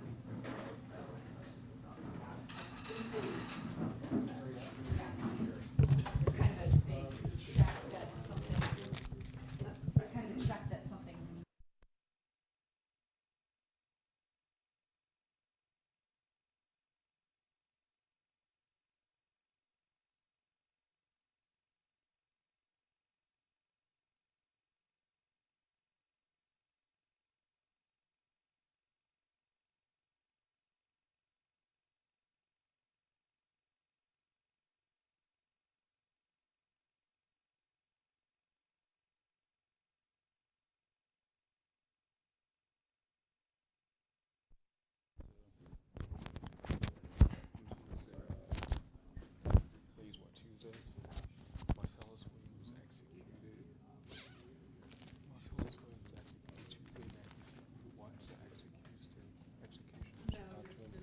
Stoic.